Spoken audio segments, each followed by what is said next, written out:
धन्यवाद। आज का हिंदी आईएफपीएच सेशन, आईएफपीएच यानी एक international forum to promote homeopathy के 235वें दिन में मैं आप सभी का स्वागत करता हूं। आईएफपीएच एक ऐसा प्लेटफॉर्म है जहां पे हम सभी कोशिश करते हैं कि ज्यादा से ज्यादा होम्योपैथ्स जुड़ सकें, अपनी शिक्षा को बांट सकें, अपने ज्ञान को बांट सकें और बाकियों का भी ज्ञानवर्धन और मार्गदर्शन कर सकें। इसी कोशिश के तहत जैसा हम जानते हैं हिंदी आईएफपीएच में 7 से 8 का सेशन हिंदी होता है, 8 से 9 का सेशन इंटरनेशनल इंग्लिश का सेशन होगा और 9 से 10 का सेशन मलयालम में होगा, केरला के लोकलाइट्स के लिए। इसके अलावा आज के जो हमारे मेहमान हैं इस कोशिश के तहत वो हैं डॉक्टर अभिषेक कुमार। मैं उनको बोलने देने से पहले उनके बारे में थोड़ा सा बताना चाहूंगा। डॉक्टर अभिषेक कुमार का जो बीएचएमएस कंप्लीट हुआ वो आरबीटीएस कॉलेज से हुआ। जैसा हम जानते हैं आरबीटीएस बिहार का अपना कॉलेज है सरकारी, और इन्होंने एमडी भी उसी कॉलेज से परस्यू किया है। सर अभी भी वहीं से एमडी कंप्लीट कर रहे हैं। और आज का जो टॉपिक है जिसपे सर हमारा ज्ञानवर्धन करने वाले हैं वो है रूमेटॉइड आर्थराइटिस और उसमें होम्योपैथी का क्या स्कोप है। तो मैं अपनी वाणी को विराम दूंगा और चाहूंगा कि सर आगे अपना टॉपिक कंटिन्यू करें। Sir please. धन्यवाद। सर्वप्रथम मैं आईएफपीएच से जुड़े सभी अधिकारियों एवं कर्मचारियों का अभिवादन करता हूं, जिन्होंने मुझे होम्योपैथी से जुड़े मेरे अनुभवों को साझा करने का अवसर प्रदान किया है। इसके साथ ही मैं होम्योपैथी के वरिष्ठ शिक्षक एवं चिकित्सक डॉक्टर मृदुल सनी सर को अपने तहे दिल से धन्यवाद ज्ञापन करता हूं, जिन्होंने मुझे इस प्लेटफॉर्म पे बोलने का अवसर प्रदान किया। और अंत में मैं धन्यवाद देना चाहता हूं अपने गुरु doctor Vivek Kumar cell sir को, डॉक्टर प्रवीण कुमार सिंह सर को और डॉक्टर अमित सर को, जिन्होंने मुझे इस लायक बनाया मैं अपने ज्ञान को औरों के साथ साझा कर सकूं। आज का विषय है रूमेटॉइड गठिया के लिए होम्योपैथिक चिकित्सा एवं प्रबंधन। अब मैं आपको स्लाइड शेयर करने, क्या आप सभी मुझे सुन पा रहे हैं? हाँ जी सर। हाँ, तो आज का विषय है रूमेटॉइड गठिया, उसके लिए होम्योपैथिक उपचार क्या क्या कर सकते हैं हम लोग। सबसे पहले हम लोग देखेंगे रूमेटॉइड आर्थराइटिस यानी कि गठिया है क्या। गठिया एक chronic progressive systemic auto immune disorder है। यह एक दीर्घकालिक होने वाली ऑटो इम्यून बीमारी है जो कि ज्यादातर 30 से ऊपर वाले उम्र वाले मरीजों को देखने को मिलती है। हम इस विषय पर यह बताना चाहते हैं कि गठिया है क्या। रूमेटॉइड गठिया एक क्रोनिक प्रोग्रेसिव ऑटोइम्यून डिजीज है। क्रोनिक प्रोग्रेसिव का तात्पर्य क्या हुआ? क्रोनिक प्रोग्रेसिव से तात्पर्य यह है कि यह बीमारी दिन प्रतिदिन बढ़ती जाती है अगर मरीज उसका सही समय पर उपचार न ले। और दूसरा टर्म है इसमें ऑटो इम्यून। ऑटो इम्यून से क्या तात्पर्य है?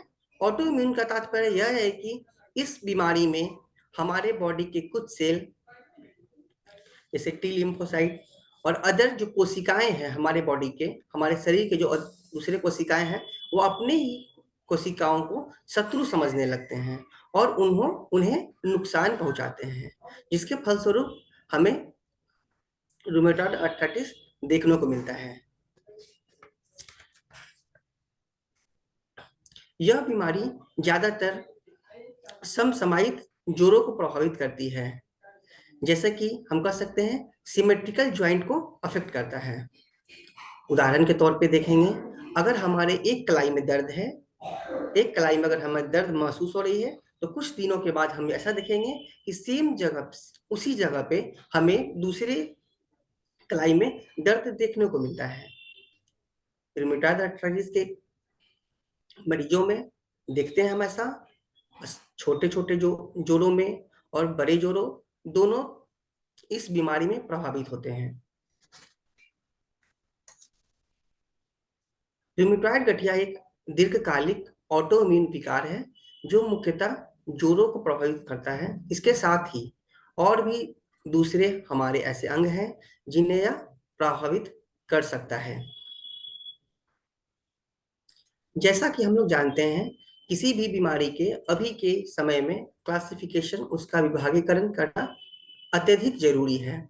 इसके लिए हमारे हेल्थ डिपार्टमेंट का अलग अलग क्राइटेरिया है, जिसे वर्तमान समय में हम लोग ICD-11 क्राइटेरिया को फॉलो करते हैं। ICD-11 के अनुसार रूमेटॉइड अर्थराइटिस को जो स्कोर दिया गया है, नाम दिया गया है, उसका कोड है, कोड अंकित किया गया है FA 20.0। इससे पहले हम लोग ICD-10 कोड, जिसमें अंकित किया गया था M06.9। अब हम इस बीमारी के गठिया रोग के एपिडेमियोलॉजी की बात करते हैं।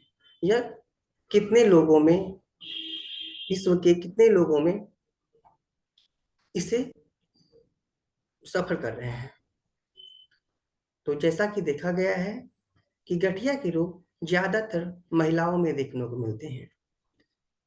अगर पुरुष की तुलना में देखा जाए तो इसका रेशियो 3:1 का है।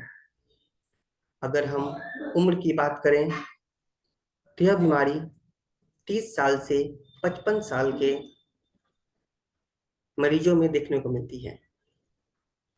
अगर हम लोग इसके रिस्क फैक्टर की बात करें, कौन कौन से ऐसे मनुष्य हैं जिन्हें यह हो सकता है, इसमें सबसे पहला कारण हेरिडिटरी है, मतलब अनुवांशिक। अगर किसी के पूर्वजों को, दादाजी को, दादी को, अगर किसी को गठिया से पीड़ित हैं, तब उनके बच्चे को भी होने की संभावना अधिक होती है। ऐसा देखा गया है कि 80% मामले ऐसे आए हैं जिन्हें में अनुवांशिक पाया गया है। जैसा कि आप स्लाइड से देख सकते हैं कि यह मुख्यतः सभी शहरों में, ज्यादातर महाद्वीपों में यह बीमारी देखने को मिलती है। दूसरा, अगर लाइफ स्टाइल की बात करें तो अगर लाइफ स्टाइल डिसऑर्डर है, उसमें भी यह देखने को मिल सकता है। अब बात हम लोग करते हैं पैथोफिजियोलॉजी की। गठिया होने के पीछे कारण क्या है, कैसे हो सकता है? तो ऐसा माना गया है कि रूमेटॉइड गठिया होने के लिए बहुत से कारण हैं, जिनमें से कुछ अनुवांशिक कारण भी हैं, कुछ पर्यावरणीय कारण भी हैं। अनुवांशिक कारण सबसे अहम कारण में से एक है, और अगर इसका वैज्ञानिक कारण की बात कहें तो कोई भी डॉक्टर या वैज्ञानिक अभी तक इसके मुख्य कारण को पहचान नहीं पाए हैं। ऐसा माना जाता है कि हमारे शरीर की जो कोशिका हैं, दूसरी कोशिकाओं को अच्छा फॉरेन पार्टिकल, अच्छा शत्रु समझ लेते हैं, इसके फलस्वरूप आपस में एंटीबॉडी का निर्माण होता है और इस तरह की बीमारी हमको देखने को मिलती है। बात करते हैं, रूमेटॉइड गठिया एक प्रणालीगत ऑटोइम्यून बीमारी है। कुछ अनुवांशिक एवं पर्यावरणीय कारक इसके जोखिम को प्रभावित करते हैं ज्यादातर। अब देखते हैं कि किन किन प्रोसेस के द्वारा, किन किन नियमों के द्वारा यह बीमारी ज्यादा फैलती है। रोग की नैदानिक अभिव्यक्ति मुख्य रूप से सिनोवियल लेयर को अफेक्ट करती है। सिनोवियल लेयर जो कि दो ज्वाइंट के बीच का लेयर है, जो फ्रिक्शन को कम करती है और हमें अच्छे से चलने में, बैठने में मदद करती है। दूसरी बात अगर हम लोग करें तो इस बीमारी में फाइब्रोब्लास्ट जैसे कि साइनोवाइटिस एक अहम रोल, अहम भूमिका निभाते हैं इस बीमारी के फैलने में। रूमेटॉइड आर्थराइटिस को 3 चरण में विभाजित किया गया है। 3 स्टेज में यह बीमारी होती है। इसमें से एक स्टेज में साइनस का निर्माण होता है, जो कि आगे चल के और भी जो उत्तक हैं, कोशिकाएं हैं, उन्हें नुकसान पहुंचाती हैं।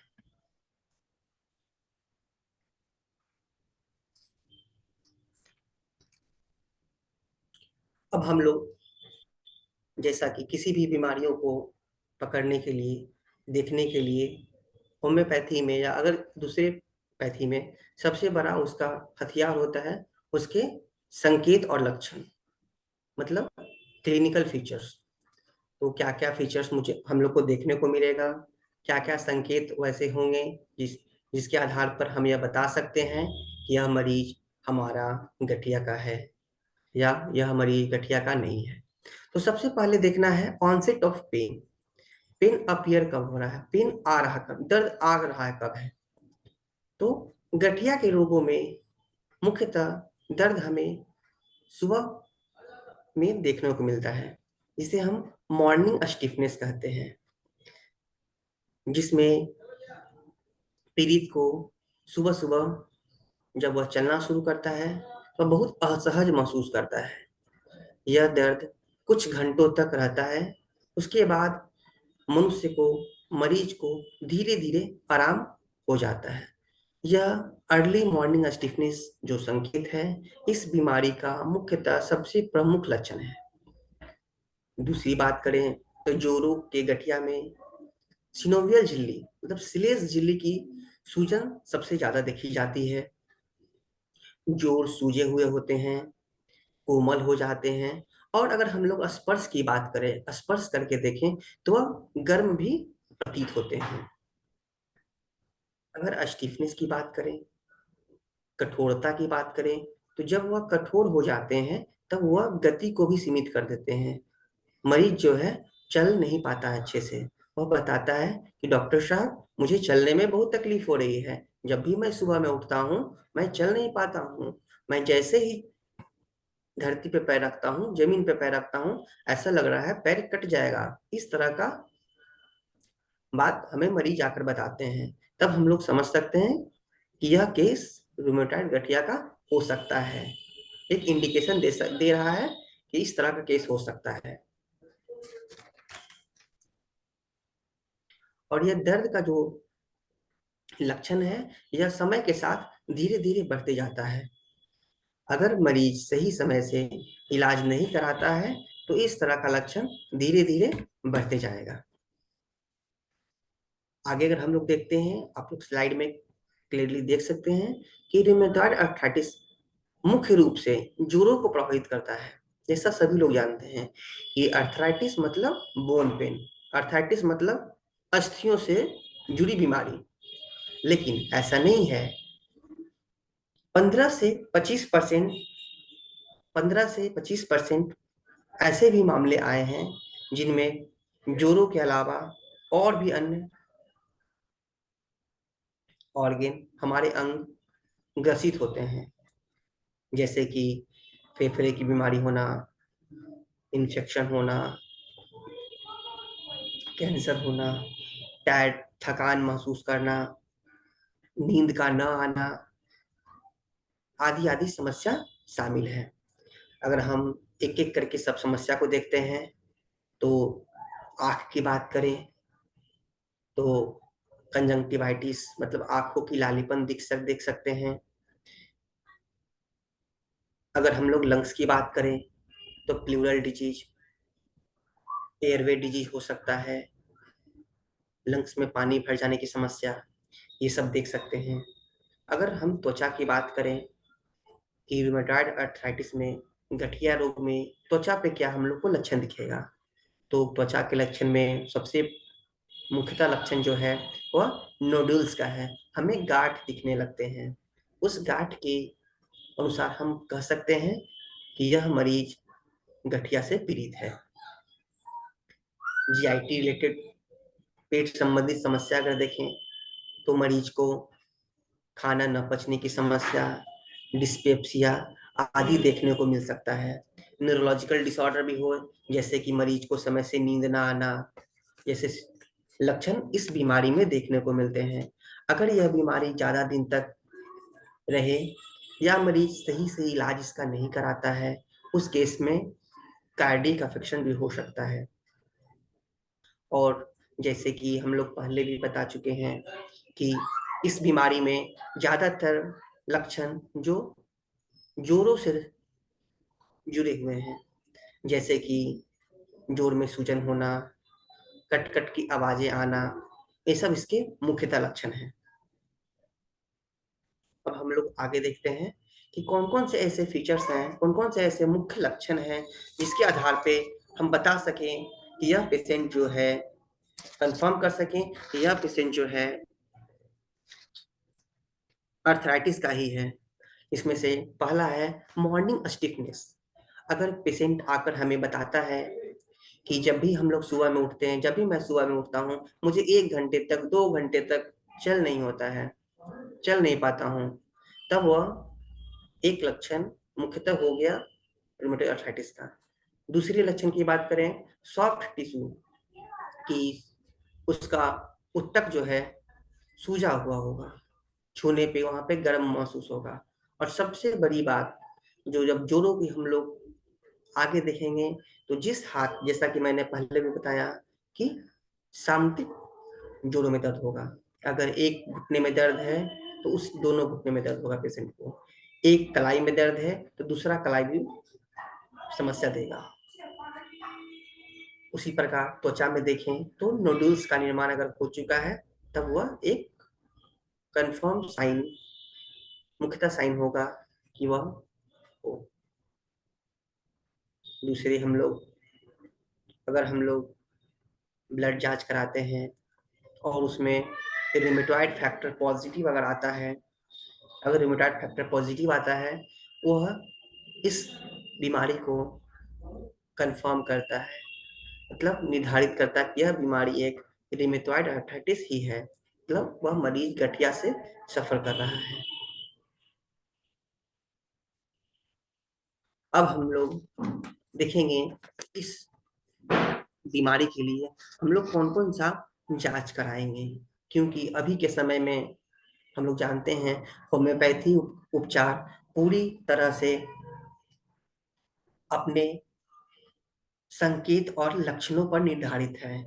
लेकिन अभी के समय में एविडेंस बेस्ड मेडिसिन, ईवीएम का जिक्र हमेशा हो रहा है कि लोगों को प्रूफ चाहिए कि आपने कैसे माने कि आपने ठीक किया। तो इसके लिए हमें इन्वेस्टिगेशन रिपोर्ट सभी मरीज का रखना अनिवार्य है, ताकि हम लोग दूसरे को भी बता सकें कि हाँ, मैंने एक गठिया को रोग ठीक किया, हाँ, मैंने एक गाउट का केस ठीक किया है। इसके लिए इन्वेस्टिगेशन पेशेंट के लिए तो जरूरी ही है, और अभी के समय के अकॉर्डिंग, अभी के समय के अनुसार फिजिशियन के लिए भी जरूरी है। तो सबसे पहला जांच की हम बात करते हैं तो वह है ब्लड काउंट। अगर हम लोग जब ब्लड टेस्ट देते हैं, उसके खून की जांच कराते हैं, जिसमें ईएसआर और सीआरटी का लेवल बढ़ा हुआ मिलता है। दूसरी जांच सीरम ऑटो एंटीबॉडी का अगर हम लोग जांच कराते हैं तो एंटी सीसीपी भी बढ़ा हुआ रहता है। जैसा पहले मैंने बताया, आर ए फैक्टर पॉजिटिव और लेवल अत्यधिक हो सकता है। यह निर्भर करता है कि मरीज को बीमारी कितने दिनों से है। अगर मरीज को बीमारी कुछ दिनों से है, उस केस में हो सकता है कि आर ए फैक्टर का लेवल ज्यादा बढ़ा हुआ ना हो। लेकिन मैंने ऐसे भी मरीज देखे हैं जिसमें आर ए फैक्टर का लेवल 100 से भी ज्यादा है, 500 तक मैंने मरीज को देखा है। दूसरी जांच को अगर देखते हैं, एक्सरे करा सकते, हम लोग एक्सरे कराते हैं ताकि हम लोग ज्वाइंट के, जोड़ों के अवस्था को देख सकें कि वहाँ कितना आपस में दूरी बची हुई है और कितनी दूरी समाप्त हो चुकी है। उस केस में हम लोग इरोजन को भी देखते हैं कि ज्वाइंट के बीच में इरोजन कितना हुआ है, कितना ज्वाइंट उस पोजीशन से डिजेनरेट कर चुका है। अगर हम लोग दूसरी जांच जो है सिनोवियल फ्लूइड का जांच कराते हैं, सिनोवियल फ्लूइड के जांच में हम लोग को ऐसा प्राप्त होता है कि न्यूट्रोफिल्स का लेवल बढ़ा हुआ है। अगर न्यूट्रोफिल्स का लेवल बढ़ा हुआ प्राप्त हो रहा है, तब वह डिजीज अनकॉम्प्लिकेटेड डिजीज होगा। और फर्दर रेडियोलॉजी जांच, एक्सरे, यूएसजी हम लोग कराते हैं अगर, तो उसमें क्या देखने को मिलता है, तो रूमेटिक नोडल्स देखने को मिलता है। तो ये थे हमारे इन्वेस्टिगेशन। ये दोनों पॉइंट ऑफ व्यू से इंपॉर्टेंट है, पेशेंट के पॉइंट ऑफ व्यू से भी और फिजिशियन के पॉइंट ऑफ व्यू से भी। अब हम लोग देखते हैं डिफरेंशियल डायग्नोसिस कि कैसे हम पहचानेंगे हमारा जो पेशेंट है रूमेटॉइड अर्थराइटिस का ही है, क्योंकि अभी के समय में ऐसे बहुत सारे बीमारी हैं जो कि समान लक्षण के साथ आते हैं। ऐसा प्रतीत होता है कि क्या यह गठिया हो सकता है या गठिया का डिफरेंट और भी तरह तरह की गठिया वो है। तो सबसे पहले ये देखते हैं सोरियाटिक अर्थराइटिस के साथ। सोरियाटिक अर्थराइटिस में देखा जाता है कि सोरियाटिक अर्थराइटिस में भी जोड़ों का दर्द मौजूद होता है, लेकिन अंतर क्या है, कैसे पहचानेंगे हम यह सोरियाटिक अर्थराइटिस है, कौन सा रूमेटिक अर्थराइटिस है। तो जैसा कि हमने पहले देखा, सोरिएट रूमेटिक अर्थराइटिस में जॉइंट पेन क्या है, सिमेट्रिकल है। कहने का तात्पर्य था अगर एक कलाई में दर्द है तो दूसरे कलाई में दर्द होगा। यह क्या है, यह रूमेटिक अर्थराइटिस है, मीन्स गठिया रोग है। लेकिन अगर सोरियाटिक अर्थराइटिस है तो एक कलाई में दर्द है तो उसी में होगा, कोई जरूरी नहीं कि दूसरे कलाई में भी दर्द हो। तो एसिमेट्री जो है वह सोरियाटिक अर्थराइटिस को दर्शाता है। उसके साथ ही मरीज को कमर में दर्द होगा, मसल्स में दर्द होगा, लेकिन सबसे बड़ी चीज जो है सोरियाटिक अर्थराइटिस में, उसमें मरीज के जब हम लोग हिस्ट्री पूछेंगे उसमें त्वचा रोग का दबाव, त्वचा रोग मुख्यतः देखा जाता है कि पेशेंट को पहले स्किन डिजीज था, लेकिन किसी तरह का ट्रीटमेंट लिया, एलोपैथिक ऑइंटमेंट लगाया, उसके बाद कुछ दिन उसको ठीक रहा, फिर उससे दर्द होने लगा। ये सब हम लोग को देखने को मिलता है। दूसरा बीमारी जो है वो है गाउट, जो कि कभी कभी मरीज, यहाँ तक फिजिशियन भी कंफ्यूज रहते हैं कि क्या हुआ, गाउट है, क्या यह अर्थराइटिस है। तो हम लोग कैसे पहचानेंगे, तो इसके लिए एक जांच है सीरम यूरिक एसिड। अगर हम मरीज को सीरम यूरिक एसिड का जांच कराते हैं और वह बढ़ा हुआ मिलता है, अगर उसका लेवल 7 से ज्यादा हो, उस केस में हम यह कह सकते हैं कि पेशेंट को गाउट है। और गाउट में हम यह देखते हैं कि इसमें सिर्फ छोटे ज्वाइंट ज्यादा इन्वॉल्व होते हैं, सिर्फ छोटे जोड़ ज्यादा इन्वॉल्व प्रभावित होते हैं इस केस में, तो हम गाउट कर सकते हैं।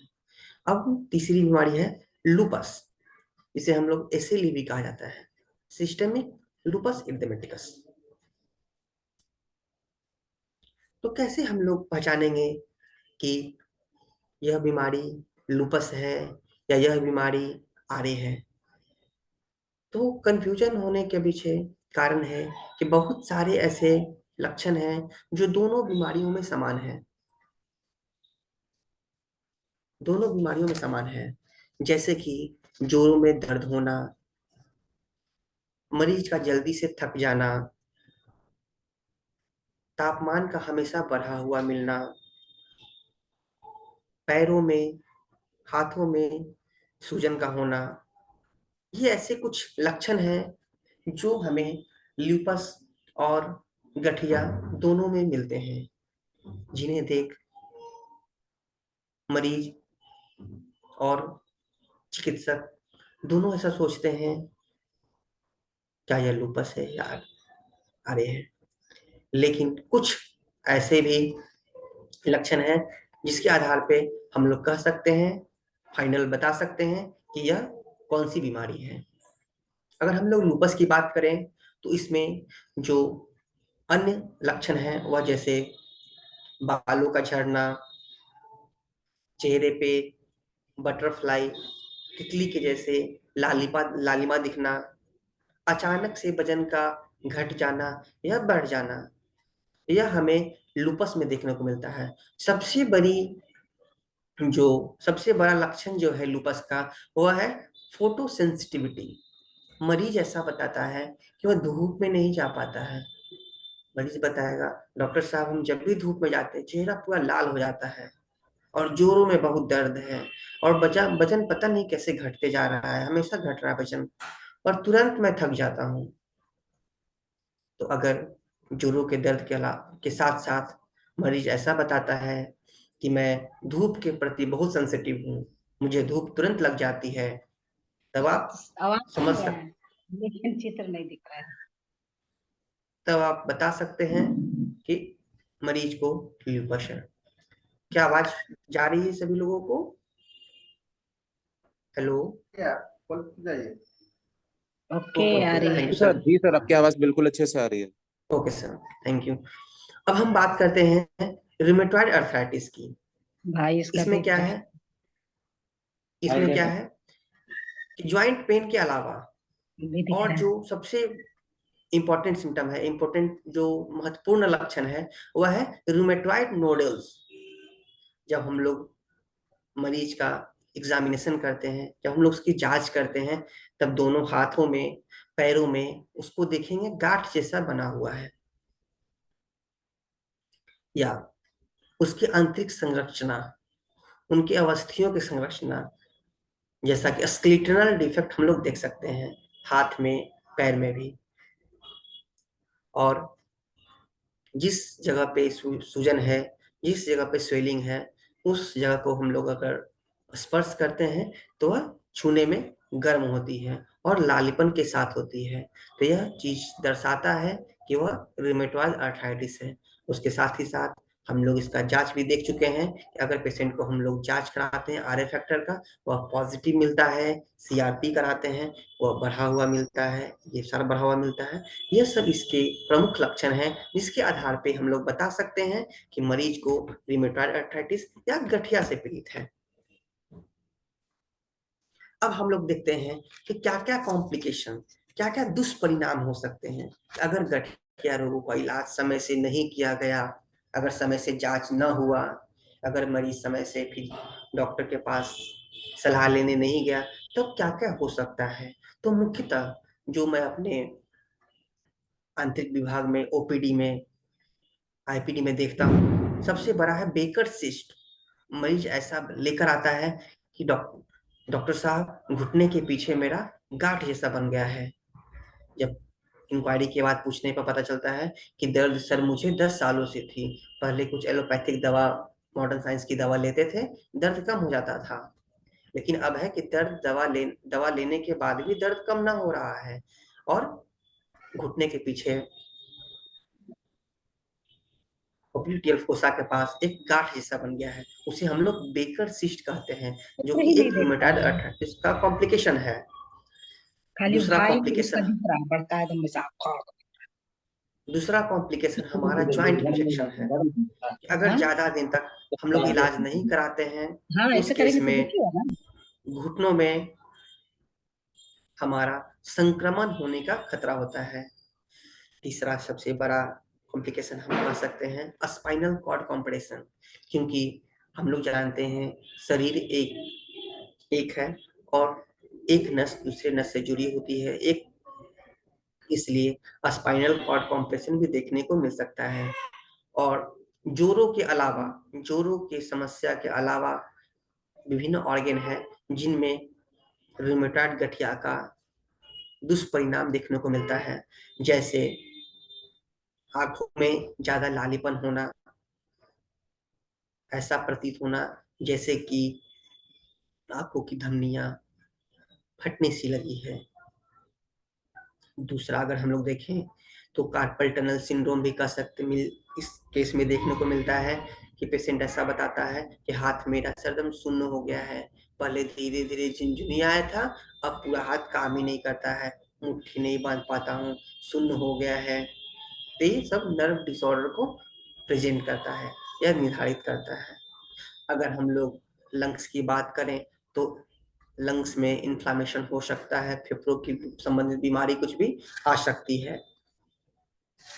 इसके बाद हम लोग देखते हैं कि अगर कोई हमारे पास मरीज आता है, पोली अर्थराइटिस कहने का तात्पर्य है कि जब दो या दो से अधिक जोड़ों में अगर दर्द हो, सूजन हो, उस अवस्था को हम लोग पोली अर्थराइटिस कहते हैं।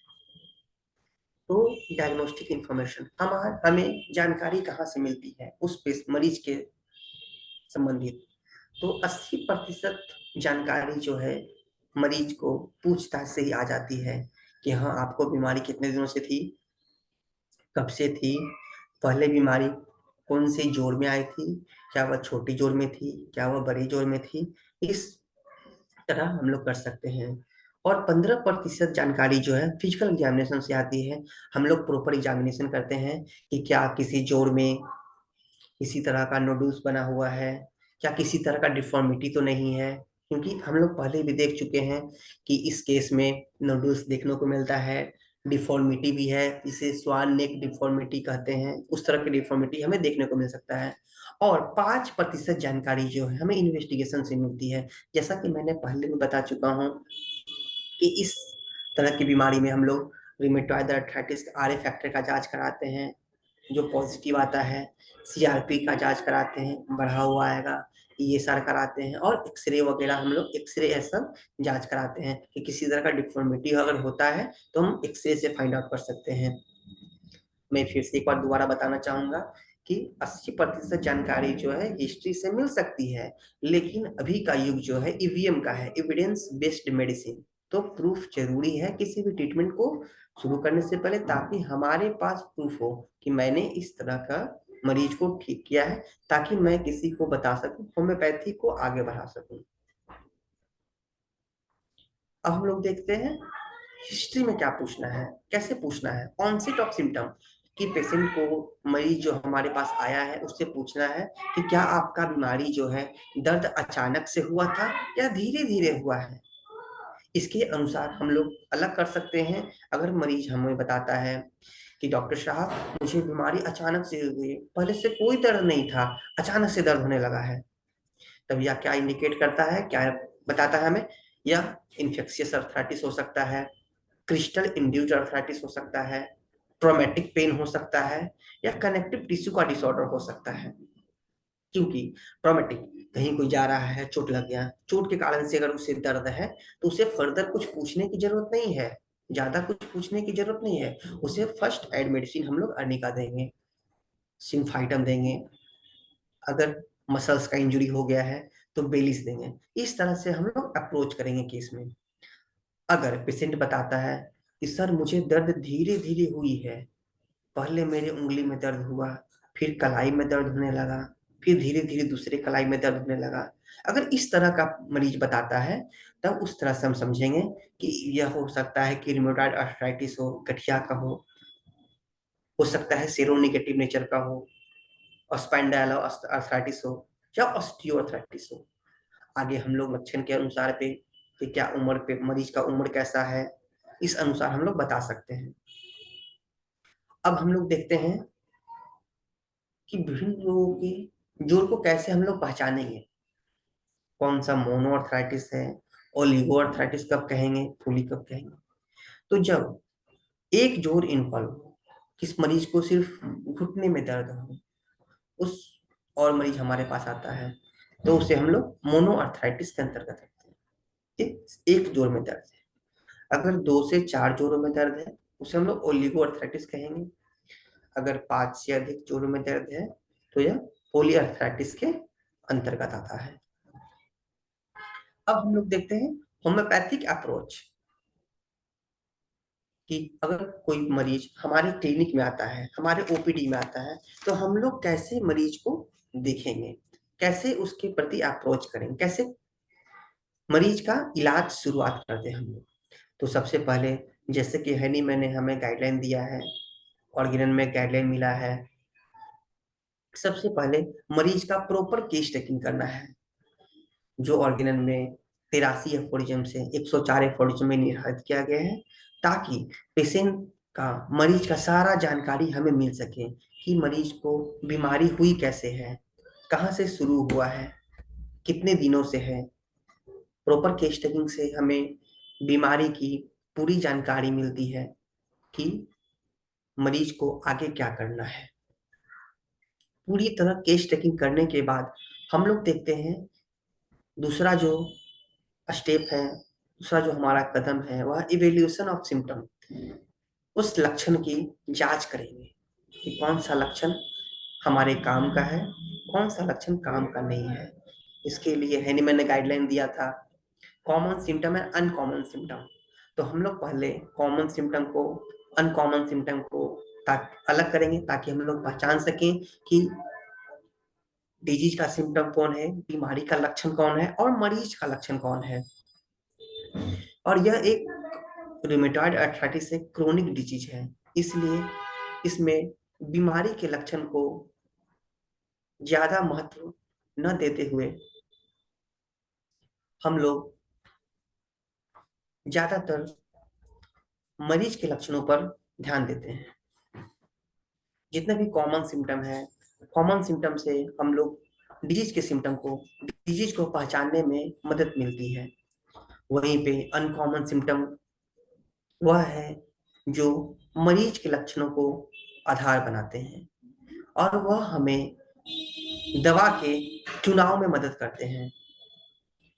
तो लक्षणों को अलग अलग विभाजन करने के बाद हम लोग रिपर्टरी का सिलेक्शन करते हैं कि कौन सा रिपर्टरी मुझे यूज करना है, इस केस के लिए कौन सा रिपर्टरी ज्यादा अच्छा होगा। अगर हमारे पास मेंटल जनरल ज्यादा है, उस अवस्था में हम लोग किन रिपर्टरी को चुनेंगे। अगर हमारे पास पैथोलॉजिकल सिम्टम ज्यादा है, पैथोलॉजिकल रिपोर्ट के अनुसार है, तब बीबीसीआर रिपोर्ट रिपर्टरी यूज कर सकते हैं या मर्फी रिपर्टरी भी हम लोग यूज कर सकते हैं, उपयोग कर सकते हैं। रिपर्टरी सिलेक्शन के बाद हम लोग पीक्यू वाले सिम्टम को सिलेक्ट करते हैं, उस रिपर्टरी के लिए कौन सा सिम्टम ज्यादा जरूरी है। उसके बाद हम लोग रिपर्टरी करने के बाद एक मेडिसिन तक एक दवा का चुनाव किया जाता है। उस दवा के चुनाव में हम लोग उसके ऐसा देखते हैं कि वह लक्षण उस दवा के लक्षण से मिलता जुलता हो, क्योंकि हम लोग का होम्योपैथी में एक नियम ही है, सिमिलिया सिमिलबस क्यूरेंटर।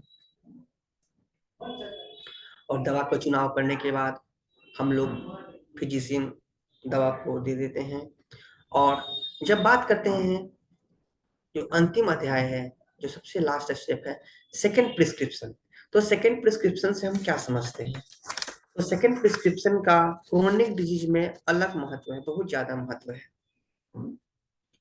क्योंकि एक मेडिसिन के बाद कौन सा मेडिसिन दूसरी दवा का चुनाव कैसे करना है, यह सेकंड प्रिस्क्रिप्शन से ही हम लोग जान सकते हैं कि क्या दवा को रिपीट करना है, क्या दवा को एंटीडोट करने की जरूरत है,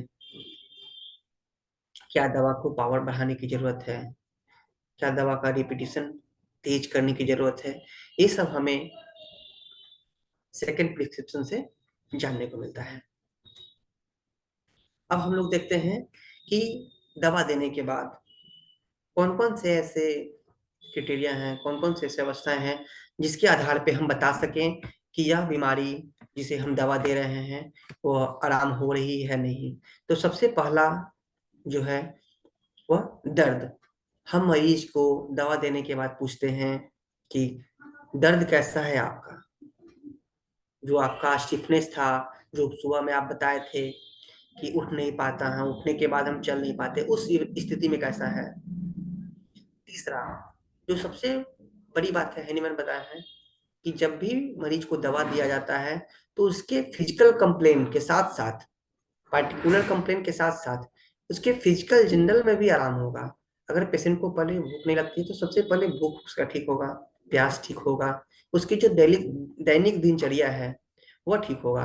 तो पेशेंट को पेन दर्द के साथ साथ उसके एपेटाइट को, उसके प्यास को पूछना है कि पहले था आपको परेशानी, अब कैसी है, आपका नींद कैसा है। अगर मरीज बताता है कि मुझे पहले से आराम है, तब दवा का हम लोग को बदलना नहीं चाहिए। अब बात करते हैं मियाजमेटिक एनालिसिस का। मियाजमेटिक एनालिसिस में हम लोग जानते हैं कि कोई भी एक डिजीज, कोई भी बीमारी को हम लोग एक मियाज के अंतर्गत निर्धारित नहीं कर सकते हैं, क्योंकि एक बीमारी एक मियाज से नहीं बना हुआ है। बीमारी में हर स्टेज, हर लक्षण अलग अलग मियाज को इंडिकेट करता है। जैसे कि प्रथम चरण में अगर हम लोग बात करते हैं रिमेटॉइड गठिया की, तो प्रथम चरण में जब इन्फ्लामेशन होता है, सूजन होता है, श्लेष्मा झिल्ली में सूजन होती है, छूने पे गर्म प्रतीत होता है, वह इंडिकेट करता है वह हमें सूरा की तरफ इंडिकेट करता है कि प्रथम चरण में जब साइनोवाइटिस प्रेजेंट हो वह लक्षण सूरा को दर्शाता है। दूसरा लक्षण जो है रूमेटॉइड नोडुल्स, अगर मरीज हमारे दूसरी अवस्था में आता है, उसके हाथों में नोडुल्स बन चुके हैं, वह कंडीशन हमारे साइकोसिस को रिप्रेजेंट करता है। उस कंडीशन में, उस अवस्था में हमें साइकोसिस दवा का चुनाव करना होगा। अगर कोई मरीज ऐसी अवस्था में आए जिन डिफॉर्मिटी होने लगा हो, स्वानिक डिफॉर्मिटी देखने को मिल रहा हो, हाथ पैर की उंगलियां का आकार बदल रहा हो, तब वह सिफिलिस को दर्शाता है। उस केस में, उस अवस्था में हमें सिफिलिटिक मेडिसिन का चुनाव करना होगा ताकि हम मरीज को ज्यादा से ज्यादा आराम पहुंचा सकें। अब हम बात करते हैं रिपर्टोरियल अप्रोच की। तो भिन्न भिन्न रिपर्टरी में अलग अलग रूब्रिक दिया हुआ है। रूब्रिक कहने का मतलब हुआ कि रिपर्टरी की भाषा को हम लोग रूब्रिक कहते हैं। हम लोग सिंथेसिस रिपर्टरी में जनरल चैप्टर में इन्फ्लामेशन, एक्सट्रीमिटीज रूब्रिक ले सकते हैं।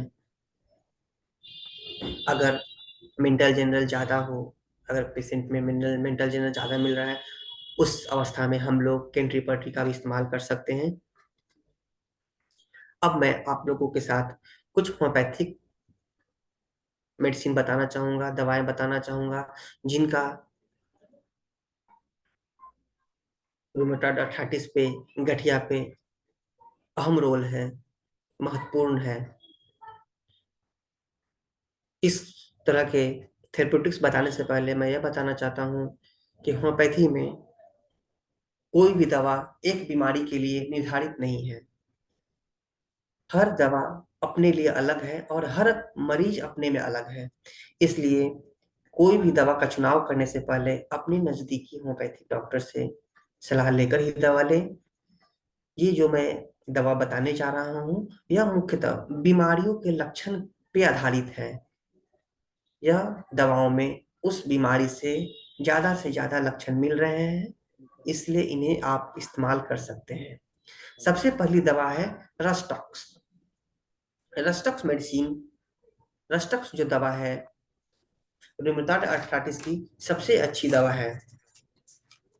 इसमें मुख्यतः लक्षण यह होते हैं कि अगर मरीज को किसी तरह से खिंचाव हो गया हो, उसके मांसपेशियों में खिंचाव हो गया हो, और मरीज बताता है कि सुबह सुबह जब उठते हैं तो चलने में तकलीफ होती है और गति के साथ, जैसे जैसे मैं चलता हूँ गति के साथ यह परेशानी कम हो जाती है।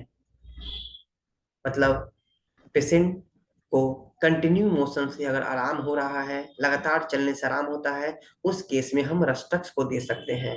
अगर रस्टक्स के फिजिकल जनरल की बात करते हैं तो अगर मरीज से पूछने के बाद पता चलता है कि मरीज को दूध की बहुत इच्छा होती है, डिजायर फॉर मिल्क, तो हम रस्टक्स का यूज कर सकते हैं।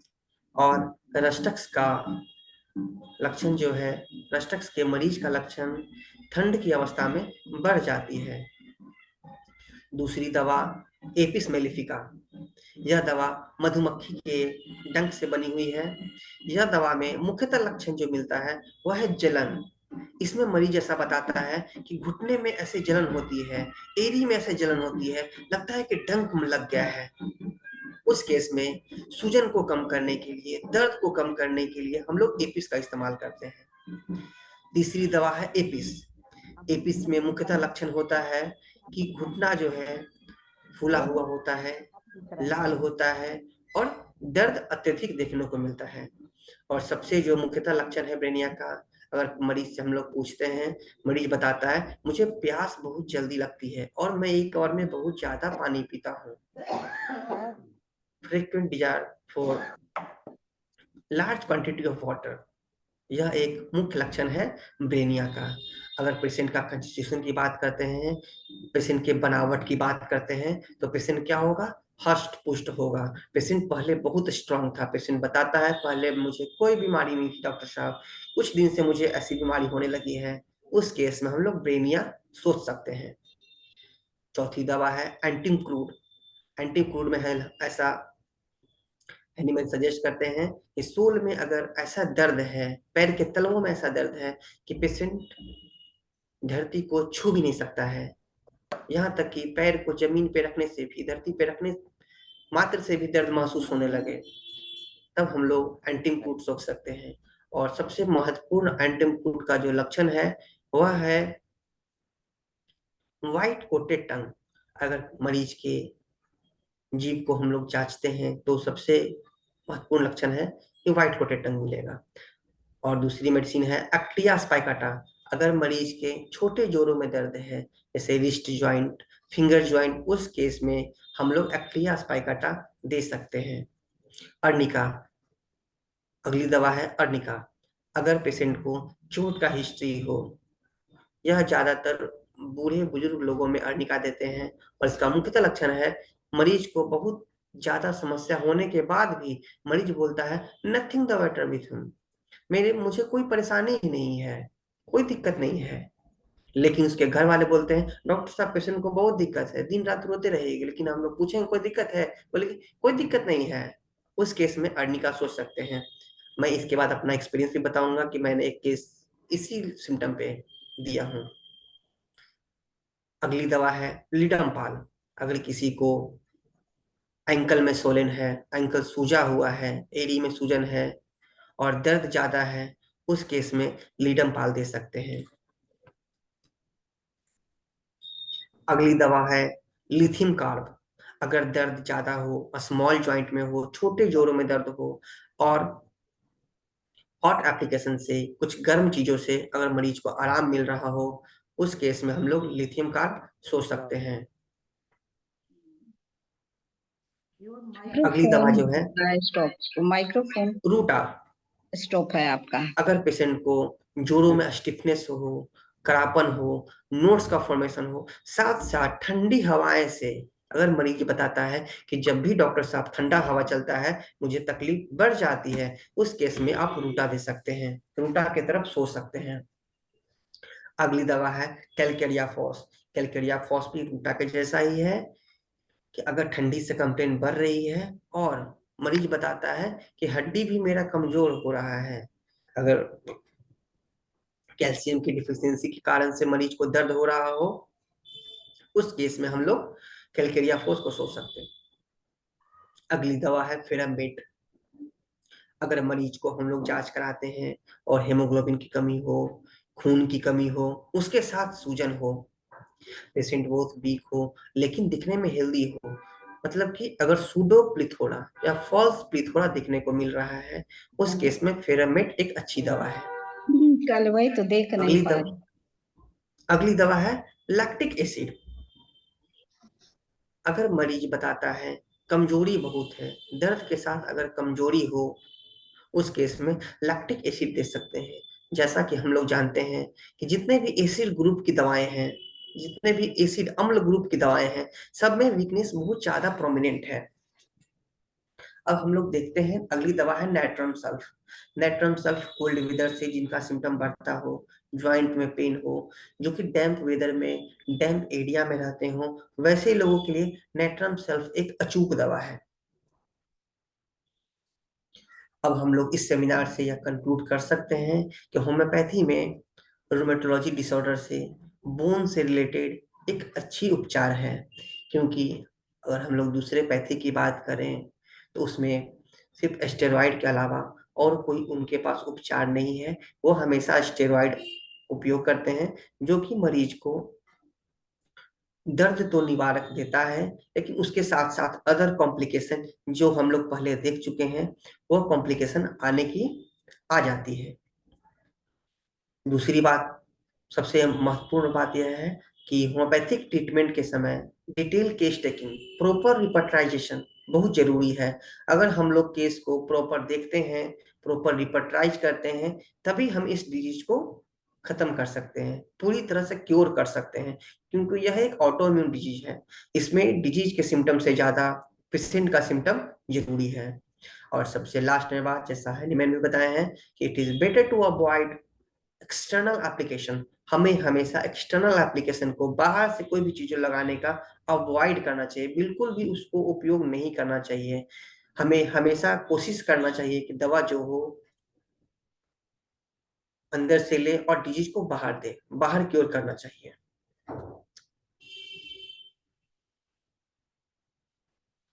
Thank you sir. सर क्या प्लीज अपना कैमरा ऑन कर सकते हैं?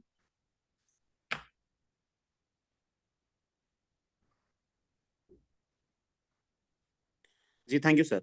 सर आप वो अपना केस बताने वाले थे जो आपने आर्निका से ठीक किया था किसी सिम्टम पे। हाँ सर, मैंने केस था जो कि पेशेंट 80+ एज की है। मैंने उनके पास गया और सिम्टम पूछे, बहुत सिम्टम बताई पेशेंट, लेकिन पेशेंट बोलती थी कोई दिक्कत नहीं है, दर्द है लेकिन दिक्कत नहीं है। उनके रिलेटिव बोलते थे पेशेंट को बहुत समस्या है। तब मैंने अर्निका 0/1 से स्टार्ट किया, तो उनके ज्वाइंट पेन, अदर कॉम्प्लेन, जितना कॉन्स्टिपेशन भी था पेशेंट को, हार्ड स्टूल, वो सब धीरे धीरे 0/1, 3, 5, 7 आते आते तक पेशेंट को बहुत रिलीफ है और पेशेंट को अभी कंटिन्यू ट्रीटमेंट चल रहा है सिर्फ ये सिम्टम पे। तो मैं यही बस कंक्लूजन में यही बताना चाहूंगा कि ऑटो इम्यून जितने भी डिजीज हो उसमें डिजीज से ज्यादा जो भी डिजीज का कॉमन सिम्टम है कि सुबह उठते हैं तो दर्द करता है, इस बेसिस पे रेस्ट्रिक्स देने से हमें सफलता ज्यादा नहीं मिलेगी। सफलता मिलेगी लेकिन ज्यादा नहीं मिल सकती है। क्योर के लिए हमें मेंटल सिम्टम लेना ही पड़ेगा। Thank you.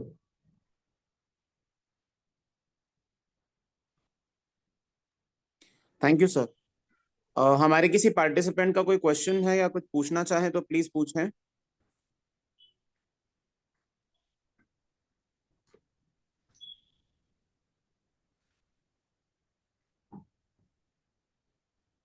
हमारा कोई भी पार्टिसिपेंट कुछ पूछना चाहे, किसी चीज पे कंफ्यूजन और क्लियर करना चाहे तो प्लीज पूछिए। Sir, please withdraw the PPT.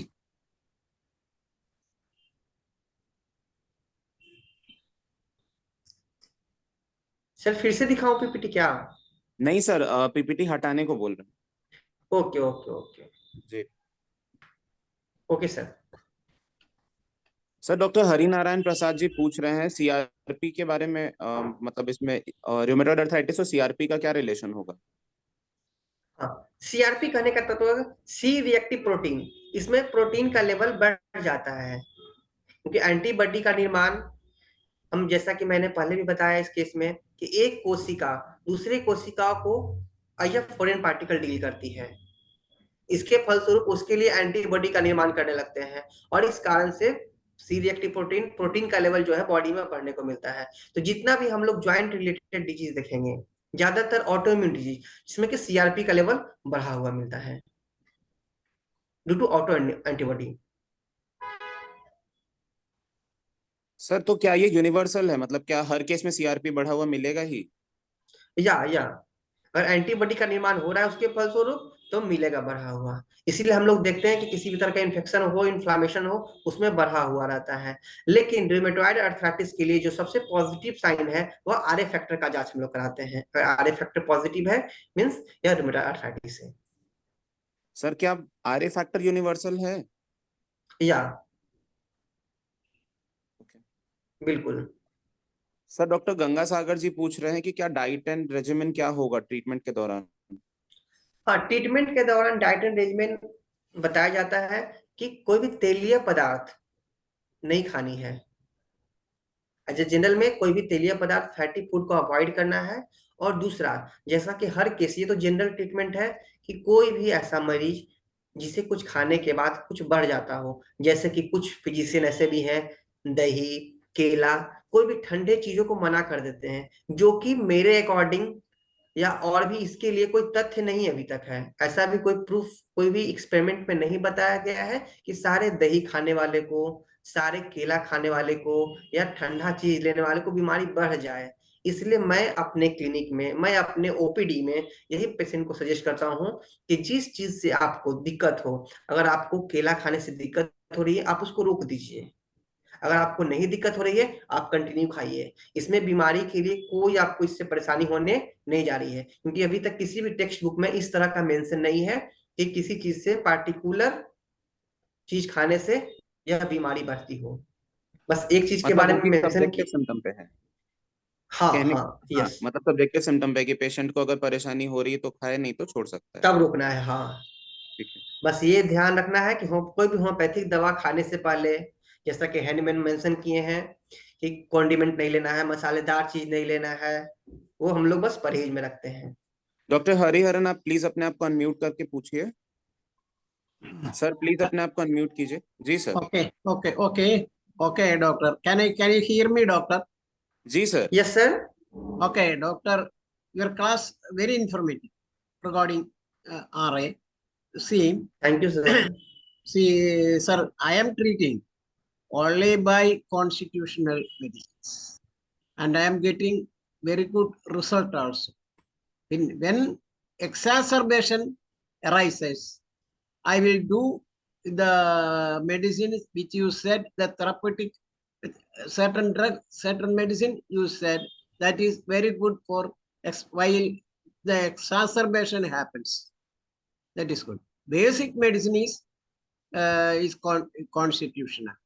And in the diet also, the dietary and regime, I usually say to the patient, keep your body in alkaline medium.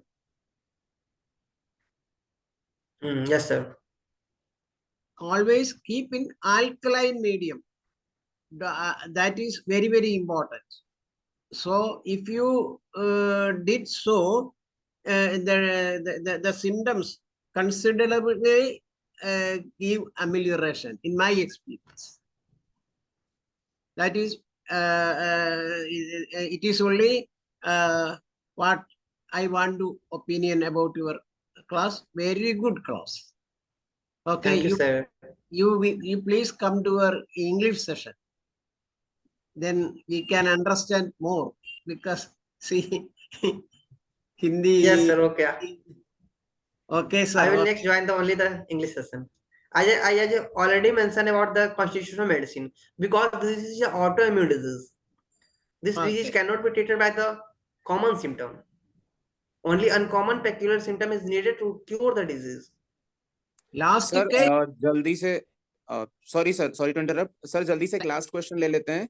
LM Okay. Potency का rheumatoid arthritis में आपको क्या role लगता है? Very good. LM LM potency potency is में very good.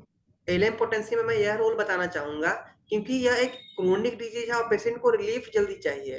तो LM potency से benefit ये मिलता है कि इसे रिपीट हम लोग जल्दी कर सकते हैं। पेशेंट को डेली फ्रीक्वेंट रिपीटिशन दे सकते हैं। अगर हम लोग सेंटिसिमल 10m 1m अगर यूज करते हैं तो एक दिन खिला के फिर हमें वेट करना होगा। तो वेट एंड वॉच का जो प्रोसेस है इसे हम लोग दूर कर सकते हैं। मेरा यह मानना है। मैं एलएम पोटेंसी का इस्तेमाल इसीलिए करता हूँ ताकि मैं पेशेंट को फ्रीक्वेंटली दवा दे सकूं। सुबह शाम दवा खिलाता हूँ ताकि मुझे रिजल्ट तुरंत मिल सके। अगर एक दवा से रिजल्ट नहीं मिल रही है तो मैं दवा भी तुरंत चेंज कर सकूं। Thank you sir. Thank you very much doctor Abhishek sir. आज का जो सेशन था वो बहुत informative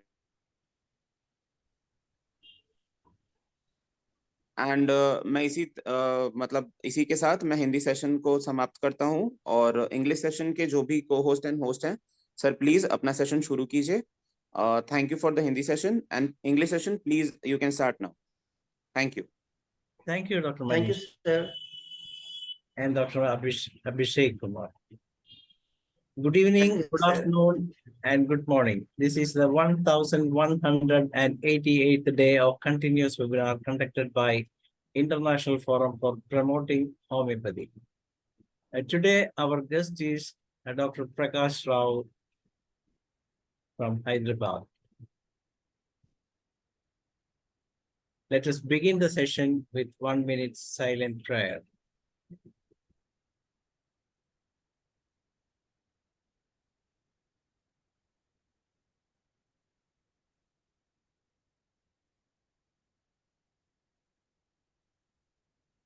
As you all know that International Forum for Promoting Homeopathy is conducting a regular webinar in 3 sessions from 7 p.m. to 8 p.m. We have Hindi session, 8 to 9 we have international session in English, and 9 to 10 we have a local language session in Malayalam. So let us let us begin the session today. Our guest is Dr. Prakash Rao, who has completed BA, then MD in homeopathy, and he is a PhD holder. And he has been working as a research officer at Central Council for Homeopathy for the last 30 years, and he's now, even after retirement, he's working a great job. He's doing a great job to uplift the homeopathy to the topmost level. And he has presented so many presentations in this forum with the evidence-based homeopathy. He has proven that all the homeopathic philosophy are really scientific, and has proven that it works as per what was Hahnemann mentioned some 250 years ago.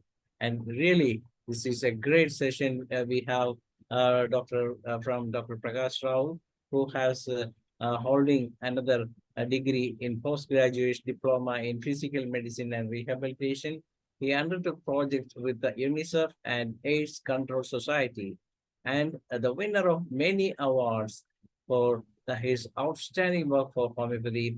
And today we all know that he has presented a topic named health, disease, and homeopathy, 4 sessions. But today he will be presenting the final session of the day, and that will be one of the best we can expect, because he is a person who can deliver in a different way at any time, and that is what is his knowledge. And let us proudly welcome our beloved Dr. Prakash Rao sir to this session. Welcome, sir. Thank you very much, Dr. Dhanesh. Little more, can you hear me? Yes, sir, we can clearly hear you. Yeah, okay. Thank you very much. Your affection, your admiration has made you to praise me very much. I am not suitable for your whatever you told about me, but however, I will try my level best to live up to your expectation. Okay, sir. Today is the final 5th part of the health, disease, and homeopathy.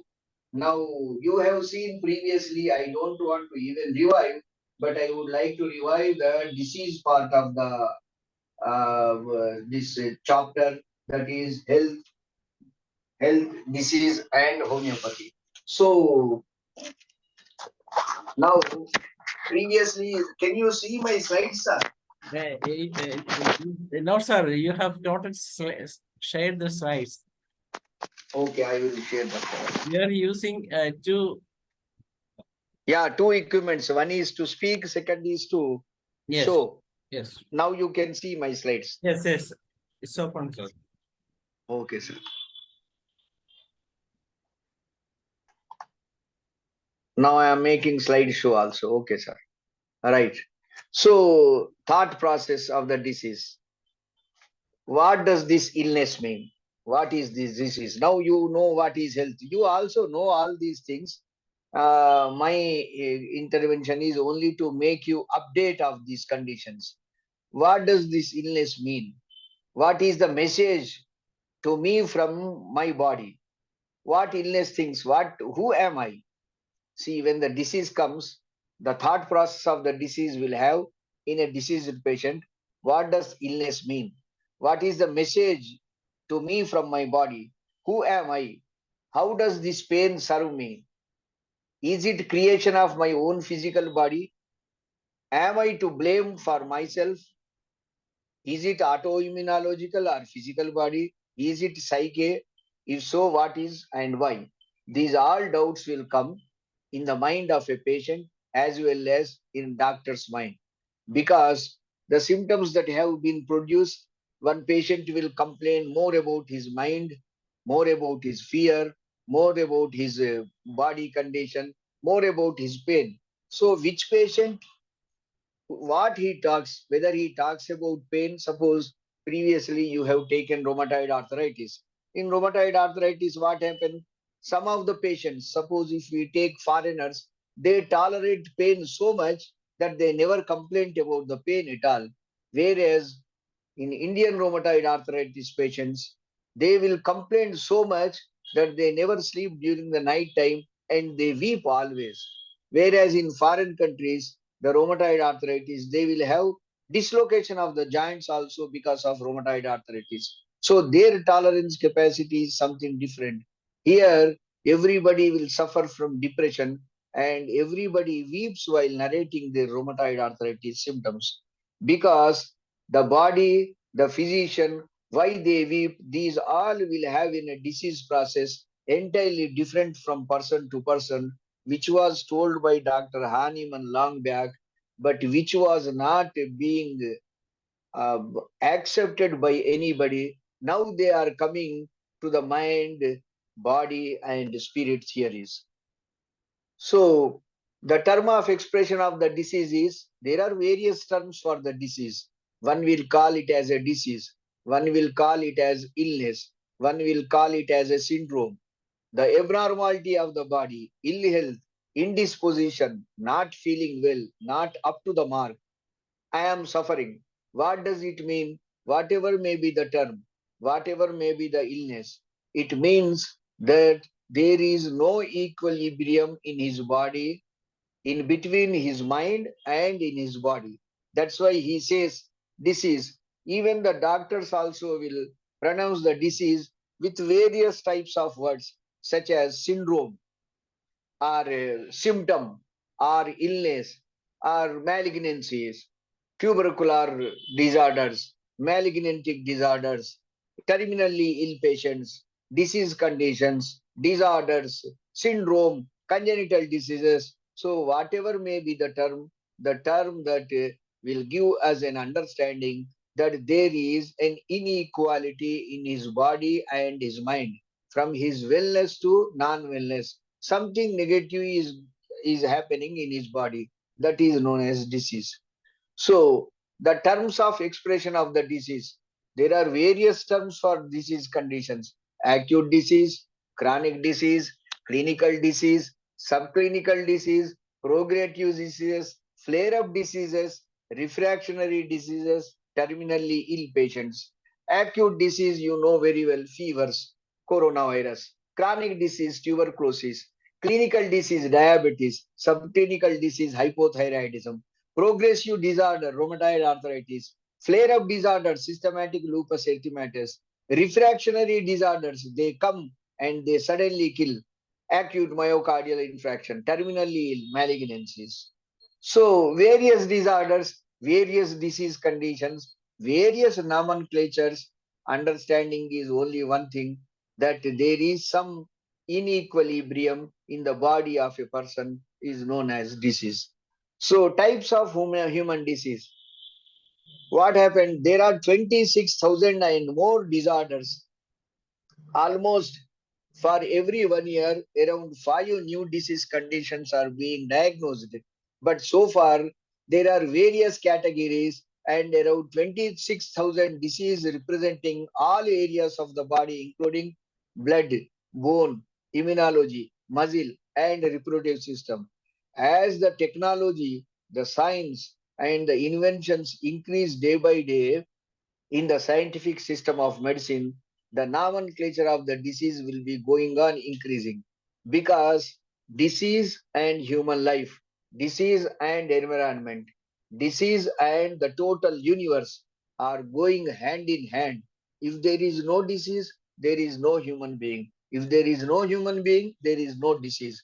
Because according to homeopathic theory, if we understand Hahnemann deeply, and if we convert Hahnemann to our Eastern philosophy, we will understand that a disease is caused by noxious agents. Noxious agent means life. Life means the universe has to give life to the noxious agent as well as life to the human being. So if noxious agent has to survive, means the human being has to suffer. If the human being is suffering, means the noxious agent is being killed.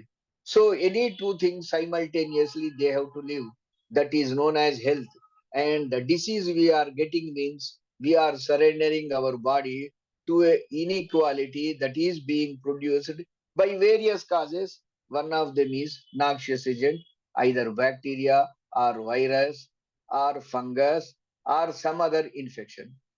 So 4 stages of the natural history of the disease. When I am talking about the history of the disease condition.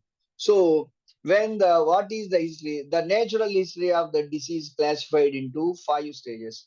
Underlying, susceptible, subclinical, clinical. What happens in this disease condition? Underlying the disease runs into the body, and the human being is susceptible to the disease, and that will enter subclinically. Then the clinical symptoms will come. Those clinical symptoms will be cured, or the manifestations that will be suppressed, or there will be relief of all these manifestations. Then recovery comes. If there is no relief, there will be disability. If there is no disability or recovery comes, we have to accept the disease towards the death, and a diseased person suffers, and he only changes his body, and he surrenders his body to the nature that is known as death.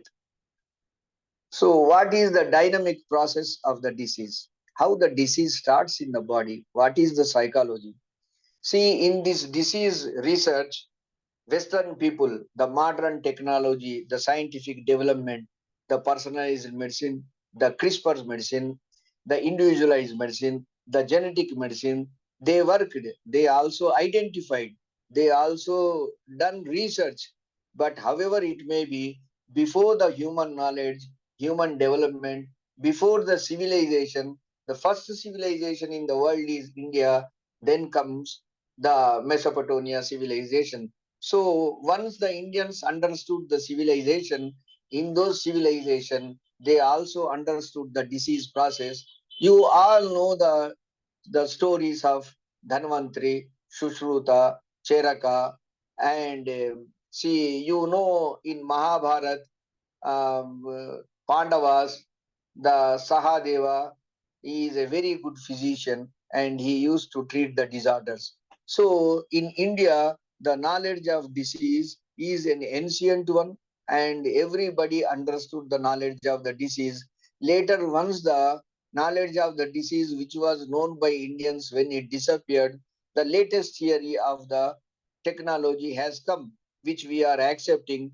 And now these latest technologies, spirituality, these inventions also, they are understanding day by day that the disease is as ancient as the human civilization is, and they are also changing their theories gradually. So when the dynamic process of the disease continues, first level is catholic level. That is, I believe I am.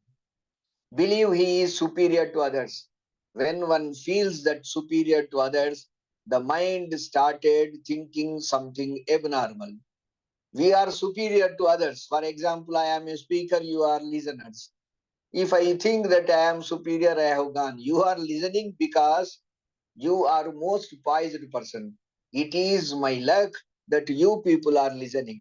So whenever I give lecture, I have to think that I am giving the lecture which you know very well. It is an opportunity created by God or nature to me. So I got an opportunity to speak with learned people. So I am sharing the good company of good people. So this is my part of achievement.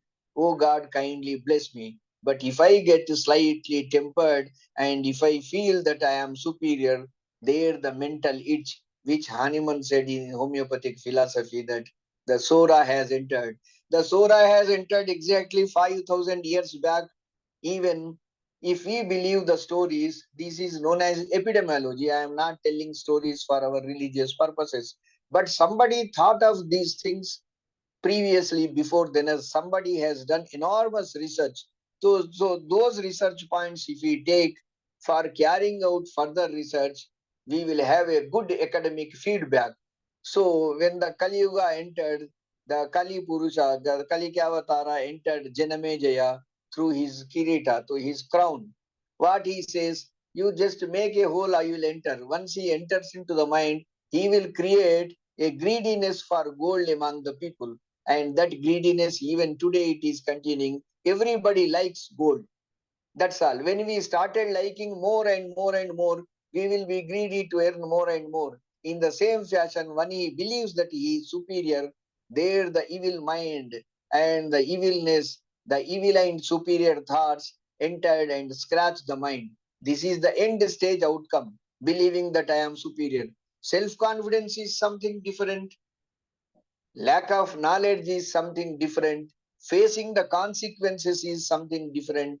Thinking that superior is something different.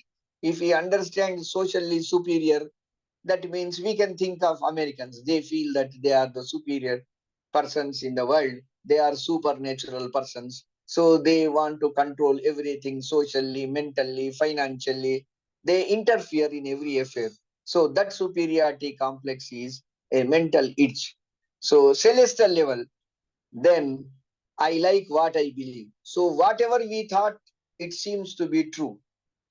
Like being superior. See, I am superior because I am rich. I am rich, that's why I am superior. When I am superior, my thoughts also will be superior. So when I am superior, my thoughts are superior, so my deed also superior. This is again a mental itch. This is weak or blocked thoughts in the mind. So this is the origin of the disease. With these blocked thoughts, what happens?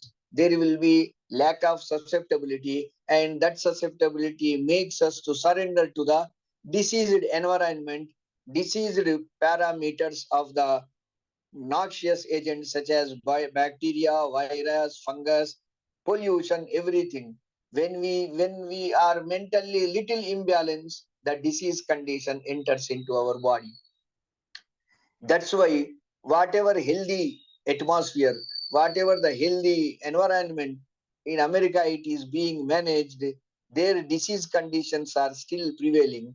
Rather, in its present condition, the coronavirus management in America was not up to the mark like India.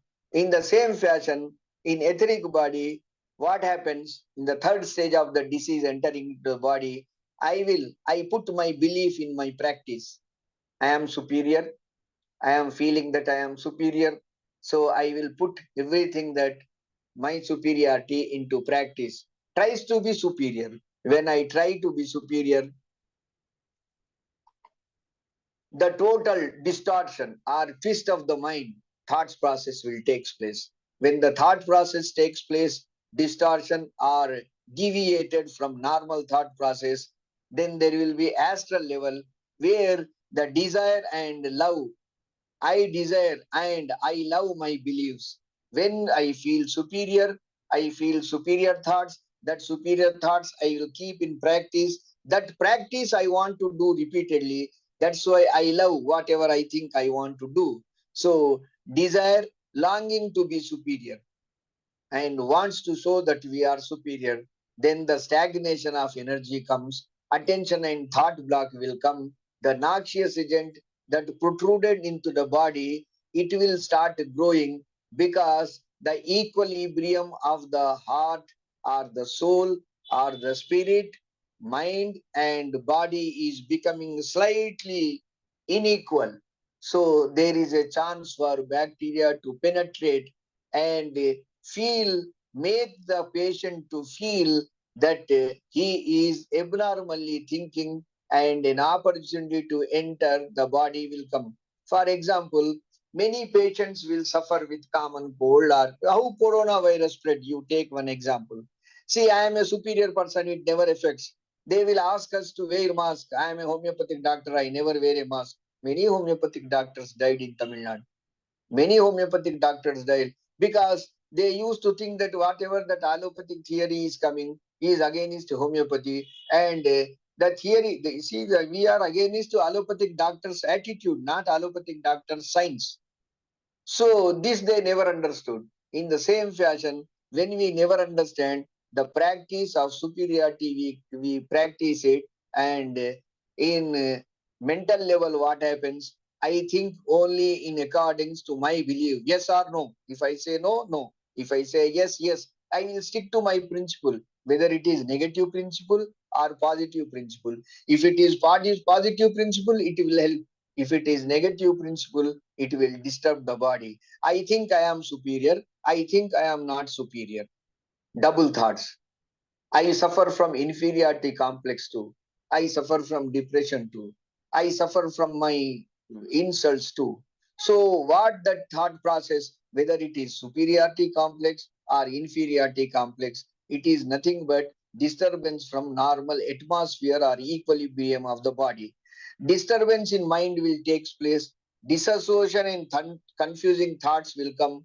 Then immediately when the superiority complex comes, when the other person, when we expose our superiority complex to him, if he won't listen, we will think that he is our enemy and he is talking against us. He is doing something against us. He is inferior to us. So instead of that, if we think normally, nothing will happen and no disease also enters into the body. Then in emotional level, when we think like this, in emotional level, when we think the opposite person is my enemy, when he is not listening to my commands, then there will be a self superiority complex that I am correct according to my belief. He is wrong. We will start arguing. Fear, anger, grief, physical pain, all these symptoms will come. There will be fear whether he obliges or not. There will be anger if he won't oblige. There will be grief why I am taking up this work, I am not attaining the net result. Then there will be physical distortion. That is, physically we started feeling weak and we will tell that I am not doing well. Then depletion of the energy. We suddenly feel very weak, disturbing the balance of the mind. We will be emotionally outburst or we will be moved out of mood and there will be lack of confidence that comes. These all are just because of mental itch. This mental itch was identified by Dr. Hahnemann and he kept a simple word Sora. In the latest invention, whatever the Dhanvantri has told, that has been forgotten. But recently, around 200 years back, Hahnemann has said that you kindly keep your mind in control. You manage very good company. You be happy. That's why nowadays the happy clinics are coming out. The smile clinics are coming out. Smiling, laughing. Laughing is best medicine. Laughing is best medicine. But too much laughing is also will think that somebody is perverted. So that is not laughing or being happy. It is the mental itch. It is losing the mental equilibrium. When we don't have good company, naturally we will lose our mental equilibrium. That is making the thought process into negative one. That negative thought process is making the diseases the noxious agent. One word, why I am putting noxious agent means I don't want to call bacteria, virus or fungus or protozoa, annelida or bacteria, staphylococcus. So one noxious agent that is mentioned in homeopathy that will enter into the body and that will create infection. When the mind is disturbed, the total body will disturb. And when it comes to seventh state of the body, that is etheric level, I must be according to my belief. I want to do whatever I like. This is known as Rakshasa Tattva. Rakshasa Tattva means whatever which it has to be implemented. This is where the religious conflicts will come. Anxiety of the mind and physical pain. That will what happen? Now we have to physically remove the person whom we are not liking. Why we are not liking, we do not know. Because we lost our equilibrium. Why we have lost equilibrium? Our first etherical body has reacted to small stimuli. So disruption in the tangle, so the fear and grief settles. From that day onwards, we will be totally unhappy. To remove the happiness, to remove that unhappiness, we will feel that removing the a person physically is the best choice. This will leads to murders and this will leads to conflicts. This will leads to all that is unbelievable things at a physical level, at a social level, at the country level, at the government level, at the governance level. What happens? I exist, live according to my belief. I want to live according to my belief. That's all. The government, that is known as attitude.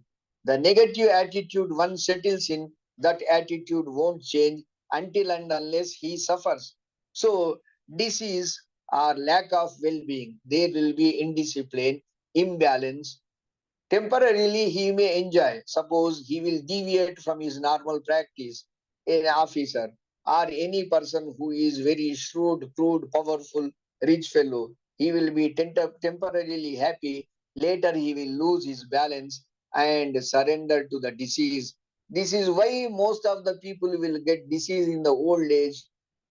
It is not philosophy I am speaking, but they start realizing the sins whatever they did during their young ages, and they don't want to live long ages.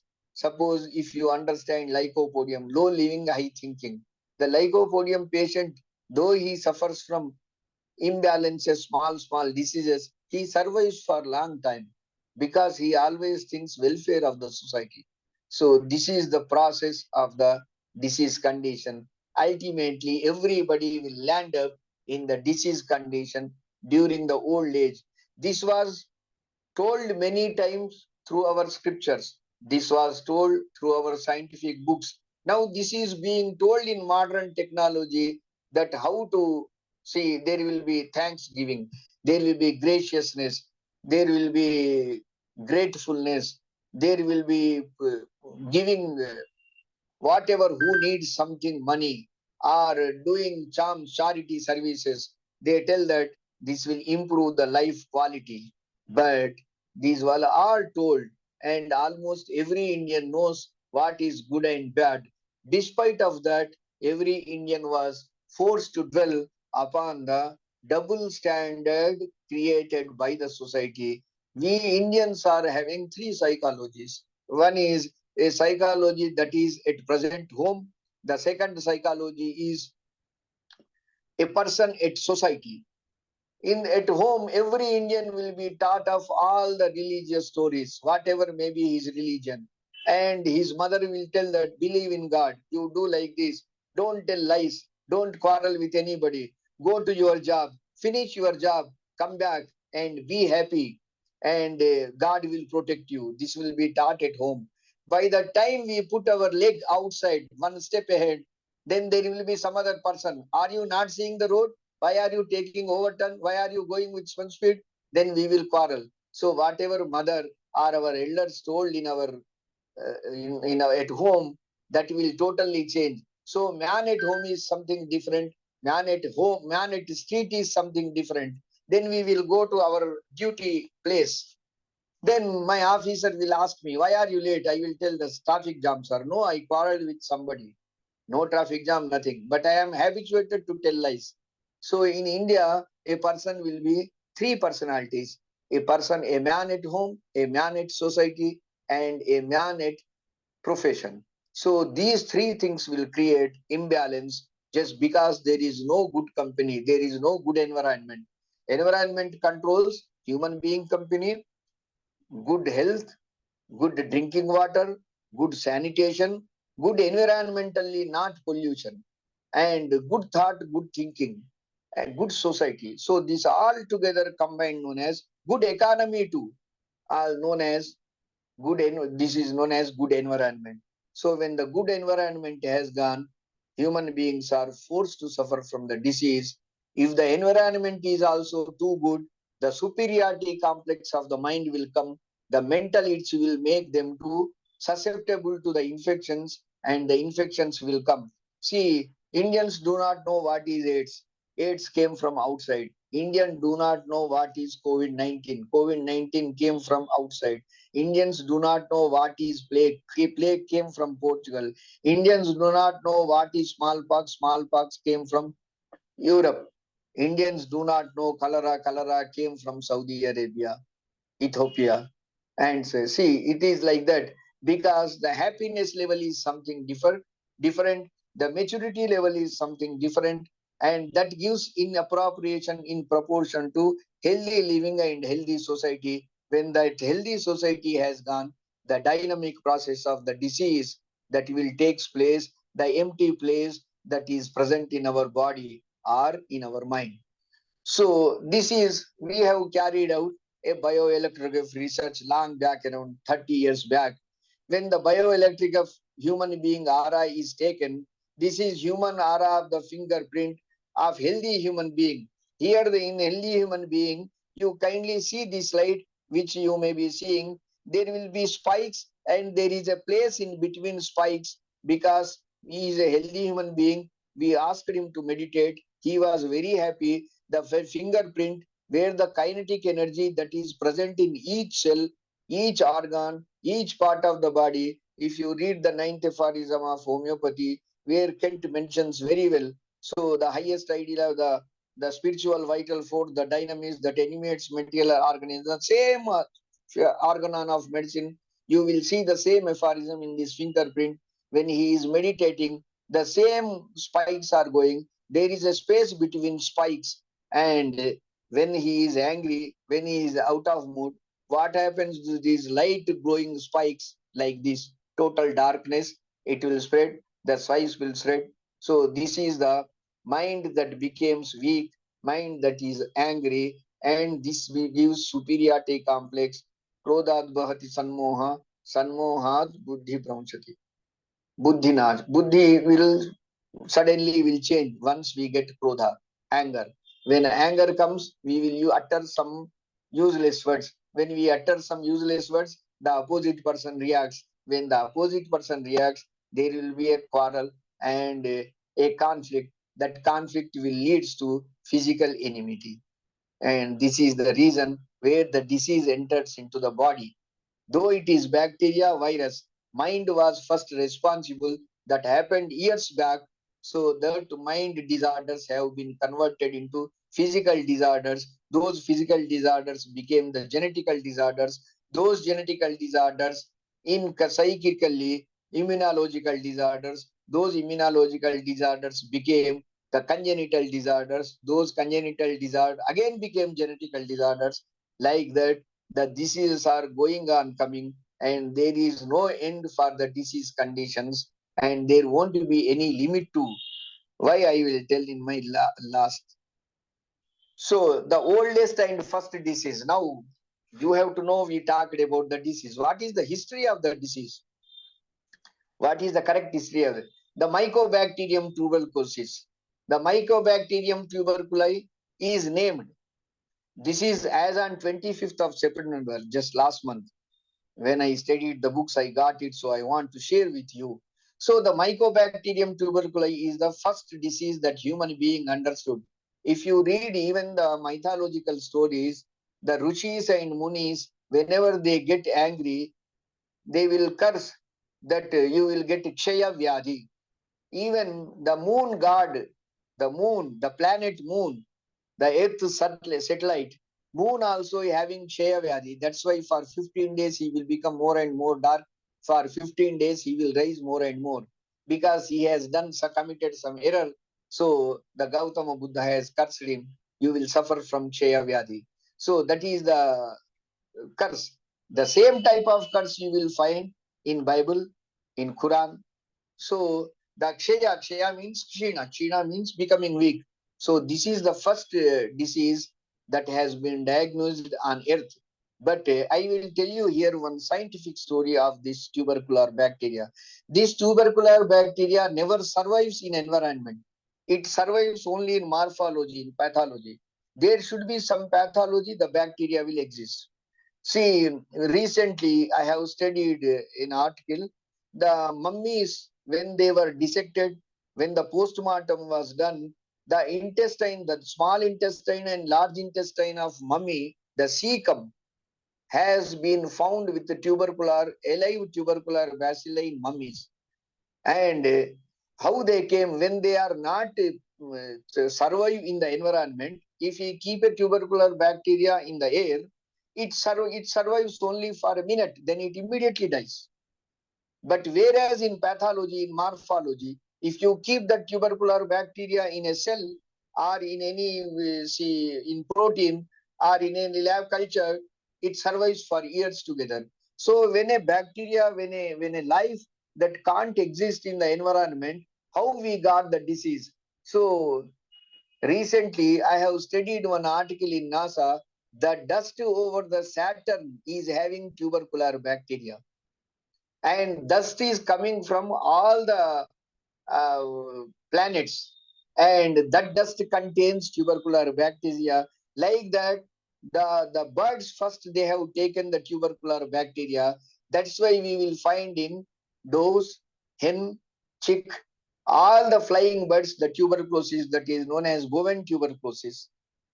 And the other thing is then became human tuberculosis, and that tuberculosis converted into two varieties. One is Hansen's, second is TB. Like this, there is a scientific history for tuberculosis. When the human being, when the planet has taken the life, we do not know, many years back. So 70,000 years back onwards, we are seeing tubercular bacteria affecting the human beings. When he swallowed the dust, the tuberculosis bacteria enters, and when pathology, mucous membranes are present, the tuberculosis bacteria will be very happy to grow. So this is happening from last 70,000 years, and that tuberculosis, that's why. But whereas the Louis Pasteur Cox has invented tubercular bacteria exactly 125 years back, but before his invention, tuberculosis was present. Recently, they found out in mummies, and before that, when the astrological channel article I was reading, I came to know that the tuberculosis bacteria came from the Shani planet Saturn. So the youngest and oldest viruses, this is about bacteria. What is the youngest virus? Youngest virus to be revived was sprightly. That is 27,000 years ago, the virus was present, came to Earth. And the oldest is Pandora virus. Pandora. What is the Pandora box? Pandora box. No, that Pandora virus has created an agitation in the human being's life, that is beating self-drum. That means self-boasting. That virus started 48 years, 548,500 years back. This virus was not invented, virus was present on the earth. So these are the viruses history. That was the first bacteria history. And the name of the virus was coined. Who has mentioned this is bacteria, that is virus? Martinus Williams Benjernick. He was a German scientist. He used to extraction infected with the plants. All the plants are having these viruses and bacteria. And if we see that particularly tubercular bacteria and viruses are present in horse serum also, and in pig serum also. These normal viruses which affect the human body, the bacteria which affect the human body never affect the animals, because they got resistance and they are surviving. See, tetanus toxide, the particularly venom is prepared, tetanus toxide serum is prepared from horse serum. All the horse serum will be extracted, serum will be prepared. The testosterone hormone will be prepared from bull, and viruses will be prepared from pig. All viruses extract, all the vaccines, poison, if they want, it will be extracted from pigs. So all those animals got resistance for the virus.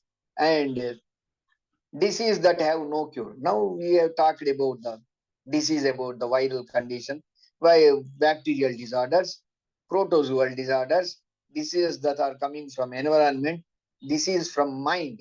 But all these diseases will be converted into a unequal pathology or changes in the morphology. So diseases that don't have cure, whatever may be the system, that system we may relieve one or the two patients out of the patients whom we are receiving per day, 100 patients. So we may relieve one patient, but we cannot cure. Even if modern system of medicine don't have any cure, they are going to reoccur, and the patient is going to die with these disorders only. Whenever he dies, that is cancer, dementia, Alzheimer's disease, advanced lung condition, heart, kidney, liver disorders, cirrhosis of liver, total kidney failure, one need dialysis. Dialysis will not work out at some time. So dialysis needs utmost attention. When the dialysis technician or patient will do some error, if they undergo 100 times dialysis, I have seen a patient who has undergone 5,000 times dialysis. So they developed overconfidence. When they entered into dialysis room, the lab technician also was doing from last 10 years on the same patient, weekly twice dialysis. So he developed kidney failure at the age of 35. At the age of 60, the lab technician also became old. Patient also became old. they lost temporary emotion, just slight. Instead of one pipe, he entered other pipe, and there the oxygen supply was very less, and his urea has increased. He died on dialysis bed itself. This happens usually in dialysis condition. So dementia, including Alzheimer's. In Alzheimer's disease, what happens? The brain will get atrophied. Like how atrophy means, it is a dried coconut. In dried coconut, what happens? Inside the shell will become dry, the oil will come down. In the same fashion, brain also will atrophy. That patient, when in Alzheimer's, he forgets, he only smiles, he forgets that he has taken food, he forgets that he has drunk water, and he rejects taking water. Most of the Alzheimer's disease patients will die with dehydration, because they always tell that they have eaten, they have taken water. So patients' attendants also never consider this. They think it is real because he moves here and there. So by the time we see that he is totally dehydrated, when the dehydrate substitution is given, he won't survive. And other thing is stroke. Stroke, if the golden time of the stroke has gone, the one-side paralytic stroke, he never improves in his lifetime. There is no medicine. Whatever medicine we give, whatever the physiotherapy we give, it is only a temporary condition. And most of the neurological brain tumors, they may survive for some time, but the secondary growth will come, including motor neuron diseases and multiple sclerosis is other disease, Huntington disease, muscular dystrophies. These muscular dystrophies, there will be therapeutics in homeopathy also written in Materia Medica and repertory, but they never help. Can we manage the patient? No proper studies were carried out. But in your clinical practice, you might have been successful in one or two cases. That has to be documented and written. The most difficult part in homeopathy, as a researcher, we found is everybody will be a successful homeopath, but nobody maintains a document. If he is not a successful homeopath, his clinic will not be maintained. His economy will not be viable. He is getting patients means he is showing results. But how he has shown results, there are no documents, only patient stories, and his experience is only document. Such a type of documents we cannot convert to give knowledge to our younger generations. So kindly, whatever you are successful or you failed, how you failed, kindly you note down. So rest of all the things you are successful. Why we failed, even at least we kindly maintain one daily. So that gives enormous knowledge to the other younger generations. Then some rare disorders. What are the rare disorders? Ehlers, Donal's syndrome, sickle cell anemia, cystic fibrosis. Nowadays, cystic fibrosis, it comes from DOWS. Muscular dystrophies, they are also very rare. Out of 10,000, one patient will suffer. Cystic fibrosis is also out of 10,000, one patient. Sickle cell anemia, hemophilia, which we have done. We thought that in the beginning, whatever that is textbook says is right, but it is not like that. Is it a genetic condition? Now it is increasing because the population is increasing. The intra-relation marriages are increasing. So we have around 365 out of 16 lakhs population cases of hemophilia. So somebody will be carrier, somebody will be the sufferer. So these are some of the disease conditions, and this is this. And classification of the diseases. Now we have seen everything. Fine. This is the history of the disease.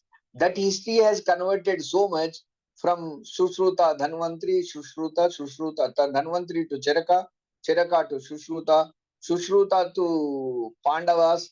Dhanvantri is a designation. It is not his name or particular physician. Whoever is known as a highly qualified physician who treats all the diseases is known as Dhanvantri.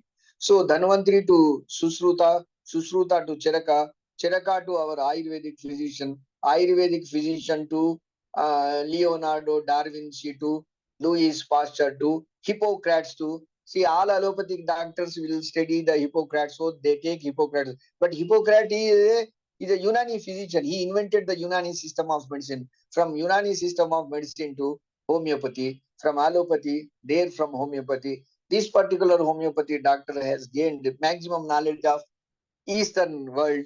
So he classified the diseases. that is Hahnemann, clinical classification, indisposition, surgical diseases, dynamic diseases. Again, dynamic diseases are acute diseases and chronic diseases.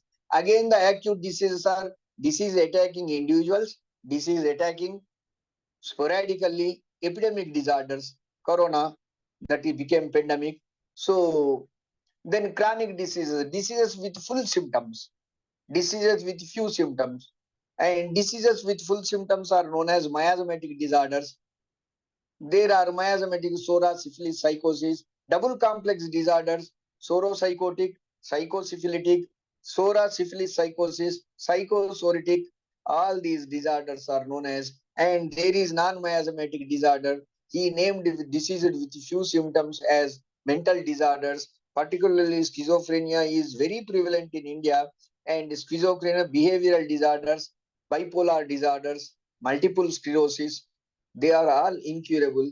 Hahnemann in 144 aphorism told that these one-sided diseases are palliated but not curable.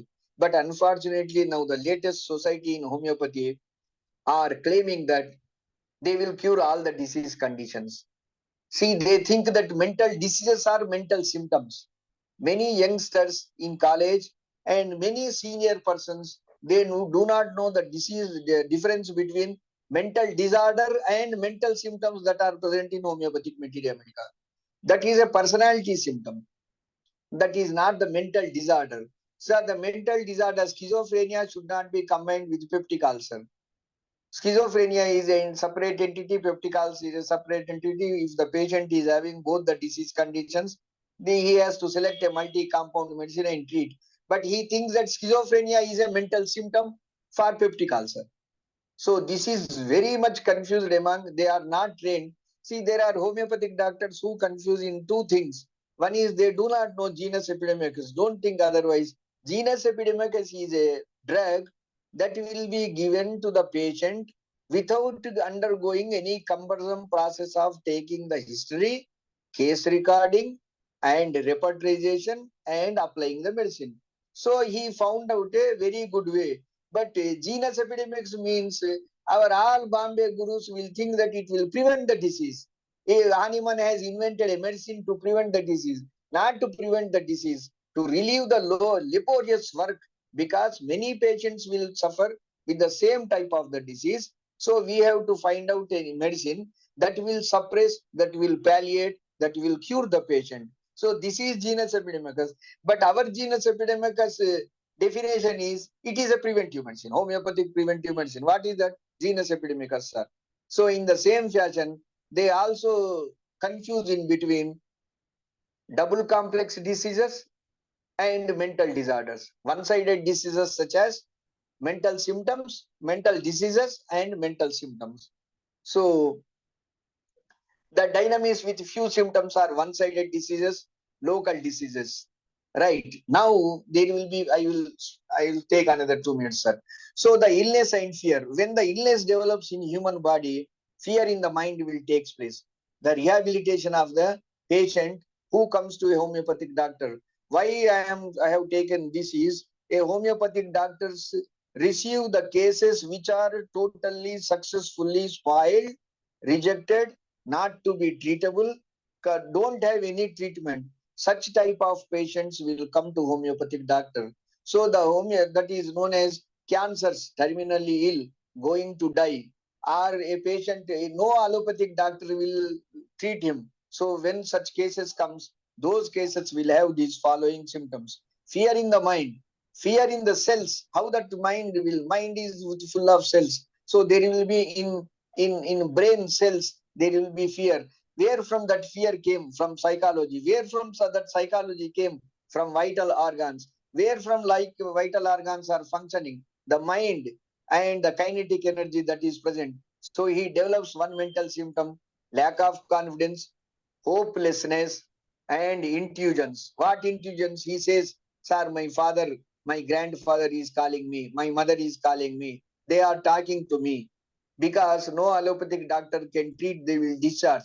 When they discharge with specific instructions, such cases will come to homeopathic doctor. So what homeopathic doctor has to do is make the person to survive more and more days as a human being, so that that in a given time that human being may do something good thinking, so that at least in his next birth he may become, if it is present, if it is not present, if he goes into environment, he will again take birth in good environment. So that cure, that illness, what is cure? Prevention is better than cure. It is a simple word, but once one get diseases, then only he will understand what is the prevention. See, if we have a cut over our face, then only we will understand the importance of bleeding. No better cure than good air. See, air is best teacher, best physician. Non-polluted water is best teacher. Sunlight is very good doctor, and non-polluting atmosphere or environment is a good doctor. Now you can see in Delhi that they will alter, they will close down because so much of pollution, a normal person can't live. So a good environment itself is a doctor. Then spiritual cure. What it was said in India, whatever it was said in our spiritual lessons, now that is becoming a rehabilitation counseling. There will be a pain clinics. In pain clinics, what they do, they give opium, your homeopathy opium. If you give 6x also, pain will come down. They give mother tincture opium. Mother tincture means the crude form by removing, purifying opium 100 milligrams. Gold and opium together, they will give injections to kill the pain. Morphine is prepared from cannabis indica, cannabis sativa. So in the same fashion, what they do is pain clinics. In the pain clinics, what they do rehabilitation. Before this process comes, our Hanuman, our ancient Indians have told spiritual cure, putting the consciousness. What is your internal heart is telling that I am going to leave this body, I am going to die. So accept the death. Physical, keep that consciousness on the physical body. See, you will see, I will tell you one of the patient who made this, a practical patient is Ramana Maharishi from Tiruvannamalai of Thane. He developed carcinoma of clavicle bone, and that is spread to scapula as well as humerus. So he kept his consciousness over the shoulder joint. So he never suffered with pain. He used to treat that, he used to remove insects from that, and he survived. And he surrendered his body. What happened? Instead of lying, instead of being set up, no upsetness, no struggling. Instead of that, what is they told, our ancient people told is better to offer body to the divine.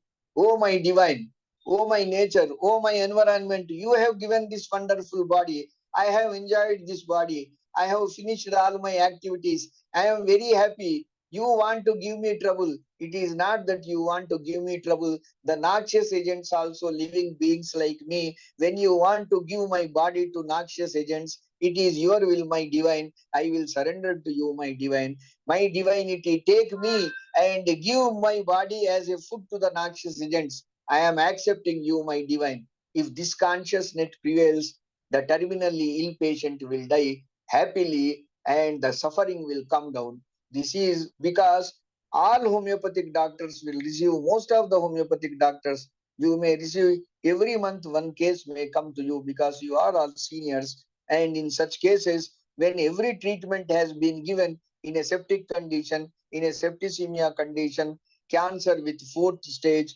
discharged, and doctor says survives only for 1 month, make the patient to survive for 3 months. Rehabilitation, such type of rehabilitation will be given in modern pain clinics, in terminally ill clinics. They will be made to believe. If anybody is not believing the God, they will be made believe environment. There won't be any God theory or anything. Okay, sir. By this, I am ending my show. I am ending my speech. Thank you very much, Ganesh sir, Manoj sir. I could not see your faces on the internet. And my dear group sir and Hariharan sir, who put a question, wonderful question in the last session. And all the persons whom I want to, yes, raised a hand. Yes, sir. Yes, sir. Yes, sir. Now I am seeing. Yes, that was a wonderful. Thank you very much. Yes, sir. It was a wonderful session from you, and that too, that you have shown beautifully how the evolution of this health disease and cure happens, and how the health systems developed into existence, and how all these branches of medicine came into existence, and how their attitude differs from one to another. And you have shown what to do when a patient who are supposed to leave the world need whether treatment or what kind of medication you need to give, and what is a disease, what is cure, what is the attitude of homeopathy, how homeopathy is different from, I must say, with Ayurveda, and how these Ayurveda has the same principle used in as in homeopathy. So anyway, you have from the very beginning to the 5th edition of your session, you thrilled us with the knowledge of our ancient system of Ayurveda, and connecting beautifully these systems together. Anyway, now it is the time for discussion. I invite Dr. Hariharan sir, because he is there to ask you some questions. Hariharan sir, good evening, namaskaram. Please unmute, sir. Sir, unmute your mic. Unmute your mic. Yes, sir. Okay, okay. Good evening, sir. Very glad to see you. Very glad to see you. Yes, sir. Nice, Okay. nice, sir. Only, see, time is so much, and I have only one question. Only Yes, one sir. question. That is, what is that? See, is a homeopathic doctor can cure a person completely by homeopathic medicine? That is my question. Yes, sir. Homeopathy, we see if you think like this, sir. There is no allopathic system present in the world. So all the patients die, sir. In 1980, in 1700, all the patients never died. Plague came, this smallpox It is came. not my question. It is not my question. Sir, So, sir, with sir, homeopathy complete. Yes, it is sir. not my question, sir. It is not my question. Yes, sir. Sir, yeah, while we are treating a patient, the cure is taking place in reverse order. If Yeah. one symptom is cured, another symptom will come. Then another Yes, symptom will come. Then You are another right. will come. See, endless of symptoms will come from a patient, from an individual. Yes, sir. Can You are correct, sir. Can we cure all these ailments by homeopathic medicine until the Yes, end? Until the end. Until the end, we can show some of them can be palliated, some of them can be suppressed, some of them can be relieved, some of the symptoms can be totally cured. Because in a terminally ill patient, what happens, sir? The new symptoms will be going on coming. Suppose in Alzheimer's patient, new symptoms will be going on coming. Each symptom can be suppressed, but whatever we suppress, whatever we cure, the end part of the life, that is death, cannot be postponed, sir. We Okay, have to thank you, trust sir. in that. That And is we have to, whatever that has to come in time, it will come, sir. If one won't die at the age of 90, somebody may die in accident, but death is must, and it must be accepted. That's why we have to teach the patient, and that's why the modern rehabilitation pain clinics, that pain clinics are meant for terminally ill. They will be taught that this is the limitation of the science, and you have to accept death, my dear patient. So they will make the patient to accept. It is nothing but giving divine body to divine. It is God's body giving to God. Let him take. It is like that. Okay, sir. Anyway, that's a very good explanation. And since the time is short, we have to wind up the session. So I invite Dr. Boblin to say a few words, as well as. So thank you, Sir, Dr. Dhanesh sir, sir, please Hariharan wait, sir. sir. Sir, please wait, sir. Yes. Before going to Boblin, 1 minute for Dr. Ramparesh sir. Just 1 Sir, minute. namaskar, sir. Boliye, sir. Thank you, sir. Namaskar, everyone. Namaskar. Namaskar. Very nice presentation, excellent session. Uh, this the main cause of disease, mind according to law of homeopathic science. Very nice presentation. According to Adhyatma, according to our ability, main cause of disease mind. सुनहु तातव मानस रोगा, रामचरित्र मानस सुनहु तातव मानस रोगा, जिनते दुख पावहि सब लोग। मोह Yes. सकल व्याधिनकर मूला, तिनते पुनि उपजहि बहुतूला। विषय तीनों भाई करे कान बात कप लोभ अपारा, क्रोध पित छाती जारा, तीनों भाई करहि प्रीति, उपजहि सनपात दुखदाई। विषय मनोरथ दुर्गम नाना, ते सब नाम सुनको जाना, ममता दादू कंडु हरसाई, हर्ष विषाद गरह बहुताई। इट इज डायनेमिक, सुख दुख की जर्नी सोच है, दुष्टा मन कटुलाई, अहंकार अति दुखद डमरुआ, मद कपट मद मान्य Harua. According to homeopathic science, here only one word, here 60% cause of disease here. Yeah. Okay. Thank you, sir. Very excellent Namaskar, session. sir. Namaskar, Thank you, Acharya. sir. Thank you for मौका complimenting देने me. बहुत मौका नमस्कार देने sir, के लिए नमस्कार धन्यवाद सर। जी को नमस्कार नमस्कार। Okay, now I invite Dr. Bobilum to say word of thanks to this session also. Thank you, Shaila Dr. madam ji, some other madam, namaskar. Harihara, all old people, namaskar madam. Sir, please wait. Please wait. On behalf of the IFPH, I would like to convey my sincere appreciation and thanks to Dr. M. Prakash Rao for sharing this webinar tonight. And he has given us a very, very deep insight into diseases and homeopathy, and he has linked it into the very deep, from the skin, from the even to the energy field, etheric and aura. And until when we want to get healed, he says prevention is better than cure. That's also a point for us to look into it. Then we have to take care of our health, our nutrition, etc. I think that is also a good point that we have to advise our patient to also take care of our health through all aspects. And I'm also quite touched by his research into tuberculosis. I have also read somewhere that tuberculosis has been found in the mummy. So it's a very, very long ancient disease, including I think we should also speak about Sora. I think Sora comes first before tuberculosis. Yeah. You are exactly right, sir. You are correct. If you could study Indian mythology, Ravanasura has stolen Rama's wife. That itself is a Sura. So after that, Lakshmana developed another Sura. He cut off the nose of Shurpanaka. So all are Sura, all are mental leads. At that time, tuberculosis was not present, sir. Yes, thank you very much. And I think you also mentioned something that is also very important, and that is when we seek healing, we have to get in touch with the Supreme Being, the Creator. Yeah.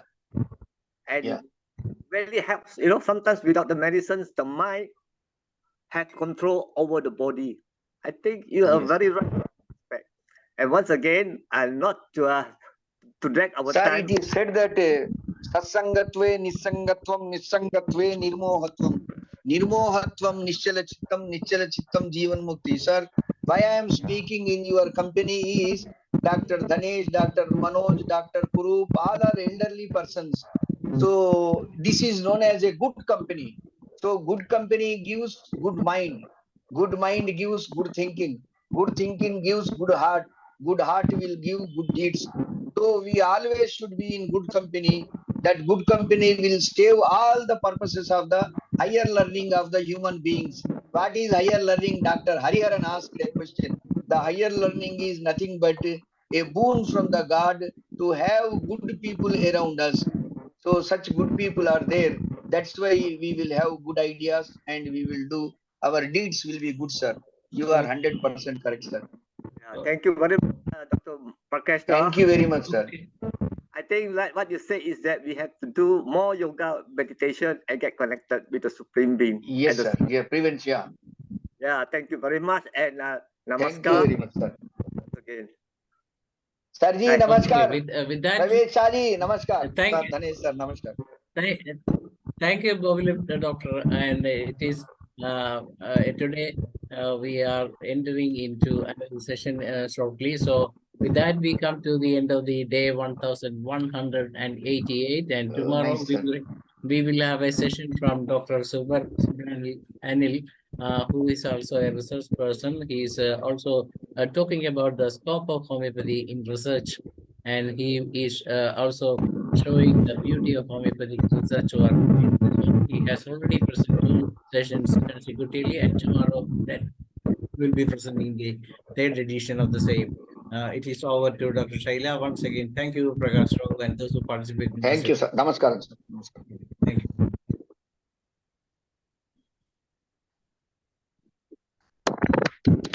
Please unmute, Dr. Shaila. You are muted. Okay. Thank you, Dr. Dhanesh. എല്ലാവർക്കും നമസ്കാരം. ഇന്ന് IFPHന്റെ 1188 ദിവസമാണ്. ഇന്ന് ഈ പ്ലാറ്റ്ഫോമിൽ Malayalam section പ്രോഗ്രാമിൽ പങ്കെടുക്കുവാനായി എത്തിയിട്ടുള്ള എല്ലാവർക്കും ഒരിക്കൽ കൂടി ഈ പരിപാടിയിലേക്ക് എല്ലാവരെയും ഞാൻ സ്വാഗതം ചെയ്യുകയാണ്. ഇന്ന് നമുക്ക് മലയാളം സെക്ഷനിൽ പൊതുജനാരോഗ്യ ബില്ല് ശരിയും തെറ്റും എന്ന വിഷയത്തെക്കുറിച്ചുള്ള പ്രത്യേക ജനറൽ ബോഡി യോഗമാണ്. അതിനായി അതിന്റെ ഉദ്ഘാടനം, നമ്മുടെ ജനറൽ ബോഡി യോഗത്തിന്റെ ഉദ്ഘാടനമായി എത്തുന്നത് നമ്മുടെ ആദരണീയനായ സേട്ട് സാറാണ്.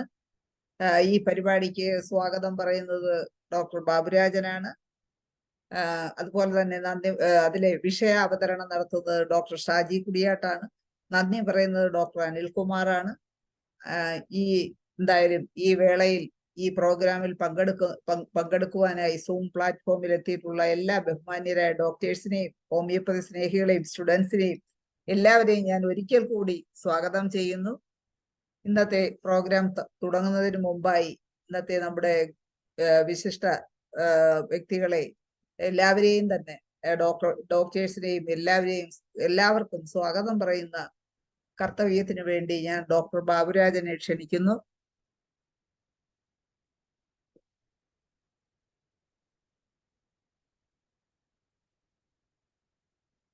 അനേഷ് ഡോക്ടറെ,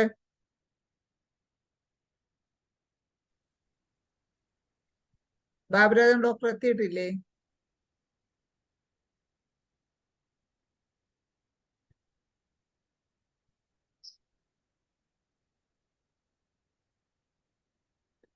ഷാജി കുടിയേറ്റ ഡോക്ടറെ, നമ്മുടെ ബാബുരാജൻ ഡോക്ടർ കയറിയിട്ടില്ലേ?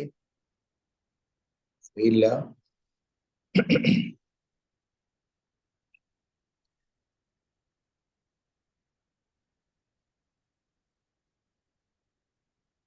ബാബുരാജൻ ഡോക്ടർ എത്താത്ത സാഹചര്യത്തിൽ ഇന്നത്തെ പ്രോഗ്രാമിന് സ്വാഗതം പറയുന്നതിന് വേണ്ടി ധനേഷ് ഡോക്ടറെ ക്ഷണിക്കുകയാണ്. തീർച്ചയായും നമ്മളെ international forum for promoting homeopathy എന്ന സംഘടന രൂപീകരിച്ചതിന് ശേഷം നാം നിരന്തരം ഒത്തിരി പ്രശ്നങ്ങളിലൂടെയാണ് കടന്നു പോകുന്നത്. അപ്പൊ ഇപ്പോഴേറ്റവും വന്നു വിട്ടിരിക്കുന്നത് കോവിഡ് എന്ന മഹാമാരി കാലത്ത് നമ്മൾ അനുഭവിച്ച ദുരിതത്തിനേലും വലിയൊരു ബുദ്ധിമുട്ടാണ്. അന്ന് അതിന്റെ സാമ്പിൾ വെടിക്കെട്ട് മാത്രമായിരുന്നെങ്കിൽ ഇന്നിപ്പോൾ പൂരം വെടിക്കെട്ട് തന്നെയാണ് നമ്മുടെ വീടിൽ നമ്മുടെ ഈ ആരോഗ്യ മേഖലയിൽ നടന്നുകൊണ്ടിരിക്കുന്നത്. പക്ഷെ ദൗർഭാഗ്യവശാൽ ഇതിലെ തെറ്റും ശരിയും ആർക്കും തന്നെ മനസ്സിലായിട്ടില്ല. പൊതുവെ എല്ലാവരും വിചാരിച്ചിരിക്കുന്ന പൊതുജന ആരോഗ്യ ബില്ല് എന്ന് പറയുന്നത് പൊതുജനങ്ങളുടെ നന്മയ്ക്കുള്ള ഒരു ബില്ലാണ്. പക്ഷെ ആ നന്മ എങ്ങനെയാണെന്നുള്ളത് അവർ മനസ്സിലാക്കിയിട്ടില്ല. പക്ഷെ ഇത് പൊതുജനെ എങ്ങനെ ശിക്ഷിക്കാം, പൊതുജനങ്ങളിൽ നിന്ന് എങ്ങനെ പണം ഖജനാവിലോട്ട് കൊണ്ടുപോകാം, എന്തെല്ലാം മാർഗങ്ങളിലൂടെ മറ്റ് പണം ചില ആൾക്കാർക്ക് സ്വരൂപിക്കാം, അതിനുള്ള പഴുതുകൾ എന്തൊക്കെയാണ് സത്യത്തിൽ ഈ പൊതുജനാരോഗ്യ ബില്ലിൽ വ്യവസ്ഥകളിൽ പറഞ്ഞിരിക്കുന്നത്. നമുക്കെല്ലാവർക്കും അറിയാം, നമ്മൾ നാളെ നടക്കുന്ന വഴിയിൽ രാവിലെ ചെല്ലുമ്പോൾ ബ്ലോക്ക് ആയിരിക്കുമോ അതോ മുന്നോട്ട് നമുക്ക് പോകാൻ പറ്റുമെന്ന്. അതിന് എന്തെങ്കിലും ഒരു പ്രത്യേക രോഗത്തിന്റെ പേര് പറഞ്ഞ് നമ്മളെ തടഞ്ഞു നിന്നിരിക്കാം. നമ്മുടെ വീട്ടിൽ കയറാൻ ചെല്ലുമ്പോഴത്തേക്ക് നിങ്ങൾക്ക് ഈ വീട്ടിൽ കയറാൻ പറ്റില്ല, നിങ്ങൾ പണ്ട് ഗൾഫുകാരൻ കോവിഡ് കാലത്ത് നാട്ടിൽ വന്നപ്പോൾ പറ്റിയതുപോലെ വീട്ടുകാർ പോലും വീട്ടിൽ കയറ്റാതെ അദ്ദേഹത്തിന് തിരിച്ച് നാട് വിടേണ്ട ഒരു അവസ്ഥ വന്നു.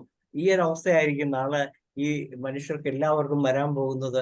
അതിനെ എങ്ങനെ തടയിടാം, അതിനെ നമുക്ക് എങ്ങനെ മുന്നോട്ട് കൊണ്ടുപോകാം, അതിനു വേണ്ടി ആരൊക്കെ എങ്ങനെ ബോധവൽക്കരണം, ആരെയൊക്കെയാണ് ബോധവൽക്കരിക്കേണ്ടത്? നമ്മുടെ മുഖ്യമന്ത്രി പോലും പറയുകയുണ്ടായി, ഹോമിയോപ്പതി വളരെ നല്ല ചികിത്സാ സമ്പ്രദായമാണ്. പക്ഷെ ആ ചികിത്സാ സമ്പ്രദായത്തെ അല്ലെങ്കിൽ ആയുർവേദത്തെ ഒക്കെ കൂച്ചുവിലങ്ങിട്ടിരിക്കുന്ന ഒരു ചികിത്സാ രീതി, ഒരു ബില്ലാണ് ഇതെന്നുള്ളത് അദ്ദേഹം തിരിച്ചറിയുന്നില്ല. അദ്ദേഹം സമയം കുറവുകൊണ്ടായിരിക്കാം അദ്ദേഹം വായിക്കുന്നില്ല, അല്ലെങ്കിൽ അദ്ദേഹം മനസ്സിലാക്കിയിട്ടുണ്ടെങ്കിൽ പോലും അതിന്റെ അന്തസ്സ് മനസ്സിലാക്കാതെയാണ് അദ്ദേഹം ഇതുവരെ മുന്നോട്ട് പോയിരിക്കുന്നത്. അപ്പൊ അതിൻ്റെതായ കുഴപ്പങ്ങൾ നമുക്കുണ്ടായിട്ടുണ്ട്. അപ്പൊ തീർച്ചയായും അദ്ദേഹത്തെ എന്ന് പറഞ്ഞാൽ നമ്മുടെ ആരോഗ്യമന്ത്രി പോലും ഒരു മുൻവിധിയോടുകൂടിയാണ്. കാരണം ഇത് മറ്റാരോ എഴുതി കൊടുത്ത ബില്ല് അതുപടി അതേ രീതിക്ക് തന്നെ അവതരിപ്പിക്കുകയാണ് നമ്മുടെ ആരോഗ്യമന്ത്രി ചെയ്തിരിക്കുന്നത്. അത് ചില ധാർഷ്ട്യത്തോടു കൂടിയുള്ള ചില ഇടപെടലുകളാണ് ആരോഗ്യമന്ത്രിയുടെ ഭാഗത്തുനിന്നും ഈ മേഖലയിൽ ഉണ്ടായത്. നമ്മളത് നേരിട്ട് കണ്ടതാണ്. നേരിട്ട് ചെല്ലുമ്പോഴും നമ്മൾ എന്താണോ പറയാൻ ഉദ്ദേശിക്കുന്നത് അത് പറയാൻ സമ്മതിക്കാതെ അവരെന്താണോ കേൾക്കാൻ ആഗ്രഹിക്കുന്നത് അത് മാത്രം, സ്തുതിപാഠകരുടെ ഒരു ഗ്രൂപ്പിനെ തന്നെയാണ് അവർ പ്രതീക്ഷിക്കുന്നത്. പക്ഷെ സത്യം എപ്പോഴും സത്യമായിരിക്കും. ഈ സത്യം നമുക്ക് തുറന്നു പറയാതിരിക്കാൻ പറ്റില്ല. സത്യം പറയുന്നവനെ കല്ലെറിയാൻ ആളുണ്ടാവും. അതുകൊണ്ട് തന്നെയാണ് ഇപ്പോഴും നമ്മൾ പടിക്ക് പുറത്ത് നിൽക്കേണ്ടി വന്നത്. അപ്പൊ പടിക്ക് പുറത്ത് നിൽക്കുന്ന നമ്മളെ എങ്ങനെ പടിക്കുള്ളിൽ വീടിനുള്ളിലാക്കാം, അതിനുവേണ്ടി നാം എന്തൊക്കെ ചെയ്യണം? ഇപ്പോൾ നമ്മളുടെ കയ്യിൽ ശുഭപ്രതീക്ഷയായിട്ട് ഇരുന്നത് ബില്ല് ഗവർണറുടെ ഓഫീസിലാണെന്നുള്ളതായിരുന്നു. പക്ഷേ ഈ കഴിഞ്ഞ ദിവസം പിടിച്ചു വെച്ച എല്ലാ ബില്ലും അദ്ദേഹം കേന്ദ്രത്തിലോട്ട് വിട്ടപ്പോൾ മറ്റു ചിലരുടെ പിടിപ്പാടുകൾ കൊണ്ടോ അവരുടെ ശക്തി കൊണ്ടോ ആ ബില്ല് തൽക്കാലം അദ്ദേഹം ഒപ്പിടുകയും അത് നിയമമാവുകയും ചെയ്തു. ഇങ്ങനെ നിയമമായ ഒരു നിയമത്തെ ഇനി എങ്ങനെയാണ് നമുക്ക് മോഡിഫൈ ചെയ്യാൻ പറ്റുന്നത് എന്നതിനെ കുറിച്ച് നമുക്ക് ചിന്തിക്കേണ്ടിയിരിക്കുന്നു. അതിനായി കൂട്ടായ പരിശ്രമിക്കേണ്ടിയിരിക്കുന്നു. അതിനായിട്ട് എല്ലാവരുടെയും അഭിപ്രായങ്ങൾ അറിയേണ്ടിയിരിക്കുന്നു.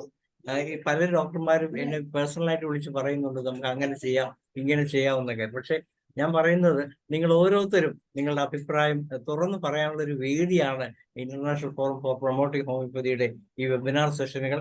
ഈ വേദിയിൽ വന്ന് നിങ്ങൾക്ക് എന്താണോ നിങ്ങളുടെ മനസ്സിന്റെ ഉള്ളിൽ തോന്നുന്നത്, അത് പോസിറ്റീവ് ആകാം, നെഗറ്റീവ് ആകാം, പക്ഷെ നിങ്ങൾ അത് പറയണം. നിങ്ങൾ പറയുമ്പോഴാണ് നമുക്കത് നോട്ട് ചെയ്യാൻ പറ്റുന്നത്. ഇനി അഥവാ എന്തെങ്കിലും കാരണവശാൽ നിങ്ങൾക്ക് പറയാൻ പറ്റുന്നില്ലെങ്കിൽ നിങ്ങളത് കുറിപ്പായിട്ട് ഞങ്ങൾക്ക് അയച്ചു തരികയാണെങ്കിൽ ഞങ്ങളത് നമ്മുടെ ഗ്രൂപ്പിൽ ഇട്ടിട്ട് നമുക്ക് എല്ലാവർക്കും ആ രീതിയിലും ആശയവിനിമയം നടത്താവുന്നതാണ്. എന്തായാലും എല്ലാവരും ആത്മാർത്ഥമായ തുറന്നു പറച്ചിൽ നമുക്ക് ആവശ്യമുണ്ട്. ഹോമിയോപ്പതി എന്ന ഈ മഹത്തായ സമ്പ്രദായത്തെ ആർക്കും ആരുടെ മുന്നിലും നമുക്ക് അടിയറ വെക്കേണ്ട കാര്യമില്ല. അപ്പൊ അതുകൊണ്ട് തന്നെ അതിനുള്ള ഒരു കൂട്ടായ ശ്രമത്തിനായി എല്ലാവരും ഒറ്റക്കെട്ടായി നിൽക്കണം. നമുക്ക് കേസൊക്കെ ചെയ്യേണ്ടി വരും, അതിന് പണം വേണ്ടി വരും, നല്ല അഡ്വക്കേറ്റ്സിനെ കണ്ടുപിടിക്കണം, നിയമോപദേശകരെ കാണണം, നമുക്കൊരു നിയമ സെല്ല് രൂപീകരിക്കണം, പൊതുജനങ്ങളെ ബോധവൽക്കരിക്കണം. അതിനായിട്ട് കാസർഗോഡ് മുതൽ തിരുവനന്തപുരം ജാഥ നടത്തണമെങ്കിൽ ജാഥ നടത്തേണ്ടി വരും.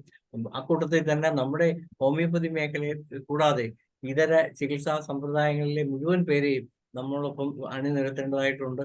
അപ്പൊ ഈ സത്യം ഇന്നല്ലെങ്കിൽ നാളെ ജനം തിരിച്ചറിയും. അതിനുള്ള വേദികൾ ഇനിയും ഉണ്ടാകും. പക്ഷെ അത് നമ്മളുടെ ജീവിതകാലത്ത് തന്നെ ആവണമെന്നില്ല, പിന്നീടാണെങ്കിലും ഉണ്ടാകും. കാരണം പരിവർത്തനം ആവശ്യമാണ്. അതുകൊണ്ട് തന്നെ അതിനുവേണ്ടിയുള്ള കൂട്ടായ ശ്രമം ഇപ്പോഴും നടക്കുന്നുണ്ട്. ഒത്തിരി ആൾക്കാർ അതിനായിട്ട് കൂട്ടായ്മ ചേർന്നുകൊണ്ടുള്ള പ്രവർത്തനങ്ങൾ നടത്തുന്നുണ്ട്. അതുകൊണ്ട് നമ്മൾ തുടങ്ങി വെക്കുന്ന ഈ യജ്ഞത്തിൽ നമ്മോടൊപ്പം സഹകരിക്കാൻ ഒത്തിരി ആൾക്കാർ പിന്നീട് വരും. ഇപ്പൊ നമ്മൾ കുറച്ചുപേരെ ഉള്ളു എന്ന് കരുതി ആരും ടെൻഷൻ പിടിക്കേണ്ട, അല്ലെ വിഷമിക്കേണ്ട, നിരാശരാകേണ്ട. നമ്മുടെ ചർച്ചകൾ തുടർന്നുകൊണ്ടേയിരിക്കും. ഏത് സമയവും ചിലപ്പോൾ നമ്മൾ മുന്നിട്ടിറങ്ങുന്നവരെ ചിലപ്പോൾ അറസ്റ്റ് ചെയ്യാം, ഉള്ളിലാക്കാം. പക്ഷെ അങ്ങനെ വന്നാലും അത് ഏറ്റെടുക്കാൻ പിന്നെയും തലമുറ ഉണ്ടാകും എന്ന് പറഞ്ഞുകൊണ്ട് ഈ വേദിയിൽ എത്തിയിരിക്കുന്ന എല്ലാവരെയും ഇന്റർനാഷണൽ ഫോറം ഫോർ പ്രൊമോട്ടിംഗ് ഹോമിയോപ്പതിയുടെയും എൻ്റെ പേരിൽ ഞാൻ സ്വാഗതം ചെയ്യുകയാണ്. പ്രത്യേകിച്ചും നമ്മുടെ വൈസ് പ്രസിഡന്റായ ഡോക്ടർ ഷാജി കുടിയത്ത് ഇന്നും എത്തിയിട്ടുണ്ട്. ഡോക്ടർ ഷാജി കുടിയത്തിനെയും പ്രത്യേകം ഈ വേദിയിലോട്ട് സ്വാഗതം ചെയ്യുന്നു. അതുപോലെ തന്നെ ഈ വേദിയിൽ എത്തിച്ചേരാമെന്ന് പറഞ്ഞിരിക്കുന്ന മറ്റ് ചികിത്സാ സമ്പ്രദായത്തിലെ ഡോക്ടർമാരെയും ഹോമിയോപ്പതി സ്നേഹികളെയും ഹോമിയോപ്പതിയോടൊപ്പം ഈ ആയുഷ് ബില്ല് മാറ്റം വരുത്തുന്നതിന് വേണ്ടി നമ്മളോട് സഹകരിക്കാൻ സാധ്യതയുള്ള എല്ലാവരെയും ഈ വേദിയിൽ വിട്ട് ഒരിക്കൽ കൂടി സ്വാഗതം ചെയ്തുകൊണ്ട് ഞാൻ സംഹരിക്കുകയാണ്. നന്ദി ഡോക്ടർ ധനേഷ്. സ്വാഗത പ്രസംഗം നടത്തിയ ഡോക്ടർ ധനേഷിന് പ്രത്യേകം നന്ദി പറയുന്നു. ഇനി നമ്മുടെ സേട്ട് സാർ ഉദ്ഘാടനമാണ് നടക്കേണ്ടത്. സേട്ട് സാർ വരുന്ന മുറയ്ക്ക് നമുക്ക് ഉദ്ഘാടന കർമ്മം നിർവഹിക്കാം. അപ്പോഴേക്കും നമ്മുടെ വൈസ് പ്രസിഡന്റ് ഡോക്ടർ ഷാജി കുടിയാട്ടിനെ 2 വാക്ക് സംസാരിക്കുന്നതിനെ ഞാൻ ക്ഷണിക്കുക.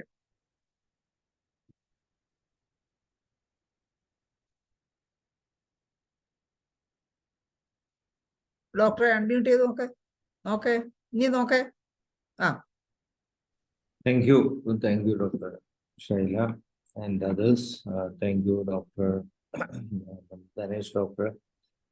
Dinesh Doctor വളരെ നല്ല ഒരു പ്രസന്റേഷൻ ആണ്, അല്ലെങ്കിൽ ഐഡിയാസ് ആണ് സ്വാഗത പ്രസംഗത്തിൽ തന്നെ പറഞ്ഞത്. ഏതായാലും ഇപ്പോൾ നമുക്ക് ഇനി കോടതിയിൽ കേസ് കൊടുക്കുക എന്നുള്ളതാണ് നമ്മുടെ ഫസ്റ്റ് സ്റ്റെപ്പ് ഇനി എടുക്കേണ്ടത്. ആ സ്റ്റെപ്പിന് നമുക്ക് ആവശ്യമുണ്ടായിരുന്ന സംഗതിയാണ് ഇത് ഗസറ്റ് പബ്ലിക്കേഷൻ വരിക എന്നുള്ളത്. ആ ഗസറ്റ് പബ്ലിക്കേഷൻ വന്നു കഴിഞ്ഞു.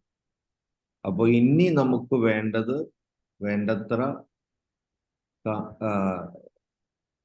കാശ് സമ്പാദിക്കുക എന്നുള്ളതും കാശ് സ്വരുക്കൂട്ടുക എന്നുള്ളതും ഏറ്റവും നല്ല വക്കീലന്മാരെ ഉപയോഗിച്ച് നമ്മൾ കോടതികളിൽ പ്രായോഗികമായിട്ടുള്ള രീതിയിൽ കേസ് ഫയൽ ചെയ്യുക എന്നുള്ളതാണ്. അതോടൊപ്പം തന്നെ സൈമൾട്ടേനിയസ് ആയിട്ട് തുടരേണ്ട 2 കാര്യങ്ങളാണ്. പൊതുജനത്തെ കഴിയുന്നത്ര ജനങ്ങളെ ഈ അപകടഘട്ടത്തെക്കുറിച്ച് അറിയിക്കുക. അതുപോലെ തന്നെ ചില പാർട്ടി സ്നേഹികളും ഇതേക്കുറിച്ച് പഠിച്ച് വേണ്ടത്ര കാര്യങ്ങൾ ബോധ്യപ്പെടാത്ത ചില ഡോക്ടർമാരും ബ്ലൈൻഡായിട്ട് ഈ ബില്ല് തിരുത്തി നമുക്ക് വേണ്ട രീതിയിലാക്കിയതാണെന്ന രീതിയിലുള്ള പ്രചരണങ്ങൾ നടത്തുന്നുണ്ട്. വായിക്കാത്തതുകൊണ്ടാകാം, അല്ലെങ്കിൽ രാഷ്ട്രീയ പ്രത്യേകത താല്പര്യം കൊണ്ടാകാം. അങ്ങനെയുള്ളവരാൽ നയിക്കപ്പെടുന്ന അല്ലെങ്കിൽ സ്വാധീനിക്കപ്പെട്ടിരിക്കുന്ന ഡോക്ടർമാരെ സത്യം ബോധ്യപ്പെടുത്തേണ്ട ചുമതല കൂടി നമുക്ക്. അപ്പൊ ഇത്രയും കാര്യങ്ങളാണ് നമുക്ക് ചെയ്യേണ്ടത്. അപ്പൊ കഴിയുന്നത്ര ജനങ്ങളെ ബോധവൽക്കരിക്കുക, കഴിയുന്നത്ര ഇതേക്കുറിച്ച് വ്യക്തത വരാത്ത ഡോക്ടർമാരെ ബോധ്യപ്പെടുത്തുക. പിന്നെ നമ്മുടെ കേസിനുമായി ബന്ധപ്പെട്ട് നമുക്ക് ഏറ്റവും നല്ല വക്കീലന്മാരെ വെച്ച് പ്രായോഗികമായിട്ടുള്ള തന്ത്രപരമായിട്ടുള്ള രീതിയിൽ നമ്മുടെ കേസ് വിജയിക്കുന്നതിന് വേണ്ടി കേസ് കൊടുക്കുന്നതിനുള്ള ശ്രമങ്ങളിൽ വേണ്ടത്ര സാമ്പത്തികം സ്വരൂപിക്കേണ്ടതുണ്ട്. അതിനെ സഹായിക്കുക. നിങ്ങൾ തരുന്ന ഓരോ കാശും അത് വളരെ സൂക്ഷ്മതയോടെ കൈകാര്യം ചെയ്ത് നിങ്ങൾക്ക് ഉറപ്പ് തരികയാണ്. നമ്മൾ അത് ഏറ്റവും നല്ല രീതിയിൽ കൈകാര്യം ചെയ്യുന്നതായിരിക്കും. അപ്പൊ ഇത്രയും കാര്യങ്ങളാണ് ആമുഖമായിട്ട് പറയാനുള്ള. ഇനി റിപ്പീറ്റബിലിറ്റി വേണ്ട എന്നുള്ളത് കൊണ്ട് ഇപ്പൊ പുതിയതായിട്ടുണ്ടായ ഏക ഡെവലപ്മെന്റ് ഗസറ്റ് നോട്ടിഫിക്കേഷൻ വന്നു എന്നുള്ളതാണ്. അത് നമ്മുടെ ഗ്രൂപ്പുകളിൽ ഷെയർ ചെയ്തിട്ടുണ്ട്. അത് നമ്മൾ ഇതിക്ക് മുമ്പ് പഠിച്ച അത് തന്നെയാണ്. അത് ഗസറ്റ് പബ്ലിഷ് ചെയ്തേ ഉള്ളൂ. നമ്മൾ ഇതുവരെ പറഞ്ഞതെല്ലാം ശരിയാണ്, ഇതെല്ലാം അതിൻ്റെ അകത്തുണ്ട്. അപ്പോൾ ഇനി ഈ 3 കാര്യങ്ങൾ നമ്മളെല്ലാവരും ഒറ്റക്കെട്ടായിട്ട് ശ്രമിക്കണം. അത് നിങ്ങളുടെ ശ്രദ്ധയിൽപ്പെടുത്തുവാണ്. ഇനി നിങ്ങളുടെ എന്തെങ്കിലും നമുക്കോട് കമ്മ്യൂണിക്കേറ്റ് ചെയ്യാനുണ്ടെങ്കിൽ അതിനു വേണ്ടിയിട്ടാണ് നമ്മളിവിടെ വന്ന് നിങ്ങളോട് കാതോർക്കുന്നത്. നിങ്ങൾക്ക് എന്തെങ്കിലും കാര്യങ്ങൾ നമ്മളോട് ഓപ്പണായിട്ട് പറയാവുന്ന കാര്യം ഓപ്പണായിട്ട് പറയാം. അത് തന്ത്രപരമായ എന്തെങ്കിലും കാര്യങ്ങളാണെങ്കിൽ പേഴ്സണലായിട്ട് പറയുകയാണെങ്കിൽ പേഴ്സണലായിട്ട് പറയണം. ഏതായാലും നമ്മൾ ഒരുമിച്ച് ഇതിനെ നേരിടണം. ഇത് മനുഷ്യരാശിയുടെ നന്മയ്ക്ക് വേണ്ടിയുള്ള ഒരു വൻ മുന്നേറ്റത്തിന് വേണ്ടിയുള്ള തുടക്കമാണ്. ഇത് ഒറ്റ ദിവസം കൊണ്ട് തീരുന്നതല്ല. നാളെ പനി വന്ന് മാറുന്നത് പോലെ മാറുന്ന ഒരു സംഗതിയല്ല. ഇത് തുടർച്ചയായ ഇഞ്ചോടിഞ്ച് പൊരുതലാണ്. അത് നമ്മൾ മനസ്സിലാക്കുക. ആ ഇഞ്ചോടിഞ്ച് പൊരുതി തോപ്പിക്കേണ്ട ലോകത്തെ ഇതുവരെയുള്ള നമ്മുടെ ജീവിതത്തിൽ നമ്മൾ അറിയാതെ നമ്മളെ സ്വാധീനിച്ച് നമ്മളെ നിയന്ത്രിച്ച് നമ്മുടെ എക്സ്പ്ലോയിറ്റ് ചെയ്തുകൊണ്ടിരുന്ന ശക്തികളെ തോൽപ്പിക്കേണ്ടതാണ്. അത് പ്രകൃതിയുടെ നിയമപ്രകാരം കൂടി നടക്കേണ്ടതാണ്. അപ്പൊ ആ സമയം സമാഗതമായെങ്കിൽ അത് നടക്കുക തന്നെ ചെയ്യും. നമ്മുടെ എഫേർട്സ് നമ്മൾ എടുത്തുകൊണ്ടേയിരിക്കുക, മനുഷ്യരാശിയുടെ നന്മയ്ക്കായിട്ട് മാത്രമേ എനിക്ക് പറയാനുള്ളൂ. As long as we remain and keep our intentions right, we are in the right track and the right path, and success will be ours today or tomorrow or day after tomorrow, not after that. So we should continue. നമ്മൾ തുറന്നുകൊണ്ടേയിരിക്കണം എന്ന് മാത്രമേ എനിക്ക് പറയാനുള്ളൂ. അപ്പോൾ ഇനി നിങ്ങളുടെ ഭാഗത്തു നിന്നുള്ള ആശയങ്ങൾ കേൾക്കുക, നിങ്ങൾ തുറന്നു പറയുക. പലരും ഒന്നും സംസാരിക്കുന്നില്ല. നിങ്ങൾക്ക് പറയാനുള്ളത് നമ്മളോട് കമ്മ്യൂണിക്കേറ്റ് ചെയ്യണം. നിങ്ങളുടെ മനസ്സിൽ വരുന്ന ആശയങ്ങൾ കമ്മ്യൂണിക്കേറ്റ് ചെയ്യണമെന്നാണ് പറയാൻ. നിങ്ങളെ കേൾക്കാനാണ് ഞാൻ ഇവിടെ വന്നിരിക്കുന്നത്. ദയവായി നിങ്ങളുടെ ആശയങ്ങൾ ഇവിടെ പറയുക. ഇനി ഇത് ഒറ്റയ്ക്ക് പറയാനാണെങ്കിൽ you can call me or message me in my WhatsApp. Shaila doctor മ്യൂട്ടാണ്. ഷാജി കുടിയാട്ട് ഡോക്ടർ പറഞ്ഞത് എല്ലാവരും കേട്ട് കാണുമെന്ന് വിചാരിക്കുന്നു. കേസ് ആണ് പ്രാഥമികമായി ചെയ്യേണ്ട കാര്യങ്ങൾ. എങ്കിൽ പോലും ഇതിനെക്കുറിച്ചുള്ള അവയർനെസ് പൊതുജനങ്ങളിൽ എത്തിക്കുക എന്നുള്ളത് വലിയ കാര്യമാണ്. നേരത്തെ ധനേഷ് ഡോക്ടർ പറഞ്ഞ പോലെ വല്ല ജാഥയോ സമരമോ അങ്ങനെ എന്തെങ്കിലും കാസർഗോഡ് മുതൽ തിരുവനന്തപുരം വരെ എന്തെങ്കിലും ജാഥ വല്ലതും നടത്തേണ്ടതായിട്ടുണ്ടോ? കേസിൽ എന്തൊക്കെ കാര്യങ്ങളാണ് നമ്മൾ ഉൾപ്പെടുത്തേണ്ടത്? ബുദ്ധിപരമായിട്ടും ഇങ്ങനെയുള്ള കാര്യങ്ങളും നിർദ്ദേശങ്ങളും ഒക്കെ എല്ലാവർക്കും അവരവരുടെ അഭിപ്രായങ്ങൾ പങ്കുവയ്ക്കാം. തീർച്ചയായിട്ടും എല്ലാവരും അവരവരുടെ അഭിപ്രായങ്ങൾ വ്യക്തമാക്കണം. എത്രത്തോളം അപകടകരമായ അവസ്ഥയിലൂടെയാണ് നമ്മൾ കടന്നു പോകണമെന്ന് എല്ലാവർക്കും മനസ്സിലായി കാണും ഇതിനകം തന്നെ. അപ്പൊ തീർച്ചയായിട്ടും എല്ലാവരും അഭിപ്രായങ്ങൾ ആയിട്ട് മുന്നോട്ട് വരിക. നമ്മുടെ നേരത്തെ തന്നെ നമ്മുടെ ഇതിൽ വീഡിയോയൊക്കെ ഓണാക്കിയിരിക്കുന്ന നമ്മുടെ മഞ്ജു ഗോപിനാഥ് ഡോക്ടർ ഉണ്ട്. ഡോക്ടറെ ഞാൻ ക്ഷണിക്കുകയാണ് 2 വാക്ക് സംസാരിക്കുന്നതിനായി. ഡോക്ടർ മഞ്ജു ഗോപിനാഥ്.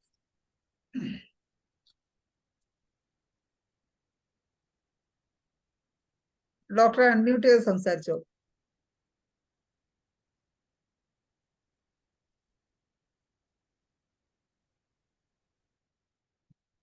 അൺമ്യൂട്ട് ചെയ്ത് സംസാരിക്കൂ ഡോക്ടറെ.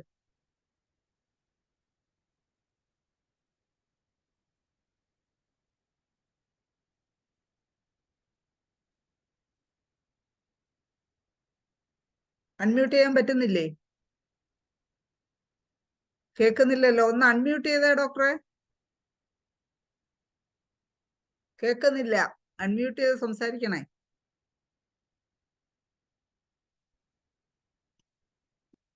ഒന്നുകൂടി അൺമ്യൂട്ട് ചെയ്യോ? കേൾക്കുന്നില്ലല്ലോ ഡോക്ടറെ. കേൾക്കുന്നില്ല. അൺമ്യൂട്ട് ചെയ്യണം ഡോക്ടറെ. അൺമ്യൂട്ട് ചെയ്ത് സംസാരിച്ചേ. ഡോക്ടർ അൺമ്യൂട്ട് ചെയ്യുമ്പോഴേക്കും നമുക്ക് ജെയിംസ് പോൾ സാറിലേക്ക് പോവാം. സാറിന് എന്താണ് പറയാനുള്ളത്?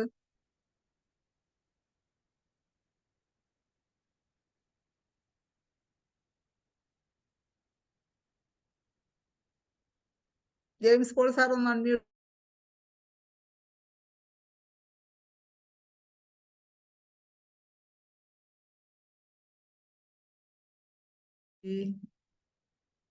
ഹോസ്റ്റ് മ്യൂട്ടഡ് എവരിവൺ എന്നാണ് കാണിക്കുന്നത്. ഞാൻ ഇതില്ലേ ഒന്നുകൂടെ ഇനി അൺമ്യൂട്ട് ചെയ്തേ. ജെയിംസ് പോൾ സാറിലേക്ക് പോയിട്ട് മഞ്ജു ഡോക്ടറിലേക്ക് വരാം. ജെയിംസ് പോൾ സാറെ പറയൂ. എല്ലാവർക്കും നമസ്കാരം. ഏതായാലും വളരെ പ്രധാനപ്പെട്ട ഒരു കാര്യങ്ങൾ ചർച്ച ചെയ്യുമ്പോൾ ഇപ്പോൾ ഈ പ്ലാറ്റ്ഫോമിലുള്ളത് 55 പേരാണ്. ഏതാണ്ട് 12,000-ഓളം രജിസ്റ്റേർഡ് ഡോക്ടേഴ്സ് കേരളത്തിലുണ്ട്.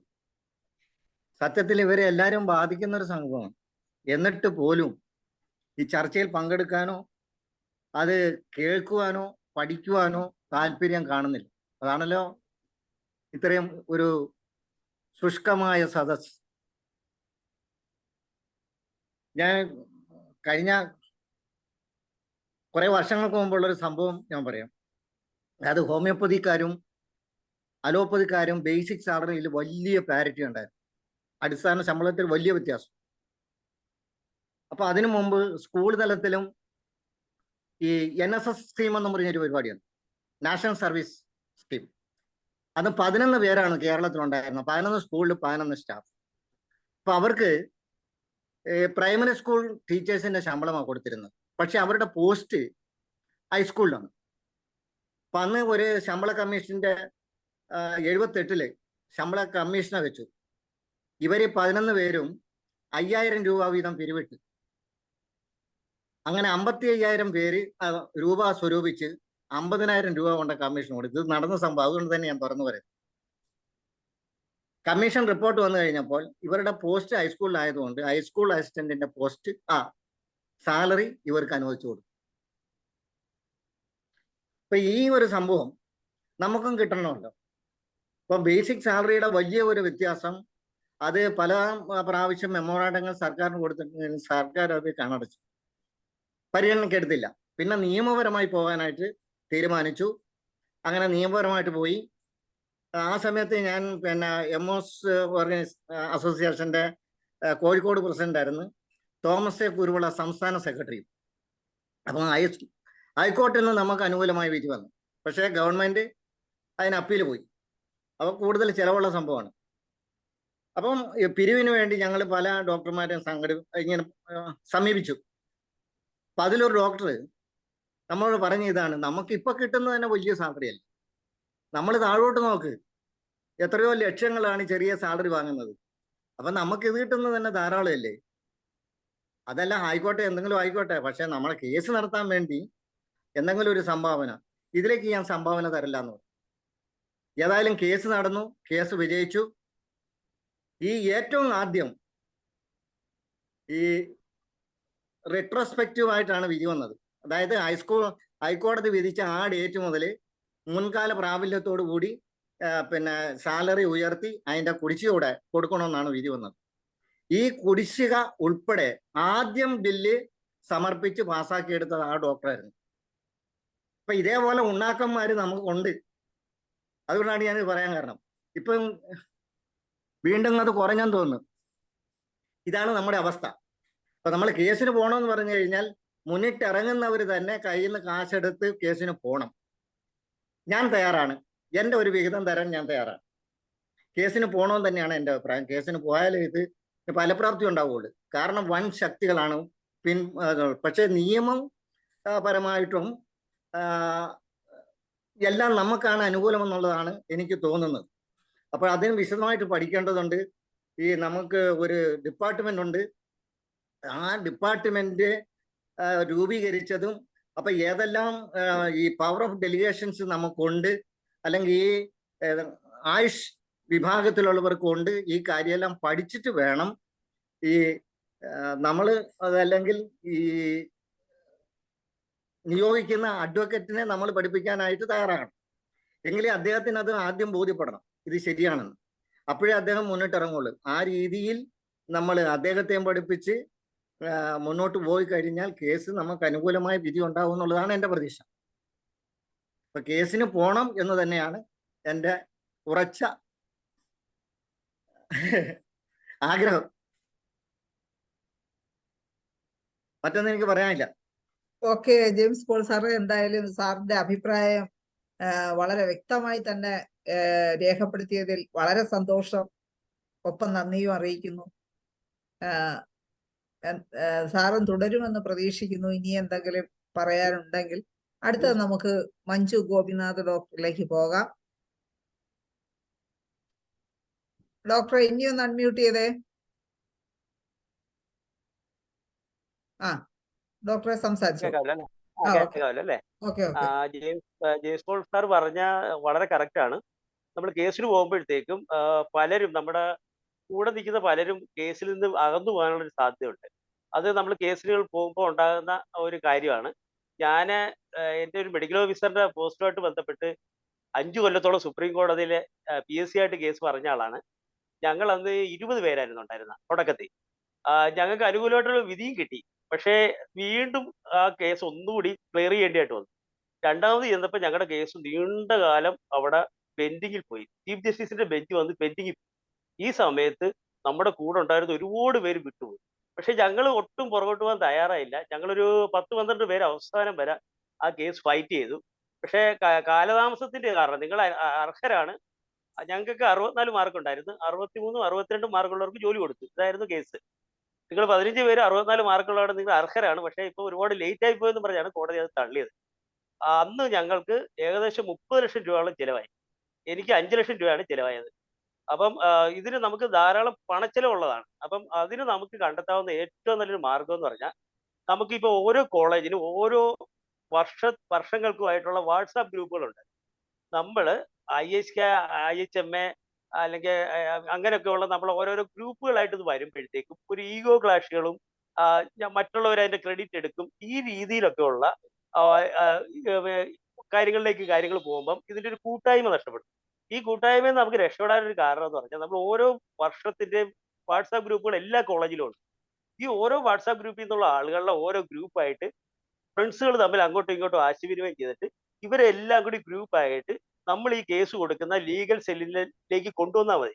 കൊണ്ടുവന്ന് വരുമ്പോഴത്തേക്കും ലാർജ് നമ്പർ എണ്ണം ഉണ്ടെന്നുണ്ടെങ്കിൽ നമുക്ക് ഒരിക്കലും ഈ പണം ഒരു ബേർഡൻ ആകത്തില്ല. ഞങ്ങൾ 12 പേരെ ഉണ്ടായിരുന്നുള്ളതുകൊണ്ടാണ് അന്ന് അത്രയും ഞങ്ങൾക്ക് സാമ്പത്തികമായിട്ടുള്ള ബുദ്ധിമുട്ടുണ്ടായത്. വലിയ കൂടിയ അഡ്വക്കേറ്റാ പരംജിത് സിംഗ് പട്വാലിയ എന്ന് പറഞ്ഞ ഇപ്പോഴത്തെ സെൻട്രൽ ഗവൺമെന്റിന്റെ ലീഡർ ഉണ്ട്, പഞ്ചാബിൽ നിന്നുള്ള അദ്ദേഹമാണ് ഞങ്ങൾക്ക് വേണ്ടി വാദിച്ചത്. അപ്പം അദ്ദേഹത്തിന് അന്ന് 1.5 ലക്ഷം രൂപയാണെന്ന് കൊടുക്കേണ്ടത്. അതൊരു 10-12 കൊല്ലം മുമ്പാണെന്നുള്ള ഓർക്കണം. അപ്പം അതുപോലെയൊക്കെയുള്ള അഡ്വക്കേറ്റിന് വരുമ്പോൾ നമുക്ക് പണം ആവശ്യമായിട്ട് വരും. ലാർജ് നമ്പർ ഡോക്ടേഴ്സിന് നമ്മൾ ഈ പൂളിലേക്ക് കൊണ്ടുവന്നാൽ മാത്രം മതി. കാരണം ലാർജ് നമ്പർ എണ്ണം ഉണ്ടെന്നുണ്ടെങ്കിൽ ഒരാളുടെ ഷെയർ വളരെ ചെറുതായിരിക്കും.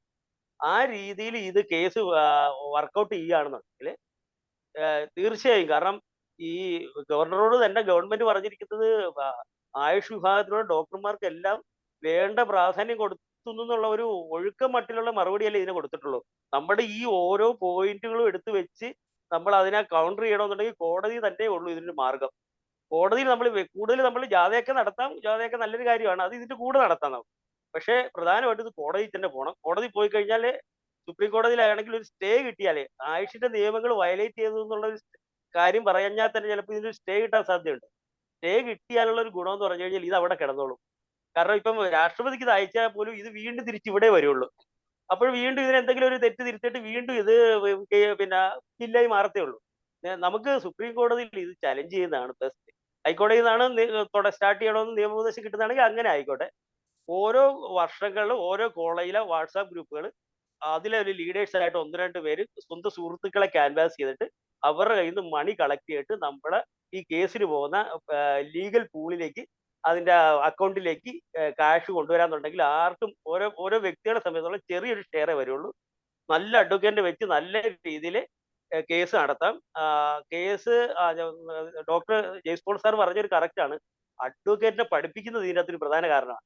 കാരണം ഈ നിയമം ഒരു പ്രാക്ടീസ് ചെയ്യുന്ന ഒരു വ്യക്തിയെ എങ്ങനെ ബാധിക്കുന്നു എന്നുള്ളത് ഈ അഡ്വക്കേറ്റുകൾക്ക് അറിയാൻ പറ്റത്തില്ല.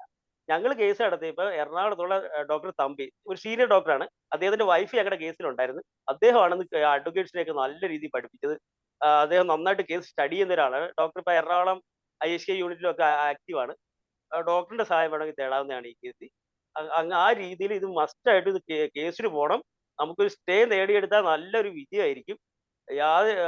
കേസ് കൊണ്ട് മാത്രമേ നമുക്ക് ഈ കേസിൽ നമുക്കൊരു ലെവലിൽ എത്താൻ പറ്റുള്ളൂ എന്നാണ് എൻ്റെ അഭിപ്രായം. Thank you. Okay, doctor Manju Gopinath, നല്ല അഭിപ്രായങ്ങളാണ് ഡോക്ടറും രേഖപ്പെടുത്തിയത്. ഷാജി കുടിയായിട്ട് ഡോക്ടർ ശ്രദ്ധിച്ചു കാണും എന്ന് പ്രതീക്ഷിക്കുന്നു. ഒരു മിനിറ്റ് ഡോക്ടർ, അതിനൊരു മറുപടി പറയാനുണ്ട്. ഡോക്ടർ മഞ്ജു ഗോപിനാഥ് പറഞ്ഞത് ചെയ്യേണ്ട ഒരു കാര്യമാണ്. പക്ഷേ നിർഭാഗ്യവരെന്ന് പറയട്ടെ, ഈ ISKയുടെയും IHMയുടെയും തലപ്പത്തിരിക്കുന്ന ഇന്നത്തെ നേതൃത്വം ഈ ബില്ല് ശരിയായ ബില്ലാണെന്ന് സമ്മതിച്ചത് ഇപ്പൊ ഫേസ്ബുക്കിൽ പോസ്റ്റ് ഇട്ടിരിക്കുകയാണ്. അതാ ഞാൻ വായിച്ചു കേൾപ്പിക്കാം. ഈ നമ്മുടെ ബില്ലിലെ പോരായ്മകൾ ചൂണ്ടിക്കാണിച്ചപ്പോൾ ഒരു ഡോക്ടർ എനിക്കിട്ട മറുപടിയാണ്. Get a copy of the Kerala Public Health Bill passed in Assembly and read it fully and get convinced before reaching into assumptions. What you said absolutely right when the bill was a draft. But what you are trying to propagate now is absolute nonsense according to the bill passed by the Kerala Legislative Assembly. All arguments will spoil good interpersonal relationships. So I am not ready for an argument. One cannot mislead a mass for a long time if the mass is educated. That's all. No more arguments. Let people get a copy of the bill instead of the draft, read it, and understand according to their better knowledge instead of running after vested interest.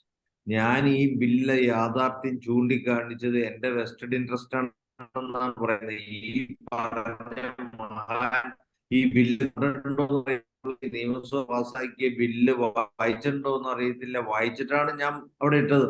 പക്ഷെ വായിക്കാത്ത അങ്ങേര് assume ചെയ്ത് പറയാണ് ഇങ്ങനെയാണ്. ഇത് ഞാൻ ഈ പറഞ്ഞ വ്യക്തിയുടെ പേര് കൂടെ പറയുന്നത് ശരിയാണോ എന്ന് എനിക്ക് അറിയില്ലാത്തതുകൊണ്ട് ഞാൻ പറയുന്നില്ല. ഈ വ്യക്തിയാണ് ഇന്ന് ISK നേതൃത്വത്തിന്റെ കോക്കസ് ലീഡർ.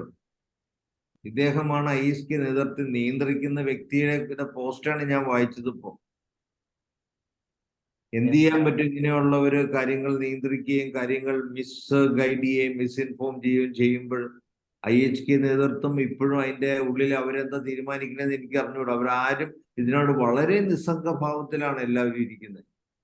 IHK എന്ന് പറഞ്ഞ ഒറ്റ സംഘടനയിൽ ധാരാളം ഇതുണ്ട്. അവരെയുള്ള പലരെയും അവര് ഈ ചങ്ങലക്കിട്ട് പിടിച്ചേക്കണ പോലെ പിടിച്ചു വെച്ചിരിക്കുകയാണ്. IFPH ചേർന്നാൽ ഇവിടെ ഒരു ടോക്കിന് വന്നാൽ ഇവിടെ കയറിയാൽ ഒക്കെ അവർക്ക് വലിയ തടസ്സങ്ങളും വലിയ പ്രശ്നങ്ങളുമാണ്. ഇപ്പോഴും അത് തുടരുവാണ്. ഈ ഒരു പ്രതിസന്ധി ഘട്ടത്തിൽ പോലും അതേ രീതിയിൽ അവർ തുടരുവാണെങ്കിൽ എന്ത് ചെയ്യാൻ പറ്റും അവരുടെ അടുത്ത്? ഇപ്പൊ ഞാൻ ഈ ഫേസ്ബുക്ക് എടുത്തു വെച്ചാണ് ഞാൻ വായിക്കുന്നത്. പോസ്റ്റ് ഇട്ടേക്കണെയാണ് ഞാൻ ഇന്നതാണ് എന്ന് പറഞ്ഞതിന് എന്നെ ബ്ലെയിം ചെയ്യാണ്. ഇപ്പോഴും ഇത് വായിക്കുന്നില്ല. ഇപ്പൊ അതിന്റെ ഗസറ്റ് നോട്ടിഫിക്കേഷൻ വന്നിട്ടുണ്ട്. ആ ഗസറ്റ് അദ്ദേഹം ഒന്ന് വായിച്ചാൽ നന്നായിരുന്നേനെ. എന്ത് ചെയ്യാൻ പറ്റും? ഇങ്ങനെയാണ് കാര്യങ്ങൾ. അപ്പൊ നിങ്ങളുടെ കൂടെയുള്ള നമ്മുടെ സഹോദരങ്ങളായ ഓരോ സംഘടനയിലും പ്രവർത്തിക്കുന്ന ആ മിസ്ലീഡ് ചെയ്തിരിക്കുന്ന ഡോക്ടേഴ്സിന്റെ ഇതിന്റെ സത്യാവസ്ഥ ബോധ്യപ്പെടുത്താനുള്ള ഉത്തരവാദിത്വം നമുക്ക് ഓരോരുത്തർക്കും ഉണ്ട്. ഒരുമിച്ച് നിന്നാൽ മാത്രം. ഇപ്പൊ ഡോക്ടർ മഞ്ജു പറഞ്ഞ വളരെ ശരിയാണ്. പക്ഷെ അടുക്കണ്ടേ? എന്നാലേ നമുക്ക് പറ്റുള്ളൂ. ഇതാണ് അവസ്ഥ. അപ്പൊ എല്ലാവരും മറ്റു ഡോക്ടർമാരെയും പൊതുജനങ്ങളെയും ഈ ബില്ലിന്റെ ഒരു കോപ്പി ഒരു ഇതുണ്ട്. ഞാനതിന്റെ ഒരു പ്രിന്റ് ഔട്ട് ഇന്നെടുത്തു ഗസറ്റ് പബ്ലിക്കേഷന്റെ. ഇതുമാതിരി എടുത്ത് ഒന്ന് കൊടുത്ത് ഒന്ന് വായിച്ചു നോക്കാൻ പറയുക. ഇതുമാതിരിയുള്ള നേതാക്കൾ പറഞ്ഞ വെട്ടിത്തരങ്ങൾ അല്ലെങ്കിൽ തെറ്റിദ്ധാരണകൾ അല്ലെങ്കിൽ തെറ്റിദ്ധരിപ്പിക്കലുകളിൽ അകപ്പെടാതിരിക്കാൻ ശ്രമിക്കുക. ബ്ലൈൻഡ് ആയിട്ട് വിശ്വസിക്കുകയാണ്. അതിനൊരു പണ്ടത്തെ ഒരു പഴഞ്ചൊല്ല് പറയും ഡോക്ടറെ, ആങ്ങളെ മരിച്ചാലും വേണ്ടൂല നാത്തൂന്റെ ദുഃഖം കണ്ടാ മതി എന്ന് പറയുന്ന പോലെയാണ്. IFPH ഒന്നും പോവാതിരുന്നാ മതി, അല്ലെങ്കിൽ താഴോട്ട് പോയാൽ മതി, ഹോമിയോപ്പതി നശിച്ചാലും വേണ്ടിയില്ല. ഈ IFPH ഫോം ചെയ്ത് തന്നെ ഞാൻ IHMAയിലും ISKയിലും ലൈഫ് മെമ്പറാണ്. ഇത് അവരോട് പല പ്രാവശ്യം റിക്വസ്റ്റ് ചെയ്തു, നിങ്ങൾ എന്തെങ്കിലും കോവിഡ് കാലത്ത് ഹോമിയോപ്പതിക്ക് ചെയ്യാൻ പറ്റുന്നതിനെ സമൂഹത്തിൽ തുറന്നു കാണിക്കണം. ഹോമിയോപ്പതിക്ക് ഒരു ഓപ്പർച്യൂണിറ്റി കിട്ടിയിട്ടില്ല, നമുക്ക് ഒത്തിരി ചെയ്യാൻ പറ്റുമെന്ന് പറഞ്ഞ് മടുത്ത് അവരെല്ലാം ഒന്നും അനങ്ങാതെ ഇരുന്നപ്പോഴാണ് വീണ്ടും ഇതുമാതിരിയുള്ള സലാഹുദ്ദീൻ എഞ്ചിനീയറെ മുന്നിൽ നിർത്തി ഞാൻ പല പ്രാവശ്യം ശ്രമിച്ചിട്ട് എനിക്കിട്ട് പിന്നിൽ നിന്ന് കുത്തു വന്നപ്പോഴാണ് ഞാൻ മാറി നിന്നിട്ട് സലാഹുദ്ദീൻ എഞ്ചിനീയറെ മുന്നിൽ നിർത്തി ഇതിന് ശ്രമിച്ചത്. അത് സലാഹുദ്ദീൻ എഞ്ചിനീയർ ആയതുകൊണ്ടാണ് വിജയിച്ചത്. ഞാൻ അവിടെ വളരെ സൈലന്റ് ആയിട്ട് മാറിയതേ ഉള്ളൂ. അപ്പൊ സലാഹുദ്ദീൻ വേറൊരു ഒരു നോൺ ഹോമിയോപ്പതി ആയതുകൊണ്ട് അത് പെട്ടെന്ന് കയറി ക്ലിക്ക് ചെയ്തു. അങ്ങനെയാണ് നമുക്ക് ഹോമിയോപ്പതി ലവേഴ്സ് ഫോറത്തിലോട്ടും അവിടെ നിന്ന് ഗ്ലോബൽ ഹോമിയോപ്പതി ലവേഴ്സ് ഫോറത്തിലോട്ടും പിന്നെ ഇപ്പൊ ഇന്റർനാഷണൽ ഫോറം ഫോർ പ്രൊമോട്ടിംഗ് ഹോമിയോപ്പതിയിലോട്ടും എത്താൻ സാധിച്ചത്. നമ്മൾ ഈ പ്രയത്നം തുടരേണ്ടതുണ്ട്. ഇത് നമ്മുടെ ജീവിതകാലത്ത് വരും തലമുറയ്ക്ക് നമ്മൾ കൊടുക്കേണ്ട വലിയൊരു ധർമ്മമാണ്. അത് ഒരു വലിയൊരു സംഭാവനയാണ്. ഹോമിയോപ്പതി മനുഷ്യരാശിയുടെ നന്മയ്ക്കായിട്ട് തുറന്നു കൊടുക്കുക എന്നുള്ളത്. അതിനെ ബന്ധിക്കാൻ ശ്രമിക്കുന്നവർ നമ്മൾ പരാജയപ്പെടുത്തേണ്ടതുണ്ട്. എല്ലാവരും മനസ്സിലാക്കുക, സഹകരിക്കുക. ഓക്കെ ഡോക്ടർ, ഇനി ആർക്കെങ്കിലും എന്തെങ്കിലും? അജിനി ഡോക്ടർ ഉണ്ടോ? അജിനി ഡോക്ടർ ഉണ്ടല്ലോ. ഡോക്ടറെ, അജിനി ഡോക്ടറെ അൺമ്യൂട്ട് ചെയ്ത് സംസാരിക്കൂ. ഡോക്ടർ അജിനി.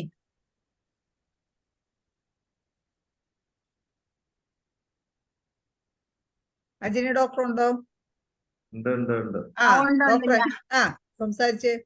എനിക്ക് പ്രത്യേകിച്ചൊന്നും പറയാനില്ല. ഷാജി സാർ പറഞ്ഞതെല്ലാം കറക്റ്റ് ആണ്. നമ്മള് അവരെയൊക്കെ സപ്പോർട്ട് ചെയ്യാന്നേ ഉള്ളൂ. എനിക്ക് അതിനെക്കുറിച്ച് കൂടുതൽ പറയാൻ അറിയത്തില്ല. സത്യത്തിൽ അതാണ് സത്യം.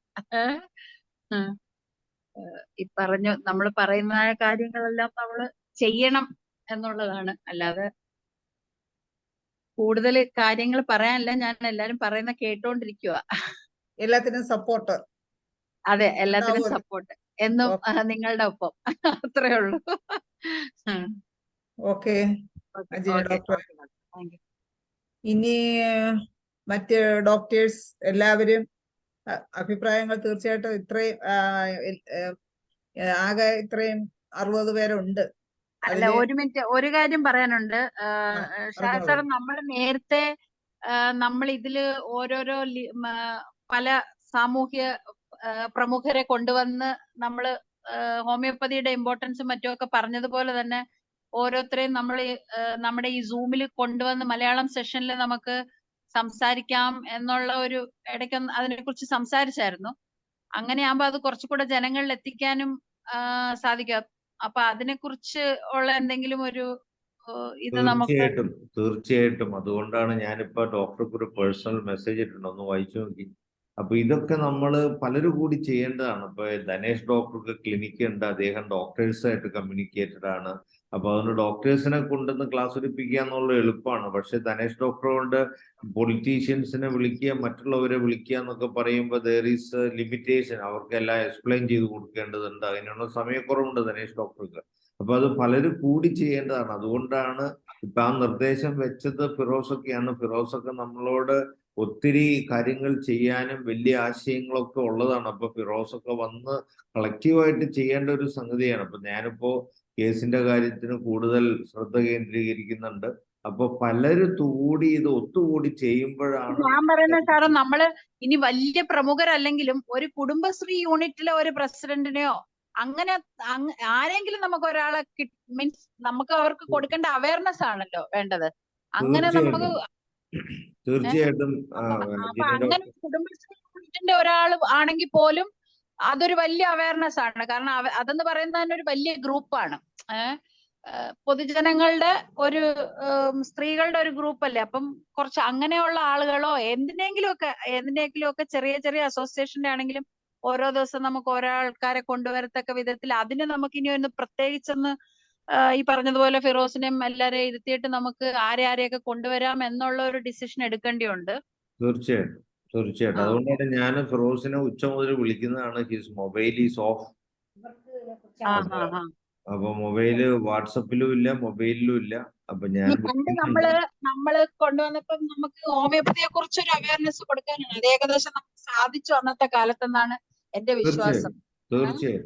അപ്പൊ അത് കഴിഞ്ഞ് നമ്മൾ ആ പരിപാടി അങ്ങ് വിട്ടു. അതുകൊണ്ടാണ് മലയാളം സെഷനിൽ തന്നെ നമുക്ക് ഇത് വേണം എന്ന് പറഞ്ഞത്. അപ്പൊ കുറെ ആൾക്കാരും അത് നമുക്ക് വീണ്ടും കണ്ടിന്യൂ ചെയ്താൽ മാത്രമേ ഇനി ഇങ്ങോട്ട് ശരിയാകത്തുള്ളൂ എന്നുള്ളതാണ്. ഓക്കെ സാർ, എന്നാ താങ്ക് യു. തീർച്ചയായിട്ടും അത് അജിനി ഡോക്ടർ ഒരു ഇനിഷ്യേറ്റീവ് എടുത്തോളൂ, എല്ലാവരും ഒന്ന് കോർഡിനേറ്റ് ചെയ്യാനുണ്ട്. അപ്പൊ നമ്മള് അവനവന്റെ ഭാഗത്ത് നിന്നുകൊണ്ട് ചെയ്യാവുന്നൊക്കെ ചെയ്യാം. അജിനി ഡോക്ടർക്ക് അതിന് വളരെ കോമ്പിറ്റന്റ് ആണ്. You should also take N initiative. ഇപ്പൊ ഫിറോസിനെ ഒക്കെ കൂട്ടിയിട്ട് അജിനി ഡോക്ടർ ഒരു ഇനിഷ്യേറ്റീവ് എടുത്തോളൂ കേട്ടോ. Okay please. ഡോക്ടറായിട്ടൊന്ന് കോർഡിനേറ്റ് ചെയ്താൽ മതി കേട്ടോ. ഓക്കെ അജിനി ഡോക്ടറെ, നമുക്ക് ആലോചിക്കാവുന്നതേ ഉള്ളൂ. പിന്നെ എനിക്കൊരു സംശയം, ഈ ഭരണപക്ഷത്തുള്ള MLA-മാരെ നമ്മൾ ഇപ്പൊ ഈ പ്ലാറ്റ്ഫോമിലേക്കൊക്കെ വിളിച്ച് അവര് വരുമോ? ഈ സർക്കാർ പാസ്സാക്കിയ ഒരു പ്രശ്നം ആയതുകൊണ്ട് അതാണ് അവരെ വിളിച്ചു വന്നിട്ട് ഇപ്പൊ ഈ നമ്മുടെ പൊളിറ്റിക്കൽ സിസ്റ്റത്തിൽ ഇപ്പോഴുള്ള പ്രോബ്ലം എന്ന് വെച്ചിട്ടുണ്ടെങ്കിൽ ഈ MLA-മാരും ഈ മാർക്സിസ്റ്റ് പാർട്ടിയുടെ തന്നെ കൂടെയുള്ള ഒത്തിരി പേര് നമ്മളോട് ആഗ്രഹിക്കണം. നമ്മുടെ പിണറായി വിജയൻ മുഖ്യമന്ത്രി തന്നെ ഹോമിയോ മെഡിസിൻ അപ്പൊ കഴിക്കുന്നത്. പക്ഷെ ഇങ്ങനെയുള്ള ഒരു കാര്യം വിവരിച്ചു കൊടുത്താല് അവരിനി എന്ത് പറയും? അല്ലെങ്കിൽ അതിന്റെ അകത്തുള്ള ഒരു പ്രോബ്ലം എന്നാണെന്ന് അറിയോ ഡോക്ടറെ? ഈ ഗവൺമെന്റ് നിലനിന്നു പോകുന്നതിന്റെ സാമ്പത്തികം ബഹിരാഷ്ട്ര കുത്തുകളിൽ നിന്ന് ലോണായിട്ടാണ് കിട്ടുന്നത്. ഈ ലോൺ കിട്ടണമെങ്കിൽ ഇതുമാതിരിയുള്ളത് പാസ്സാക്കി കൊടുത്താലേ, ഇതുമാതിരിയുള്ളത് നടപ്പാക്കി കൊടുത്താലേ ലോൺ കൊടുക്കുള്ളൂ. അപ്പൊ ഭരണം നിലനിർത്തുക എന്നുള്ളതാണ് അവർ ചെയ്യാൻ ഉദ്ദേശിക്കുന്നത്. അവർക്ക് ഇതൊക്കെ ശരിയാണെങ്കിൽ അവർ ഈ കേരളത്തിലെ ജനങ്ങളെ വിറ്റ് മുടിപ്പിക്കുകയാണ്. അല്ലെങ്കിൽ അത് ഞാൻ ആ വാക്ക് പ്രയോഗിച്ച് ക്ഷമിക്കുക, പക്ഷെ ഇത് വലിയ ദുരന്തത്തിലോട്ടാണ് നയിക്കുന്നതെന്നുള്ളത് അവർ ശ്രദ്ധിക്കുന്നേ ഇല്ല. അതാണ് അതിന്റെ പോരായിക. അപ്പൊ പക്ഷെ ഞാൻ അദ്ദേഹം പറയുന്നത് ഹോമിയോ ഇപ്പൊ മരുന്നാണ് നമ്മൾക്ക് കഴിക്കുന്നത്. അവര് സപ്പോർട്ട് ചെയ്യോ ഇല്ലയോ എന്നുള്ളത് നമുക്ക് അറിയാത്ത കാര്യമാണ്. പക്ഷെ എന്നാൽ പോലും നമ്മൾക്ക് പറഞ്ഞുകൊണ്ടിരിക്കുക എന്നുള്ളത് നമ്മൾ ചെയ്തുകൊണ്ടിരിക്കാം. തീർച്ചയായും അപ്പൊ നമ്മളെ അവരെ പഴയ ഈ പ്ലാറ്റ്ഫോമിലോട്ട് വിളിച്ചാ വരുവോ എന്നുള്ളതാണ് സംശയം. അല്ലാതെ അല്ലല്ല, നമുക്ക് വന്നാലും വന്നിരുന്ന കുറെ പേരുണ്ടല്ലോ ഇപ്പം. നമുക്ക് നേരത്തെ ആരിഫ് എം പി ഇവരൊക്കെ വന്നുകൊണ്ടിരുന്നുണ്ടല്ലോ. അപ്പൊ അങ്ങനത്തെ ഉള്ള ആൾക്കാരെ തന്നെ നമുക്ക് വീണ്ടും ഒരു റൗണ്ട് അടിക്കാം ഈ കാര്യം പറയാൻ വേണ്ടിട്ട്. ഇല്ല, അത് നമുക്ക് വിളിച്ചു നോക്കാം. ഞാൻ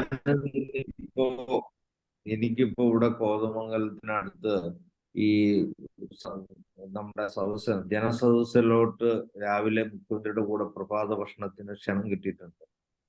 അപ്പൊ ഞാൻ പോയി ഇത് അദ്ദേഹത്തോട് നേരിട്ട് പറയാൻ പറ്റുമെന്ന് ശ്രമിക്കുന്നുണ്ട്. അറിഞ്ഞൂടാ നടക്കൂലൊന്നും. ആരോടൊപ്പമാണ് ഡോക്ടർ? അത് കേട്ടു. അങ്ങനെ ആരാണ്? ആരോടൊപ്പം? ഈ കേട്ടില്ല. ഇപ്പൊ ഈ ഇവിടെ നമ്മുടെ മുഖ്യമന്ത്രിയും മന്ത്രിസഭയും കൂടെ യാത്ര നടത്തുന്നുണ്ടല്ലോ. അപ്പൊ ഈ കോതമംഗലത്ത് ഇവിടെ നിന്ന് വരുമ്പോണ്ട് പ്രഭാത ഭക്ഷണത്തിന് ഇവിടുത്തെ അവര് എന്താണ് പ്രമുഖരായ വ്യക്തികളെ ക്ഷണിക്കുന്ന കൂട്ടത്തിൽ എനിക്ക് ക്ഷണം വന്നിട്ടുണ്ട് ബ്രേക്ക്ഫാസ്റ്റ് കഴിക്കാൻ. അപ്പൊ ഞാൻ പോവാൻ ഉദ്ദേശിക്കുകയാണ്. ഇത് പറയാൻ പറ്റുമെന്ന് ശ്രമിച്ചു നോക്കാം. ശ്രമിച്ചു നോക്കാം. അപ്പൊ ഇത് എന്തുമാത്രം നടക്കുമെന്ന് അറിയത്തില്ല. നമ്മൾ ഇതുമാതിരിയുള്ളതൊക്കെ പറയാൻ ശ്രമിക്കുമ്പോൾ അവർ എങ്ങനെയായിരിക്കും പ്രതികരിക്കുക എന്നുള്ളതെന്ന് അറിഞ്ഞൂടെ. ഏതായാലും ഞാനും സേട്ടു സാറോടെ പണ്ടൊരിക്കൽ പോയി അദ്ദേഹത്തോട് പറഞ്ഞതാണ്. ഈ എന്താണ് കേരള രാജ്ഭവനിൽ വെച്ച് നമ്മള് സ്വാതന്ത്ര്യദിന പരിപാടിക്ക് ചെന്നപ്പോൾ അന്ന് മുഖ്യമന്ത്രി ഉണ്ടായിരുന്നു. ഞാനും സേട്ടു സാറോടെ പോയി ഇതിന്റെ ബില്ലിന്റെ കാര്യം അദ്ദേഹത്തോട് സ്നേഹപൂർവ്വം അന്നും പറഞ്ഞാണ് ഞങ്ങൾക്ക് സഹായിക്കണമെന്ന് പറഞ്ഞാണ്. അപ്പൊ അദ്ദേഹം നടക്കട്ടെ എന്നൊക്കെ പറഞ്ഞു. എന്താ ചെയ്യുന്നത്, അവർക്ക് ഡിഫറെന്റ് ഇൻട്രസ്റ്റ്. പക്ഷെ ഇത് അവരിതൊന്നും ശ്രദ്ധിക്കുന്നേ ഇല്ല. ഇത് ഈ ക്ലോസ് അതാണ് മെയിൻ കാര്യം. ശ്രദ്ധിക്കത്തില്ല. നമ്മളിപ്പോ അത് പറഞ്ഞു കൊടുക്കുമ്പോഴും അത് എങ്ങനെ മനസ്സിലാക്കും അല്ലെങ്കിൽ എന്തായിരിക്കും എന്നുള്ള അത് എനിക്ക് തന്നെ മനസ്സിലാവും. അത് ഇപ്പൊ ആദ്യമൊക്കെ എന്തെങ്കിലും പറയുമ്പോ ഞാൻ തന്നെ ശ്രദ്ധിക്കത്തില്ലായിരുന്നു. അപ്പൊ പിന്നെ അവരെ പറഞ്ഞിട്ട് കാര്യമുണ്ടോ? ഒരു ബന്ധം അവരിങ്ങനെ വെറുതെ കേൾക്കത്തേ ഉള്ളൂ എന്നാ എനിക്ക് തോന്നുന്നത്. അത് അവരെ മനസ്സിലൊന്നും കൊള്ളത്തില്ല. കാരണം അവരെ മനസ്സിലിപ്പോ വേറെ കാര്യങ്ങളാണ്. പൊതുജനസഭ ചില കാര്യങ്ങൾ നമ്മൾ ശ്രദ്ധിക്കത്തില്ലല്ലോ. നമുക്ക് വേണ്ടാത്തതാന്ന് നമുക്ക് തോന്നിയാൽ ഞാൻ ശ്രദ്ധിക്കാറില്ല എന്നുള്ളത് കൊണ്ട് ഞാൻ അങ്ങനെ വിചാരിക്കുന്നു. മറ്റുള്ളവരും അങ്ങനെ. അപ്പൊ അത് സത്യത്തിൽ കുറച്ച് ചെറുതാക്കി ഇതെങ്ങനെ ഒന്ന് കുറച്ചും കൂടെ എങ്ങനെ അതൊന്ന് ഇതാക്കി എടുക്കും എന്നുള്ള സാറിനെ അത് പറ്റുള്ളൂ. നമ്മളിപ്പോ പ്രകൃതിയുടെ ഒരു സംഗതിയുണ്ട്. ഇപ്പൊ ഈ ലോകത്ത് നടക്കുന്നത് ലോക ജനതയെ മനുഷ്യരെ കബളിപ്പിച്ചുകൊണ്ടുള്ള ഒരു ഓട്ടമാണ്. ഇത് എത്ര നാള് പോകും എന്നുള്ളതാണ്. അപ്പൊ ഒരു കാലഘട്ടത്തിൻ്റെതായ മാറ്റം വരും. ആ മാറ്റമാണ് ഇനി ലോകത്ത് നടക്കേണ്ടത്. അപ്പൊ ആ മാറ്റത്തിന് നിമിത്തമാകാൻ എന്താണ് ശ്രമം നടത്തി ആ മാറ്റം വരുത്തിയെടുക്കേണ്ടവരാണ് നമ്മളൊക്കെ ഇങ്ങനെ ഒത്തുചേരുകയും ഇതൊക്കെ ഫോം ചെയ്യുകയും ഇന്റർനാഷണൽ തലത്തിൽ ഇതൊക്കെ ഫോം ചെയ്ത് വെച്ചിരിക്കുന്നത് ആ ഒരു വിഷനോടെയാണ്. അപ്പൊ ആ വിഷൻ നടപ്പാക്കിയെടുക്കുക എന്നുള്ളതാണ് വേണ്ട. അതിന് ശ്രമകരമായ ജോലിയാണ്. ഇഞ്ചോടിഞ്ച് പൊരുതേണ്ടതുണ്ട്. ഇതിലൊന്നും നിരാശപ്പെടേണ്ട. പ്രകൃതി അത് നിശ്ചയിച്ചിട്ടുണ്ടെങ്കിൽ ഇത് മനുഷ്യ നന്മയ്ക്കായിട്ട് നമ്മൾ നടപ്പാക്കിയെടുക്കുക തന്നെ ചെയ്യും. as long as we keep our intentions right. We are keeping it right. So I am confident about it. പിന്നെ ഏത് വഴിക്ക് വരും എങ്ങനെ വരും എന്നൊക്കെ ഉള്ളത് time will prove it. But we need to continue our efforts. അപ്പൊ മൂന്ന് കാര്യങ്ങളാണ് എഗെയിം എനിക്ക് പറയാനുള്ളത്. ഓർമ്മപ്പെടുത്തുവാണ്. കേസിന് പോകണം. അതിനുവേണ്ട സാമ്പത്തിക സഹായത്തിന് നിങ്ങൾ പരമാവധി സഹായിക്കുക. 2, പൊതുജനങ്ങളെ ബോധ്യപ്പെടുത്തുന്നതിന് പരമാവധി എഫേർട്ട് എടുക്കുക. നിങ്ങൾ ഒരു ചുരുങ്ങിയത് 10 വീടെങ്കിലും സുഹൃത്തുക്കളുടെ അയൽവക്കത്ത് കയറി പോണോന്ന് പറയണോന്ന് എനിക്ക് ആഗ്രഹമുണ്ട്. നിങ്ങളോട് പറയണോന്ന് ഞാൻ അത് ചെയ്യാൻ ആഗ്രഹിക്കുന്നുണ്ട്. അതുപോലെ തന്നെ മൂന്നാമത്തെ, ഇതേക്കുറിച്ച് അറിയില്ലാത്ത നമ്മുടെ ഹോമിയോപ്പതി സുഹൃത്തുക്കളോട് ഇത് പറയുക. ഈ 3 കാര്യങ്ങൾ നമ്മൾ ചെയ്താൽ ഡെഫിനറ്റ് ആണ് കേരളത്തിന്റെ മണ്ണിൽ നിന്ന് ഈ വിനാശത്തെ തുടച്ച് ഈ ചതിയെ തുടച്ചു നീക്കുന്നതിനുള്ള വൻ മുന്നേറ്റം നടത്താൻ നമുക്ക് സാധിക്കും. നമുക്ക് നമ്മൾ ആത്മാർത്ഥമായിട്ട് ശ്രമിച്ചാൽ. ഓക്കെ ഡോക്ടറെ ഷാജി കുടിയേട്ട് ഡോക്ടറെ, അടുത്തത് ഇനി ആർക്കെങ്കിലും പുതിയ ഇത് അഭിപ്രായങ്ങൾ പങ്കുവച്ചവർക്ക് എന്തെങ്കിലും കൂട്ടിച്ചേർക്കലുകൾ ഉണ്ടെങ്കിൽ പറയാം. ഇത്രയും പറഞ്ഞ് പോകുമ്പോൾ എന്തായാലും കേസ് പോവുക എന്നുള്ളതാണ് പ്രാഥമികമായ നമ്മുടെ ലക്ഷ്യം. അത് ആണ് ഏറ്റവും പ്രയോജനം ചെയ്യുന്നതെന്നാണ് കൂടുതൽ പേരും ഇതുവരെയുള്ള അഭിപ്രായത്തിൽ പറഞ്ഞത്. അപ്പൊ അതിനു വേണ്ടുന്ന സാമ്പത്തിക സപ്പോർട്ടെങ്കിലും ഒന്ന് വീഡിയോ ഓൺ ചെയ്ത് ഒന്ന് പറഞ്ഞാൽ വളരെ സന്തോഷമാവും. ഇതിന് മുന്നിട്ട് ഇറങ്ങുന്നവർക്ക് ഒരു സാമ്പത്തിക സപ്പോർട്ടെങ്കിലും എല്ലാവരും ഒന്ന് പറഞ്ഞാൽ വളരെ നന്നായിരിക്കും കേസിന് പോകുന്നതിന്. നമ്മളെ ജെയിംസ് പോൾ സാർ പറഞ്ഞ പോലെ. സലീം കുമാർ ഡോക്ടർക്ക് എന്തെങ്കിലും കൂട്ടിച്ചേർക്കാനുണ്ടോ? സലീം കുമാർ ഡോക്ടർ ഉണ്ടോ? സലീം കുമാർ ഡോക്ടർ, ഡോക്ടർ ബിന്ദു ശങ്കർ, ദീപ പ്രകാശ് ഡോക്ടർക്ക് എന്തെങ്കിലും കൂട്ടിച്ചേർക്കാനുണ്ടെങ്കിൽ പറയാം. സീന സുരൻ ഡോക്ടർ ഉണ്ട്.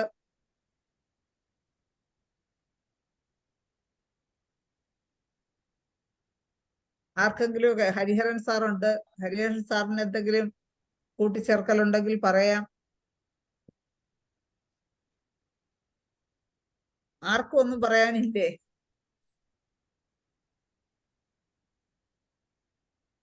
ഹരിഹരൻ സാറുണ്ടോ?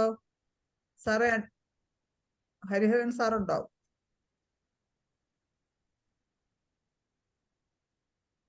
ഉണ്ട്, പക്ഷെ റെസ്പോണ്ട് ചെയ്യുന്നില്ല.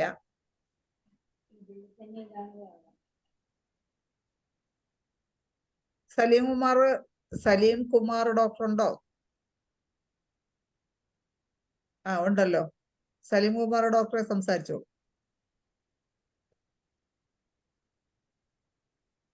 ഇതിൽ പോയാൽ ഞങ്ങളൊക്കെ സഹായിക്കാം, അത്ര തന്നെ. വേറെ ഇപ്പൊ നമുക്കിപ്പോ മുമ്പിലുള്ളത് തന്നെയാണ്. പിന്നെ ഏത് കാര്യവും ജനങ്ങളിൽ എത്തിക്കേണ്ടത് എപ്പോഴും നല്ലതാണ്. ജനങ്ങളിൽ എത്തിക്കുന്നതിന് ഒപ്പം തന്നെ നമ്മൾ ഡോക്ടർമാരിലും എത്തണം. ഡോക്ടർമാരിൽ എത്തിക്കഴിഞ്ഞാൽ ഈ 10 മണ്ടന്മാരിൽ 2 പേർക്കെങ്കിലും ബുദ്ധി വെച്ചാൽ അത്രയെങ്കിലും പൈസ നമുക്ക് അവരിൽ നിന്ന് കിട്ടും. ഇപ്പോ ISK പോലുള്ള സംഘടനകൾ പറഞ്ഞു ബോധം കെട്ടിയിരിക്കുന്ന ഒരാളുകൾക്ക് ഒരു 10% ബോധം ഉണ്ടായേക്കും നമ്മൾ പറയണ കേൾക്കുമ്പോൾ. പിന്നെ കുറച്ചുപേരൊക്കെ ഇറങ്ങിത്തിരിക്കുമ്പോൾ അപ്പൊ എന്തെങ്കിലും നമുക്ക് പ്രയോജനപ്പെടുമെന്നാണ് എനിക്ക് പറയാനുള്ളത്. നേരത്തെ കഴിഞ്ഞ ദിവസം മനോജ് ഡോക്ടറൊക്കെ പറഞ്ഞ പോലെ ആദ്യം ISK ഡോക്ടർ, നമ്മുടെ ISK IHMയിലും QFയിലും ഡോക്ടർമാരെയാണ് നമുക്കിപ്പോ ബോധം ഉണ്ടാക്കി കളയുന്നത്. കാരണം ഇന്നല്ലെങ്കിൽ നാളെ അതിന്റെ ഗുണം പിടിച്ചു പറിക്കാൻ അവർ വരും. പക്ഷെ അപ്പോ അത് അവിടെ ഉണ്ടല്ലോ മനസാക്ഷിയുള്ളവരൊക്കെ കുറച്ചുപേരൊക്കെ ഈ പ്രമുഖ മുൻ നിരയിലേക്ക് വരാത്ത കുറെ പേരൊക്കെ എവിടെ പിന്നിലുണ്ടാവും. ആ പിന്നിലുള്ളവരുടെ സപ്പോർട്ട് നമുക്ക് കിട്ടാതിരിക്കില്ല. സലീംകുമാർ ഡോക്ടറെ, കഴിഞ്ഞ ദിവസം മറ്റ് ഈ ജനങ്ങൾക്കായിട്ടോ അല്ലെങ്കിൽ ഏതെങ്കിലും ഗ്രൂപ്പിലൊക്കെ ഷെയർ ചെയ്യാൻ ചെറിയ പോസ്റ്റുകൾ സലീംകുമാർ ഡോക്ടറോട് ഒന്ന് ശരിയാക്കി കിട്ടുമോ എന്ന് ചോദിച്ചിരുന്നല്ലോ ഡോക്ടർ. ഞാനും ഷാജി ഡോക്ടറും കൂടി അത് എന്റെ ഡിസ്കഷനിലാണ്. ആണ്. ഓക്കെ. സലീംകുമാർ ഡോക്ടർ എക്സ്പെർട്ടാണ്. ആണ്. അത് അതിന്റെ പ്രിപ്പറേഷൻസിലാണ്. ഓക്കെ, നമുക്ക് ഉടനെ തന്നെ പ്രതീക്ഷിക്കാം. ഇനി അടുത്ത ഡോക്ടർ റിപ്സൺ ഹാൻഡ് റൈസ് ചെയ്തിട്ടുണ്ട്. മാഡത്തിലേക്ക് വരാം. റിപ്സൺ ഡോക്ടറെ സംസാരിച്ചോ. അൺമ്യൂട്ട് ആയിട്ട് ഒന്നുകൂടെ അൺമ്യൂട്ട് ചെയ്യണേ. ഓക്കെ, കേൾക്കാമോ? കേൾക്കാം ഡോക്ടർ. Good evening all. നമ്മളുടെ ഗവർണറിനെ ആരെങ്കിലും കണ്ടിട്ടുണ്ടായിരുന്നു? ഗവർണറെയും കൂടി ഉൾപ്പെടുത്തിക്കൊണ്ട് നമുക്ക് എന്തെങ്കിലും കാര്യങ്ങൾ ചെയ്യാൻ പറ്റുമെന്നുണ്ടെങ്കിൽ നല്ലതായിരിക്കുമെന്ന് എനിക്ക് തോന്നുന്നു. ഗവർണറാണല്ലോ ഇതിൻ്റെ അകത്തൊരു കച്ചിത്തുരുമ്പായിട്ട് അവസാനം നമ്മുടെ മുമ്പിലേക്ക് വന്ന് നിന്നേച്ചത്. അപ്പൊ അതിൻ്റെ അകത്ത് ഗവർണറിനെ നമ്മൾ മീറ്റ് ചെയ്യാൻ എന്തെങ്കിലും ഒരു ഓപ്ഷൻ ഉണ്ടാവോ? ഗവർണറെ ഒക്കെ മീറ്റ് ചെയ്ത് ഡോക്ടർ എവിടെ വിളിക്കുന്ന ഫോളോ ചെയ്തിട്ടില്ല, അതുകൊണ്ടാണ് അങ്ങനെ ചോദിക്കുന്നത്. ഗവർണറുടെ കയ്യിലുള്ള സ്കോപ്പൊക്കെ കഴിഞ്ഞു. ഗവർണറെ നമ്മൾ പോയി കാണുകയും അദ്ദേഹം നമുക്ക് ഒരു സപ്പോർട്ട് തരികയും, പക്ഷെ അദ്ദേഹത്തിന്റെ സപ്പോർട്ടിനെ ഒക്കെ ഓവർകം ചെയ്യുന്ന പ്രഷർ അദ്ദേഹത്തിന് കൊടുത്താണ് അദ്ദേഹത്തോണ്ട് ഈ ബില്ലിൽ ഒപ്പിടിയിച്ചത്. അപ്പൊ ഇനി അദ്ദേഹത്തിന് റോളില്ല, അദ്ദേഹത്തിന്റെ കാലം കൈ തീർന്നു, ഇനി റോളില്ല. റിപ്സൺ ഡോക്ടർ എവിടെയുള്ള ആളാ? എവിടുന്നാ? എറണാകുളത്താ. എറണാകുളത്താണ്. ഇത് ഫോളോ ചെയ്തില്ലായിരുന്നോ ഇതിന്റെ ഈ നാൾ വഴികള്, ഇതിന്റെ ഈ ഇല്ല, ഇടക്ക് ക്ലാസ്സുകളാണ് കൂടുതൽ അറ്റൻഡ് ചെയ്യണം. മീറ്റിംഗ്സ് വരുമ്പോഴത്തേക്കും ചിലപ്പോൾ ഓൺ ചെയ്ത് വെച്ചിട്ട് അപ്പുറത്തോട്ടൊക്കെ പോകും. ഓഫ് ചെയ്യണ്ടല്ല എന്ന് ഓർത്താൽ ചിലപ്പോൾ വിട്ടുള്ളൂ. അപ്പൊ ഇത് കേൾക്കാൻ റെഡിയായത് നന്നായി ഏതായാലും. കാരണം ആ ഒരു ഗ്യാപ്പ് വന്നുകൊണ്ടാണ് ഡോക്ടർ അങ്ങനെ ചോദിക്കേണ്ട വന്നത്. ഇത് കേൾക്കുന്ന പലരും ഡോക്ടർ ചോദിക്കുമ്പോൾ ഒരു പക്ഷെ ചിരിക്കും. കാരണം ഇത് അതൊരു ഒരു കംപ്ലീറ്റ് ഇൻഫർമേഷൻ കിട്ടാത്തതുകൊണ്ടാണ് ഡോക്ടർ അങ്ങനെ ചോദിച്ചത് തന്നെ. അപ്പൊ ഇനി അതിന് ഗവർണർക്കൊന്നും ഇനി ഇതിൻ്റെ അകത്തൊരു റോളും ഇല്ല. ഇനി നമ്മൾ നിയമപരമായിട്ട് നേരിടുക, പൊതുജനങ്ങളെ കൊണ്ട് ഇതിനെ എന്ത് ചെയ്യാൻ പറ്റുമെന്ന് അവരിലോട്ട് ഈ സംഗതി എത്തി. കാരണം അവരാണ് ഇതിന്റെ അൾട്ടിമേറ്റ് സഫർ ചെയ്യാൻ പോകുന്നത്. പിന്നെ നമ്മുടെ ഡോക്ടർമാര് ഇതൊക്കെ നമ്മളിപ്പോ ഇവിടുന്ന് ടിപ്സ് ഒക്കെ വാങ്ങിച്ചുകൊണ്ട് വെച്ചിട്ട് ഇതുകൊണ്ടൊന്നും ഒരു പ്രയോജനം കിട്ടാൻ പോകുന്നില്ല. നാളെ ഈ പറഞ്ഞ നോട്ടിഫയബിൾ ഡിസീസ് നമുക്ക് ട്രീറ്റ് ചെയ്യാൻ പറ്റത്തില്ല, റെഫർ ചെയ്ത് കൊടുക്കേണ്ടി വരും. റെഫർ ചെയ്ത് കൊടുത്തില്ലെങ്കിൽ ഫൈൻ വരും. നമുക്കൊരു അസുഖം വന്നാൽ വരെ എന്താണ് പബ്ലിക് ഹെൽത്ത് ഓഫീസർ തീരുമാനിക്കും എന്ത് ട്രീറ്റ്മെന്റ് നോട്ടിഫയബിൾ ഡിസീസ് എടുക്കണമെന്ന്. ഇനി മാലപ്പഴക്കം പോലെ പാൻഡമിക്സ് കടന്നു വരും. അത് WHO കയ്യിലാണ്. പിന്നെ നമ്മൾ പറയേണ്ട ഒരു പ്രധാന കാരണം ഇന്റർനാഷണൽ ട്രീറ്റി വരുന്നുണ്ട്. ആ ട്രീറ്റി കൊണ്ടുവന്നതിന് മുമ്പായിട്ട് ഈ ഒരുക്കുന്ന കെണികളെല്ലാം ആസൂത്രണം ചെയ്യുന്നതാണ് ഈ പബ്ലിക് ഹെൽത്ത്. നമ്മൾ ഈ പറയുന്ന ഗവൺമെന്റ് ഇതിന്റെ അകത്ത് ഗവൺമെന്റിന്റെ അനുമതിയോടെ വേണമെന്നൊക്കെ ഇതിന്റെ അകത്ത് പറഞ്ഞു വെച്ചിരിക്കുന്നത് നമ്മൾ വിചാരിക്കും നമ്മൾ അറിയുന്നവരല്ലേ, നമ്മുടെ ഇടതുപക്ഷ അല്ലേ, നമ്മുടെ UDF അല്ലേ എന്നൊക്കെ വിചാരിക്കും. ഈ പാൻഡമിക് പ്രഖ്യാപിച്ചു കഴിഞ്ഞാൽ പിന്നെ ഗവൺമെന്റ് എന്ന് പറയുന്നത് നമ്മളെവിടെയുള്ള ആർക്കും ഒരു ബന്ധം ഉണ്ടാവത്തില്ല, WHO ആയിരിക്കും. നമ്മളായിട്ട് ഒരു കണക്ഷനും കാണത്തില്ല. അവര് നിർദ്ദേശിക്കും, ഈ പബ്ലിക് ഹെൽത്ത് ഓഫീസർ അത് ഇംപ്ലിമെന്റ് ചെയ്യണം. ഇംപ്ലിമെന്റ് ചെയ്തില്ലെങ്കിൽ അദ്ദേഹത്തിന് ശിക്ഷ വരും. ഇംപ്ലിമെന്റ് ചെയ്ത് ആർക്ക് എന്ത് സംഭവിച്ചാലും അങ്ങേർക്ക് സിവിലായിട്ടോ ക്രിമിനലായിട്ടോ ഒരു കുഴപ്പമില്ല, ഇമ്മ്യൂണാണ് അദ്ദേഹം. ഇതാണ് അതിന്റെ നിയമം, ഇതാണ് അതിന്റെ അപകടവും. മാഡം പറയുന്നു. മാഡത്തിനെ ക്ഷണിക്കാം നമുക്ക്. റിപ്സൺ ഡോക്ടറുടെ എല്ലാ സപ്പോർട്ടും ഞങ്ങൾ പ്രതീക്ഷിക്കുന്നു. ഡോക്ടറെ, റിപ്സൺ ഡോക്ടർ ഇനി ഇതുമാതിരിയുള്ള കാര്യങ്ങളിൽ കുറച്ചുകൂടെ ശ്രദ്ധ ഊന്നി ഒന്ന് ഇടപെടുകയും കൂടെ ചെയ്യണം കേട്ടോ. റിപ്സൺ ഡോക്ടറുടെ എല്ലാ സപ്പോർട്ടും പ്രതീക്ഷിക്കാമോ? Yes sir. ഓക്കെ മാഡത്തിന്റെ വാക്കുകളിലേക്ക് ഞാൻ പോകാം. കേൾക്കുന്നില്ല മാഡം? ഒന്നുകൂടെ അൺമ്യൂട്ട് ചെയ്തേ. മാഡം ഒന്നുകൂടെ അൺമ്യൂട്ട് ചെയ്യും. ഓക്കെ കേൾക്കാം. ഞാൻ ഇതില് എല്ലാ ഫീൽഡിലും ഒരു നിയമത്തിന് പോകണമെങ്കിൽ അതില് ഒരു സ്ട്രൈക്ക് വേണമെങ്കിൽ അതാണെങ്കിൽ എന്തിലാണെങ്കിലും എന്റെ സാന്നിധ്യം ഉണ്ടാവും, എന്റെ സപ്പോർട്ട് ഉണ്ടാവും, എന്റെ വിഹിതവും തീർച്ചയായിട്ടും തരും. ഓക്കെ മാഡം, ഇനി ഇതിൽ പരം ആനന്ദ ലപ്സിക്ക് ഇനി എന്ത് വേണമെന്ന് പറഞ്ഞ പോലെ ഇനി മാഡം ഈ പ്രായത്തിലും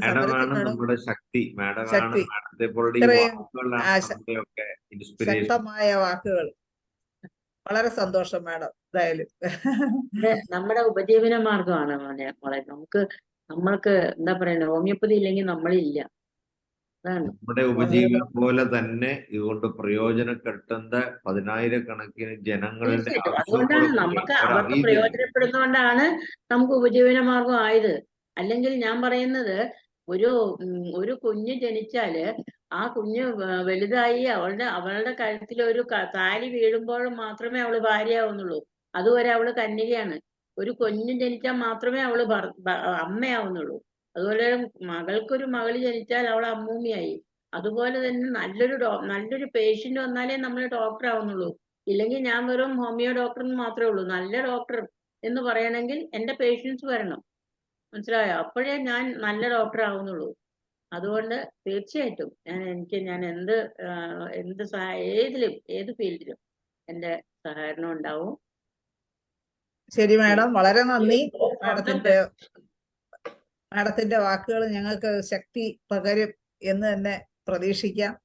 അതുപോലെ തന്നെ വരുന്ന തലമുറയ്ക്ക് ഹോമിയോപ്പതി കൊണ്ട് ജീവിക്കാൻ പറ്റണം. അതുപോലെ തന്നെ എല്ലാ ജനങ്ങൾക്കും ഹോമിയോപ്പതി കൊണ്ട് ഇനി ഇരട്ടി ഗുണം ഉണ്ടാവുകയും വേണം. അത് നിലനിർത്തേണ്ട ഉത്തരവാദിത്വം ഇപ്പോൾ ആരോഗ്യമായിട്ടിരിക്കുന്ന നമ്മളെ ഉത്തരവാദിത്വം. തീർച്ചയായിട്ടും. അടുത്ത നമുക്ക് ദീപ പ്രകാശ് ഡോക്ടറിലേക്ക് പോകാം. ഡോക്ടറെ സംസാരിച്ചു. ഓക്കെ. ഞാൻ എൻ്റെ എല്ലാ സപ്പോർട്ടുകളും തരുന്നു, എല്ലാവിധത്തിലും. ഡോക്ടർ പിന്നെ എവിടെ നിന്നാണ്? ഡോക്ടർ ഞാൻ എവിടെ നിന്ന്? കണ്ണൂരാണ്. ഒന്ന് മുഖം ഒന്ന് കാണിക്കൂ. ഞാൻ മുഖം കാണിക്കുന്ന രീതിയിലല്ല ഇപ്പൊ ഇരിക്കുന്നത്, അതുകൊണ്ട് അടുത്ത ദിവസം മതി. അടുത്ത ദിവസം ഡോക്ടർ അത് റെഡിയായി. ഞാൻ രാത്രി ആകുമ്പോഴാണ് വരുന്നത്, വന്നപാടെ ഇതിന്റെ മുമ്പിൽ ഇരിക്കും. അപ്പൊ ചിലപ്പോ ഷർട്ടൊന്നും ഇട്ടിട്ടുണ്ടാവില്ല, അതുകൊണ്ട് കുഴപ്പമില്ല. ഞാൻ ഇനി പോയിട്ട് വേണം ഭക്ഷണം കഴിക്കാനും കുളിക്കാനൊക്കെ, അതുകൊണ്ടാണ്. അപ്പൊ കണ്ണൂർ ജില്ലയിൽ നിന്നാണ് ഡോക്ടറെ അപ്പൊ സപ്പോർട്ട് ഞാൻ ഉണ്ടാവണം. പറയുന്നത് പറഞ്ഞു കഴിഞ്ഞാല്, ഇപ്പോ ഈ നിയമം വന്നാൽ തന്നെ നമ്മൾ അത് ലംഘിക്കാൻ തയ്യാറാവണം. എല്ലാവരും ജയിലിൽ പോകണമെങ്കിൽ ജയിലിൽ പോകണം. അങ്ങനെ ജയിലിൽ പോകുമ്പോൾ നമുക്ക് ഒരു പത്രത്തിൽ ഇങ്ങനെ വരും, എല്ലാ ഹോമിയോ ഡോക്ടർമാരും ജയിലിൽ അറസ്റ്റ് ചെയ്യുന്നു. അങ്ങനെ പോകണം. നമ്മൾ നിയമം ലംഘിക്കാൻ തന്നെ തീരുമാനിക്കണം. എല്ലാവരും, എല്ലാ ഹോമിയോ ഡോക്ടർമാരും നിയമം ലംഘിക്കണം. അതിനായിട്ട് ജയിലിൽ പോകണമെങ്കിൽ ജയിലിൽ പോകണം. അതെന്ന് വെച്ച് കഴിഞ്ഞാല് ഈ വെറ്റിനറി ഈ അസോസിയേഷൻ, ഞാനും എൻ്റെ ചേച്ചിയും നല്ലവണ്ണം പിന്നെ വെറ്റിനറി ചെയ്യുന്ന കൂട്ടത്തിലാണ്. പശുവിനും പിന്നെ പട്ടിക്കും എല്ലാം കൊടുക്കുന്നത്. അപ്പൊ കണ്ണൂര് അതിൻ്റെ അകത്ത് വെറ്റിനറി ഡോക്ടർ ഉണ്ടോന്ന് എനിക്ക് അറിഞ്ഞൂടാ. അപ്പൊ കണ്ണൂര് വെറ്റിനറി അസോസിയേഷൻ 2 വർഷം മുമ്പ് എൻ്റെ ഏച്ചിക്കെതിരെ കംപ്ലൈന്റ് കൊടുത്തു. എന്താ കംപ്ലൈന്റ് എന്ന് പറഞ്ഞു കഴിഞ്ഞാല്, വെറ്റിനറി ഹോമിയോപ്പതി ചെയ്യാൻ ഹോമിയോ ഡോക്ടർമാർക്ക് പറ്റത്തില്ല, അത് ചെയ്യണമെങ്കിൽ വെറ്റിനറി ഡോക്ടർമാർക്ക് ചെയ്യാൻ പാടില്ല. അതിന്റെ അറസ്റ്റ് ചെയ്യാൻ വേണ്ടിയിട്ടുള്ള ഓർഡർ വന്നു. അപ്പൊ ചേച്ചി പിന്നെ കമലാബായി ഡോക്ടറെ അറിയാമെന്ന് അറിയില്ല, മരിച്ചുപോയി കഴിഞ്ഞല്ലോ. DMO ആയിട്ട് റിട്ടയർഡ് ആയത്. ആ ഡോക്ടറെയും കൂടെ കൂട്ടിയിട്ട് കണ്ണൂർ DYSPനെ കാണാൻ പോയപ്പോ DYSP പറഞ്ഞു, ഡോക്ടറെ പോയി ജാമ്യം എടുക്ക്, ഞാൻ വേണമെങ്കിൽ ഇപ്പം ഡോക്ടറെ അറസ്റ്റ് ചെയ്യും. ഡോക്ടർക്ക് അറിയാത്തതുകൊണ്ട് ഡോക്ടർ പോയിട്ട് ഏറ്റവും പെട്ടെന്ന് ജാമ്യം എടുക്കുക. അങ്ങനെ നമ്മള് ഹൈക്കോടതിയിൽ പോയി 40,000 രൂപ കെട്ടിവെച്ചിട്ട് ജാമ്യം എടുത്തു. എന്നിട്ട് ഏച്ചിന്റെ ക്ലിനിക്കിൽ 2 പോലീസുകാർ 1 മാസം കാവല് നിന്നു. പശുവിനെയോ പട്ടീനെയോ കൊണ്ടുവരുന്നുണ്ടോ? നമ്മളൊരിക്കലും പശുവിനെയും പട്ടീനെയും ക്ലിനിക്കിൽ കൊണ്ടുവന്നിട്ടല്ല ചികിത്സിക്കുന്നത്. നമ്മൾ ഫോട്ടോ നോക്കിയിട്ടും അവരെ സിംറ്റംസ് നോക്കിയിട്ടൊക്കെ ചെയ്യും. അപ്പൊ 1 മാസത്തോളം 2 പോലീസുകാർ ചേച്ചീന്റെ ക്ലിനിക്കിൽ നിന്നിട്ട് ഒന്നും കിട്ടുന്നില്ല എന്ന് കണ്ടിട്ട് അവര് ഇപ്പം എല്ലാവരും ഹോമിയോ മരുന്ന് തന്നെയാണ് കഴിക്കുന്നത്. അവർക്ക് മനസ്സിലായി ഇതിൽ കാര്യമായിട്ടൊന്നുമില്ല, പ്രശ്നങ്ങളൊന്നുമില്ല. അപ്പൊ ആ കേസ് ഇപ്പൊ അവിടെ തന്നെ പെൻഡിങ് കിടക്കുകയാണ്, തെളിവില്ല. അതാണ് ഞാൻ പറഞ്ഞത്. അപ്പൊ പത്രങ്ങളായ സഹായന പത്രങ്ങളെല്ലാം ഏച്ചിക്ക് അനുകൂലമായിട്ട് എഴുതി. എന്നുവെച്ചാല് പാവപ്പെട്ട പിന്നെ ക്ഷീര കർഷകർക്ക് സഹായം കൊടുക്കുന്ന ഹോമിയോ ഡോക്ടറെ പീഡിപ്പിക്കുന്നു എന്ന് പറഞ്ഞിട്ട് പത്രങ്ങളിലെല്ലാം നമ്മ വലിയ വാർത്തയായി, സഹായന പത്രങ്ങളെല്ലാം. അങ്ങനെ അവസാനം അവര് ആ കേസ് ഇപ്പം അങ്ങനെ ഫ്രീസ് ചെയ്ത് വെച്ചിട്ടായിട്ട്. അപ്പൊ നമ്മള് ജയിലിൽ പോകുന്നുണ്ടെങ്കിൽ ജയിലിൽ പോകണം. 2 ലക്ഷം ഡോക്ടർമാരുണ്ടെങ്കിൽ ആയുർവേദവും ഹോമിയോപ്പതി എല്ലാരും ജയിലിൽ പോകണം. അതേ വഴിയില്ലു. പത്രങ്ങളിൽ വരട്ടെ ജയിലിൽ പോയിട്ട്. പ്രകാശേ, ഇതിന്റെ അകത്തുള്ള ഒരു മിസ്റ്റേക്ക് എന്ന് വെച്ചിട്ടുണ്ടെങ്കിൽ, നമ്മുടെ കൂടെ ഈ ഒറ്റയ്ക്കൊന്നും ജയിലിൽ പോകാൻ പോയേക്കരുത്. അങ്ങനെയാണെങ്കിൽ നമ്മൾ ഒരുമിച്ച് തീരുമാനം എടുത്ത് അതന്നെ, നമ്മളെല്ലാരും ജയിലിൽ പോകണം, എല്ലാരും. അല്ലാണ്ട് അതൊക്കെ ഒറ്റയ്ക്ക് നമ്മൾ പോയാൽ ഒരുമിച്ച് കൂടി തീരുമാനിച്ച് ശരിയാവില്ല. ചെയ്യാമുള്ളൂ. എല്ലാരും പോണം ജയിലിൽ. നമ്മളെ ഹോമിയോ ഡോക്ടർമാർ കംപ്ലീറ്റ് ജയിലിൽ പോണം. അന്നേരം വാർത്തയാവും, നമ്മൾ ഒരുമിച്ച് അന്നേരം ജനം പ്രതികരിക്കും. നമ്മൾ ഒരുമിച്ച് കൂടി മാത്രമേ ചെയ്യാമുള്ളൂ. ഒറ്റയ്ക്കൊന്നും ചെയ്യാൻ പോയേക്കരുത് കേട്ടോ. അല്ല, ഞാൻ ഒറ്റക്കെന്നല്ല പറഞ്ഞത്, നമ്മളെല്ലാരും ഒന്നിച്ച് നിന്നിട്ട് ജയിലിൽ പോണം. തീർച്ചയായിട്ടും നമുക്ക് ആലോചിച്ച് ചെയ്യേണ്ട കാര്യമാണ്. സമയം വരുമ്പോ നമ്മൾ അതിന്റെ അങ്ങനെ ആകുമ്പോ ഒരു വൻ പത്രങ്ങളിൽ വാർത്ത വരും, ഹോമിയോ ഡോക്ടർമാരെ പീഡിപ്പിക്കുന്നു പറഞ്ഞിട്ട്. അതൊക്കെ വന്നോന്നില്ല ഡോക്ടറെ, നമ്മൾ ആലോചിച്ച് ചെയ്യണം. ഏതായാലും ഡോക്ടറുടെ ഇപ്പൊ വന്ന് ഇത്രയും പറഞ്ഞതിന് ആളെ പരിചയപ്പെടാൻ പറ്റിയില്ല. ഈ വാർത്ത നമ്മൾ കേട്ടിരുന്നു, ഇപ്പോഴാണ് അതിന്റെ ആളാരാന്ന് മനസ്സിലായത്. അപ്പൊ ആളുടെ മുഖം കൂടെ കാണണമെന്നുണ്ട്. ഷർട്ട് ഇട്ടിട്ട് വന്നിട്ട് ഇച്ചിരി കഴിയുമ്പോഴാണെങ്കിലും വീഡിയോ ഞാൻ ഈ 9-9:15 എത്തുക. അപ്പൊ തന്നെ ഞാൻ ഷർട്ടെല്ലാം ഊരിക്കളഞ്ഞ് കുഴപ്പമില്ല ഡോക്ടറെ, അത് ഇനി അടുത്ത മീറ്റിംഗിലായാലും മതി. ഷാജി കുടിയേട്ട് ഡോക്ടർക്ക് ദീപപ്രകാശ് ഡോക്ടറെ ഒന്ന് കാണണം എന്ന് വലിയ ആഗ്രഹമുണ്ട്. അത് അടുത്ത ദിവസം ആയാലും മതി. ഓക്കെ. ഇനി അടുത്തത് ഡോക്ടർ ബിന്ദു ശങ്കറിലേക്ക് പോവാം. ഡോക്ടറെ സംസാരിച്ചോളൂ, അൺമ്യൂട്ട് ചെയ്ത് സംസാരിച്ചോളൂ. ഹലോ, കേക്കാം കേക്കാം. ഓക്കെ, കേക്കാം. ഹലോ, നമുക്ക് ജയിലിൽ പോകണമെങ്കിൽ ജയിലിൽ പോവാം, കേസിന് പോകണമെങ്കിൽ കേസിന് പോകാം. ജെയിംസ് ഡോക്ടർ പറഞ്ഞതുപോലെ എന്തിനും ഞാൻ തയ്യാറാണ്. എല്ലാവിധ സപ്പോർട്ടുകളും ഏത് ഫോണിലേക്കാണെങ്കിലും നിങ്ങളുടെ ഒപ്പം ഞാനും ഉണ്ടാവും. ഓക്കെ ഡോക്ടർ, എന്തായാലും ആ ഉറച്ച തീരുമാനത്തിന് വളരെ സന്തോഷം. ഇങ്ങനെയുള്ള സപ്പോർട്ട് വളരെ വളരെ അത്യാവശ്യമാണ് മുമ്പിൽ നിൽക്കുന്നവർക്ക്. വളരെ സന്തോഷം. ഇനി ആർക്കെങ്കിലും, നേരത്തെ ഹരിഹരൻ സാറ് ഹാൻഡ് റൈസ് ചെയ്തിരുന്നു, പിന്നെ കണ്ടില്ലല്ലോ സാറിനെ. ഹരിഹരൻ സാറിന് എന്തെങ്കിലും പറയാനുണ്ടോ സാറേ? ഹരിഹരൻ സാറുണ്ടോ? ഹരിഹരൻ സാറാണ് ഏറ്റവും പ്രൊഡക്റ്റീവ് ആയിട്ടുള്ള നല്ല സാറിന്റെ പറഞ്ഞ അഭിപ്രായം പരിഗണനയിൽ തന്നെ ഉണ്ട്. ഇനി എന്തെങ്കിലും കൂട്ടിച്ചേർക്കലുകൾ ഉണ്ടെങ്കിൽ പറയാം. ഞാന് ഇന്ന് ISKയുടെ ആലപ്പി യൂണിറ്റ് അതില് എൻ്റെ ഒരു അഭിപ്രായമിട്ടു. ആ അഭിപ്രായത്തിൽ ഞാൻ വ്യക്തമായിട്ട് ഈ കാര്യങ്ങളെല്ലാം പറഞ്ഞിട്ട് ഞാൻ ഒരു പ്രത്യേക രീതിയിലാണ് ഞാനത് അവതരിപ്പിച്ചത്. അതായത് ഈ ബില്ല് ഹോമിയോ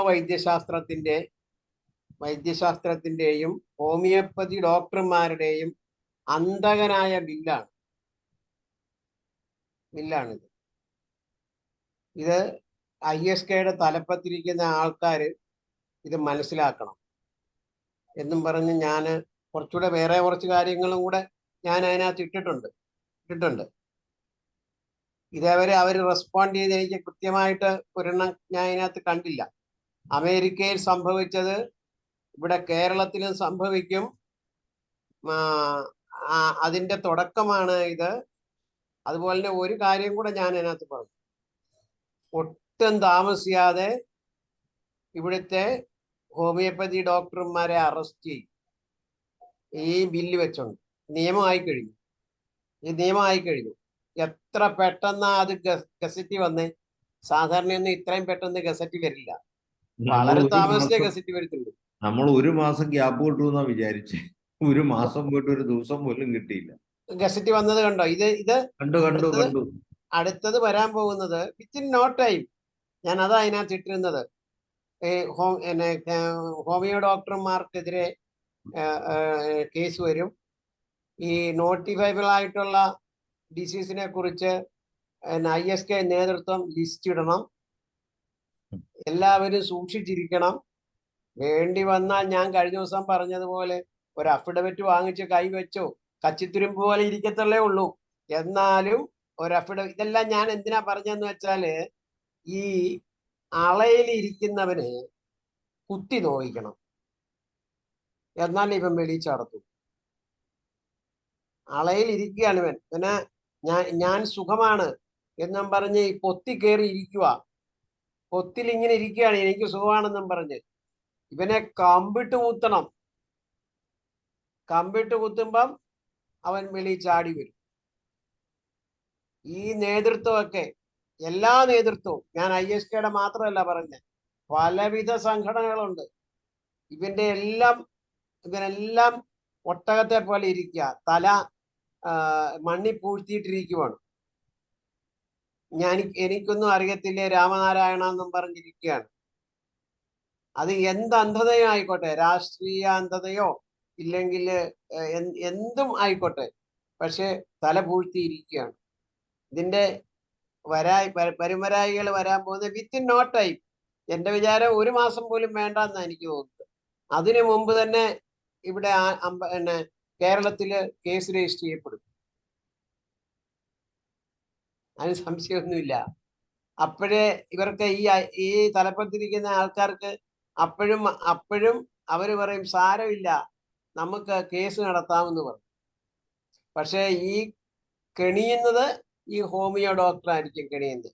ആദ്യമായിട്ട് നമ്മൾ മനസ്സിലാക്കണം, ഇത് ആരെ ഉദ്ദേശിച്ചാണ് ഈ ബില്ല് വന്നിരിക്കുന്നത്. ഇത് ആയുർവേദ ഡോക്ടർമാരെയോ മറ്റുള്ളവരെയോ ഒന്നും ഉദ്ദേശിച്ചല്ല. ഇതിന്റെ ടാർഗറ്റ് ഹോമിയോ ഡോക്ടർമാരാണ്. ഈ ഹോമിയോ ഡോക്ടർമാരാണ് ഈ ശല്യമെല്ലാം ഉണ്ടാക്കുന്നതെന്നാണ് ഇനി ഞാൻ ചുമ്മാ പറയുന്നതല്ല, എനിക്ക് നല്ല ബന്ധമുണ്ട് ഇവരുമൊക്കെ ആയിട്ട്. ഹോമിയോ ഡോക്ടർമാർ ഈ ശല്യം ഉണ്ടാക്കുന്നത്. നമ്മൾ പഠിക്കുന്നത് തന്നെ, പഠിച്ച പല ഭാഗങ്ങളുമാണ് അവർ പഠിച്ചിരിക്കുന്നത്. അവര് അവരാണ് ഈ അലോപ്പതി ഈ പീഡിയാട്രീഷ്യൻസിന്റെ മറ്റ് ആൾക്കാരുടെ എല്ലാം പ്രധാന ശത്രു ഹോമിയോ ഡോക്ടർമാരാ. എന്റെ ക്ലിനിക്കിൽ 50 പേര് വരുന്നുണ്ടെങ്കിൽ ഈ 50 പേരെ കൊണ്ട് അവന്റെ ഒക്കെ ചെല്ലുവാണെങ്കിൽ, പീഡിയാട്രീഷ്യന്റെ ഒക്കെ ചെല്ലുകയാണെങ്കിൽ ഉള്ള വരവൊന്ന് ആലോചിച്ചു നോക്കും. മിനിമം 500 റുപ്പീസ് വെച്ച് കൂട്ടിക്കോ, അവൻ എത്ര രൂപ നഷ്ടമാ. അതുകൊണ്ട് അവന്റെ ശത്രു ഹോമിയോ ഡോക്ടർമാരാണ്. ഞാൻ പിന്നെ ഇതിപ്പോ ഇത്രയും പറഞ്ഞില്ലേ, ഇതിനു മുമ്പ് നമ്മൾ ഗവർണറൊക്കെ ഒപ്പിടുന്നതിന് മുമ്പ് ആദ്യ സമയത്ത് നമ്മൾ ഒത്തിരി മീറ്റിംഗ് നടത്തിയപ്പോ ഞാനൊരു കാര്യം ഈ ഫോറത്തിൽ പറഞ്ഞു. അതെന്താണെന്ന് ഞാൻ ഇപ്പം പബ്ലിക്കായിട്ട് വേണമെങ്കിൽ പറയാം. ഞാൻ പറഞ്ഞത്, ഇങ്ങനെ ചതുപറ പറയത്തില്ലേ, പറ ഇങ്ങനെ പറഞ്ഞിട്ട് കാര്യമൊന്നുമില്ല. ഈ ഗവർണർ ഒപ്പിടത്തില്ലായിരുന്നു. നമ്മൾ വേണ്ട വിധം പ്രവർത്തിച്ചിരുന്നെങ്കിൽ ഈ ഗവർണർ ഒപ്പിടത്തില്ലായിരുന്നു. അതാരും പ്രവർത്തിച്ചില്ല. ഗവർണറെ പോയി കണ്ടിട്ടൊന്നും കാര്യമില്ല. ഗവർണറുടെ മേളിൽ ആളുണ്ട്. അത് പോളിസി മേക്കേഴ്സാണിത്. ഇതൊരു പോളിസി മേക്കിംഗ് ബോഡിയുണ്ട്. ആ പോളിസി മേക്കിംഗ് ബോഡിയിൽ നിന്നും ഗവർണർക്ക് ഒരു ഇൻഫർമേഷൻ കിട്ടിയിരുന്നെങ്കിലുണ്ടല്ലോ, ഗവർണർ ഒപ്പിടത്തില്ല. ആ ഇൻഫർമേഷൻ കൊടുക്കാനായിട്ട് നമുക്ക് സാധിച്ചു. ഞാൻ എന്താ പറഞ്ഞു വന്നതെന്ന് ഷാജി കുടിയാട്ടിന് മനസ്സിലായി കാണുമെന്ന് ഞാൻ വിശ്വസിക്കുന്നു. ഡോക്ടർ ഷാജി കുടിയാട്ടിന് മനസ്സിലായിപ്പോ സാറ് പറയുന്നത് അതിൻ്റെ അകത്ത് എനിക്ക് ഒരു ചെറിയൊരു വേറൊരു ഒപ്പീനിയൻ ഉണ്ട്. അത് നമ്മൾ ഇത് കഴിഞ്ഞിട്ട് പേഴ്സണലായിട്ട് സംസാരിക്കും. ഇപ്പൊ അത് അതുകൊണ്ടാ ഞാനും തെളിച്ചും പറയാത്തതിന്റെ കാര്യം അതാണ്. നമ്മള് ഈ പോളിസി മേക്കേഴ്സ് ഇപ്പൊ സെൻട്രൽ ഗവൺമെന്റ് വരെ ആണെങ്കിൽ പോലും ഇതിനപ്പുറമുള്ള ശക്തികളാണ് ഇതിൻ്റെ അകത്ത് ഇൻവോൾവ് ചെയ്യുന്നത്. അതാണ് പ്രശ്നം. അപ്പൊ നമ്മൾ ഉദ്ദേശിക്കുന്ന പോലെ നമ്മുടെ നാഷണൽ പ്രൈം മിനിസ്റ്ററുടെ കൈ പോലും നിൽക്കുന്നതല്ല ഈ കാര്യം. അതിനപ്പുറമുള്ള WHO ഒക്കെ നിർമ്മിച്ചു വെച്ചിരിക്കുന്ന, ഫണ്ടിങ് കൊടുക്കുന്ന, ഈ ലോകത്തെ മൊത്തം നിയന്ത്രിക്കുന്ന ശക്തികളാണ് ഇതിന്റെ പിന്നിൽ. അപ്പൊ അവിടെ അതുകൊണ്ടൊക്കെയാണ് നമ്മൾ പറഞ്ഞ് നമ്മളോട് വളരെ അനുഭാവപൂർവമാണ് ഗവർണർ ഇന്നും നിൽക്കുന്നത്. പക്ഷെ അദ്ദേഹത്തിന്റെ സെൻട്രൽ ഗവൺമെന്റ് വരെ അദ്ദേഹത്തെ കൈവിട്ടത് കൊണ്ടാണ് അദ്ദേഹത്തിന് ഒപ്പിടേണ്ട വന്നത്. ആ കൈവിട്ടതില് നമ്മൾ അങ്ങോട്ട് പോയില്ലല്ലോ. അല്ല സാറേ നമ്മള് ഈ നമ്മുടെ നമ്മൾ പ്രൈം മിനിസ്റ്ററെ കാണാൻ പല പ്രാവശ്യം ശ്രമിച്ചിരുന്നു. ഞാനും സേട്ട് സാറും പ്രൈം മിനിസ്റ്റർക്ക് അപ്പോയിന്റ്മെന്റിന് ശ്രമിച്ചു, പ്രസിഡന്റിന് അപ്പോയിന്റ്മെന്റിന് ശ്രമിച്ചു. പക്ഷെ നമുക്ക് കിട്ടിയില്ല. ഞാൻ പല കാര്യത്തിനും പ്രൈം മിനിസ്റ്റർ കാണാൻ ശ്രമിച്ചിട്ടുണ്ട്. ഇതുവരെ എനിക്ക് അപ്പോയിന്റ്മെന്റ് കിട്ടിയിട്ടില്ല. അവസാനം ഞാൻ മുരളീധരൻ സാറിനെ കണ്ടു. അദ്ദേഹത്തിന്റെ അടുത്ത് വളരെ പ്രധാനപ്പെട്ട വന്നിട്ട് ഡോക്യുമെന്റ് കൊടുത്തിട്ട് അത് സ്വീകരിച്ചു എന്നും പറഞ്ഞുള്ള മറുപടി പോലും തന്നിട്ടില്ല. അപ്പൊ ഈ ഒരു കാര്യത്തില് നമ്മൾ ഉദ്ദേശിക്കുന്നതിനപ്പുറമുള്ള അന്താരാഷ്ട്ര ലോബിയിസ്റ്റുകളുടെ ഇൻഫ്ലുവൻസ് ഉണ്ടെന്നുള്ളതാണ് നമ്മൾ മനസ്സിലാക്കേണ്ടത്. അവരെയാണ് നമ്മൾ തോൽപ്പിക്കേണ്ടത്. അപ്പൊ അത് നമ്മൾ കഴിയുന്നത്ര ബഹുജന സപ്പോർട്ട് നമുക്ക് കിട്ടിക്കഴിഞ്ഞാൽ മാത്രമേ അത് ഒരു പ്രഷറായിട്ട് ഈ രാഷ്ട്രീയ നേതൃത്വത്തിന് കൊടുക്കാൻ പറ്റുള്ളൂ. അല്ലാണ്ട് നമ്മൾ പോയി പറഞ്ഞത് കൊണ്ടൊന്നും അവിടെ ഒരു പ്രഷറായിട്ട് മാറത്തില്ല. ആണ് അതിന്റെ പ്രത്യേകത. ഇപ്പൊ ബഹുജനങ്ങളുടെ നമ്മളോടുള്ള താല്പര്യം, അവര് അലോപ്പതി വേണ്ടാതെ നമ്മൾ പറയുന്നില്ല. പക്ഷെ നമ്മളെ നിർമാർജനം ചെയ്യാൻ അവർ ശ്രമിക്കുന്നത് പൊതുജനത്തിന് ദൂഷ്യമാണെന്നുള്ള സത്യം ഒരു 20% ജനം പറയാൻ റെഡിയായാൽ മതി. 50% പോലും വേണ്ട. അപ്പൊ അത്രയെങ്കിലും വന്നിട്ടുണ്ടെങ്കിൽ നമ്മുടെ ശക്തിയായി. ആ ശക്തി നമുക്ക് പ്രൊഡ്യൂസ് ചെയ്യാൻ സാധിച്ചാൽ then political leaders will put that pressure to the opposite side. ജനം ഇളകിയിട്ടുണ്ട്, അതുകൊണ്ട് നമുക്ക് വേറെ മാർഗമില്ല എന്നുള്ള രീതിയിലോട്ട് മാറും. അതാണ് കർഷക സമരത്തിൽ സംഭവിച്ചത്. അപ്പൊ അങ്ങനെയുള്ള ഒരു സിറ്റുവേഷൻ ക്രിയേറ്റ് ചെയ്യാനായിട്ട് നമുക്ക് സാധിക്കണം. അത് നിരന്തരം ഒറ്റ ദിവസം കൊണ്ട് നടക്കുന്നതല്ല. നിരന്തരമായ പബ്ലിക് റിലേഷൻസിലൂടെയും നിരന്തരമായ പൊതുജന ബോധവൽക്കരണത്തിലൂടെയും മാത്രമേ സംഭവിക്കുകയുള്ളൂ. അതാണ് നമ്മൾ ചെയ്യേണ്ടത്. അതിന് നമ്മൾ ഇന്ന് മുതൽ തന്നെ ഒരു ദിവസം ചുരുങ്ങിയത് 10 പേരെയെങ്കിലും നമ്മൾ പൊതുജനത്തെ ബോധ്യപ്പെടുത്തിയിരിക്കണം. ഇത് അല്ല, അത് ഡോക്ടർ പറഞ്ഞത് ഇപ്പം ഡോക്ടർ ഇത്രയും പറഞ്ഞപ്പോഴാണ് എനിക്കിത് മനസ്സിലായത്. ഇതിന്റെ പുറകില് ഇന്ന് എനിക്ക് വന്ന ഒരു പേഷ്യന്റ് പറഞ്ഞത്, ഞാൻ അങ്ങനെ ഇടയ്ക്ക് ഇതിനുമായിട്ട് സംസാരിച്ചപ്പോ അയാൾ പറഞ്ഞ ഒരു കാര്യം, അമേരിക്കയിലാണ് അയാളുടെ മക്കള് അമേരിക്കയിലാണ്. അയാൾ പറഞ്ഞു ഇത് ബിൽ ഗേറ്റ്സ് ആണ് ഇതിന്റെ പുറകില്. അവർക്ക് അത് ഇങ്ങർക്കറിയാം, മക്കളെ അവിടെ നിന്നുള്ള ഇൻഫർമേഷൻ വെച്ചാണ്ടാണ് ഇങ്ങനെ പറയുന്നത്. ഞാന് ഇത് പറയുമ്പോ അങ്ങേരെ എന്നേക്കാൾ കൂടുതൽ ഇൻഫർമേഷൻ ഇങ്ങോട്ടേക്ക് പറയുക എന്റെ. അതാണ് ബിൽ ഗേറ്റ് ഫൗണ്ടേഷൻ ആണ് വാസ്തവത്തില് ഈ കോവിഡ് വരുന്നതിന് മുമ്പ് 3 വർഷം മുമ്പോ 2 വർഷം മുമ്പോ അയാൾ പറഞ്ഞിരിക്കുന്നു ഇവിടെ ഒരു ഒരു ഒരു ഒരു ഒരു ഇത് വരും, ഇങ്ങനെ ഒരു എപ്പിഡമിക് വരും, ഒരു പാൻഡമിക് വരും എന്നാ അയാൾ പറഞ്ഞിരിക്കുന്നതായിട്ട് ഇയാൾ പറയുന്നു. എക്സാക്ട്ലി സാർ, ഇതൊക്കെ വീഡിയോ യൂട്യൂബിൽ കിടപ്പുണ്ട്. ഇപ്പൊ ഇവരെയാണ് ഈ IMA വരുന്നത്. ഞാൻ ഒരു കാര്യം പറയട്ടെ, ഈ IMAയുടെ സുൽഫി എന്ന് പറഞ്ഞ ഇപ്പോഴത്തെ പ്രസിഡന്റ് ഒരു 6 മാസം മുമ്പ് ഇവിടെ പ്രവചനം നടത്തിയിരുന്നു, ഒരു അലോപ്പതി ഡോക്ടർ ഇവിടെ കൊല്ലപ്പെട്ടില്ലേ? അതിനുശേഷം ഏതാനും ദിവസങ്ങൾ കൊണ്ട് ഈ ആശുപത്രി സംരക്ഷണ നിയമം പാസ്സാക്കിയെടുത്തില്ലേ? ആ ഡോക്ടർ കൊല്ലപ്പെട്ട ഏത് ആശുപത്രിയിലാണെന്നറിയോ? കിംസ് ഹോസ്പിറ്റൽ തിരുവനന്തപുരത്താണ്. ഈ കിംസ് ഹോസ്പിറ്റൽ ഏറ്റെടുത്തതെന്നറിയോ? അതിന്റെ യഥാർത്ഥ ഇൻവെസ്റ്റേഴ്സ് അത് ഏറ്റെടുത്തു. ഇപ്പൊ ഇന്റർനാഷണൽ ഇൻസ്റ്റിറ്റ്യൂഷണൽ ഇൻവെസ്റ്റേഴ്സ് ഏറ്റെടുത്തു. അവര് ഫണ്ട് ചെയ്ത് ഉണ്ടാക്കി വെച്ചിരിക്കുന്നതാണ്.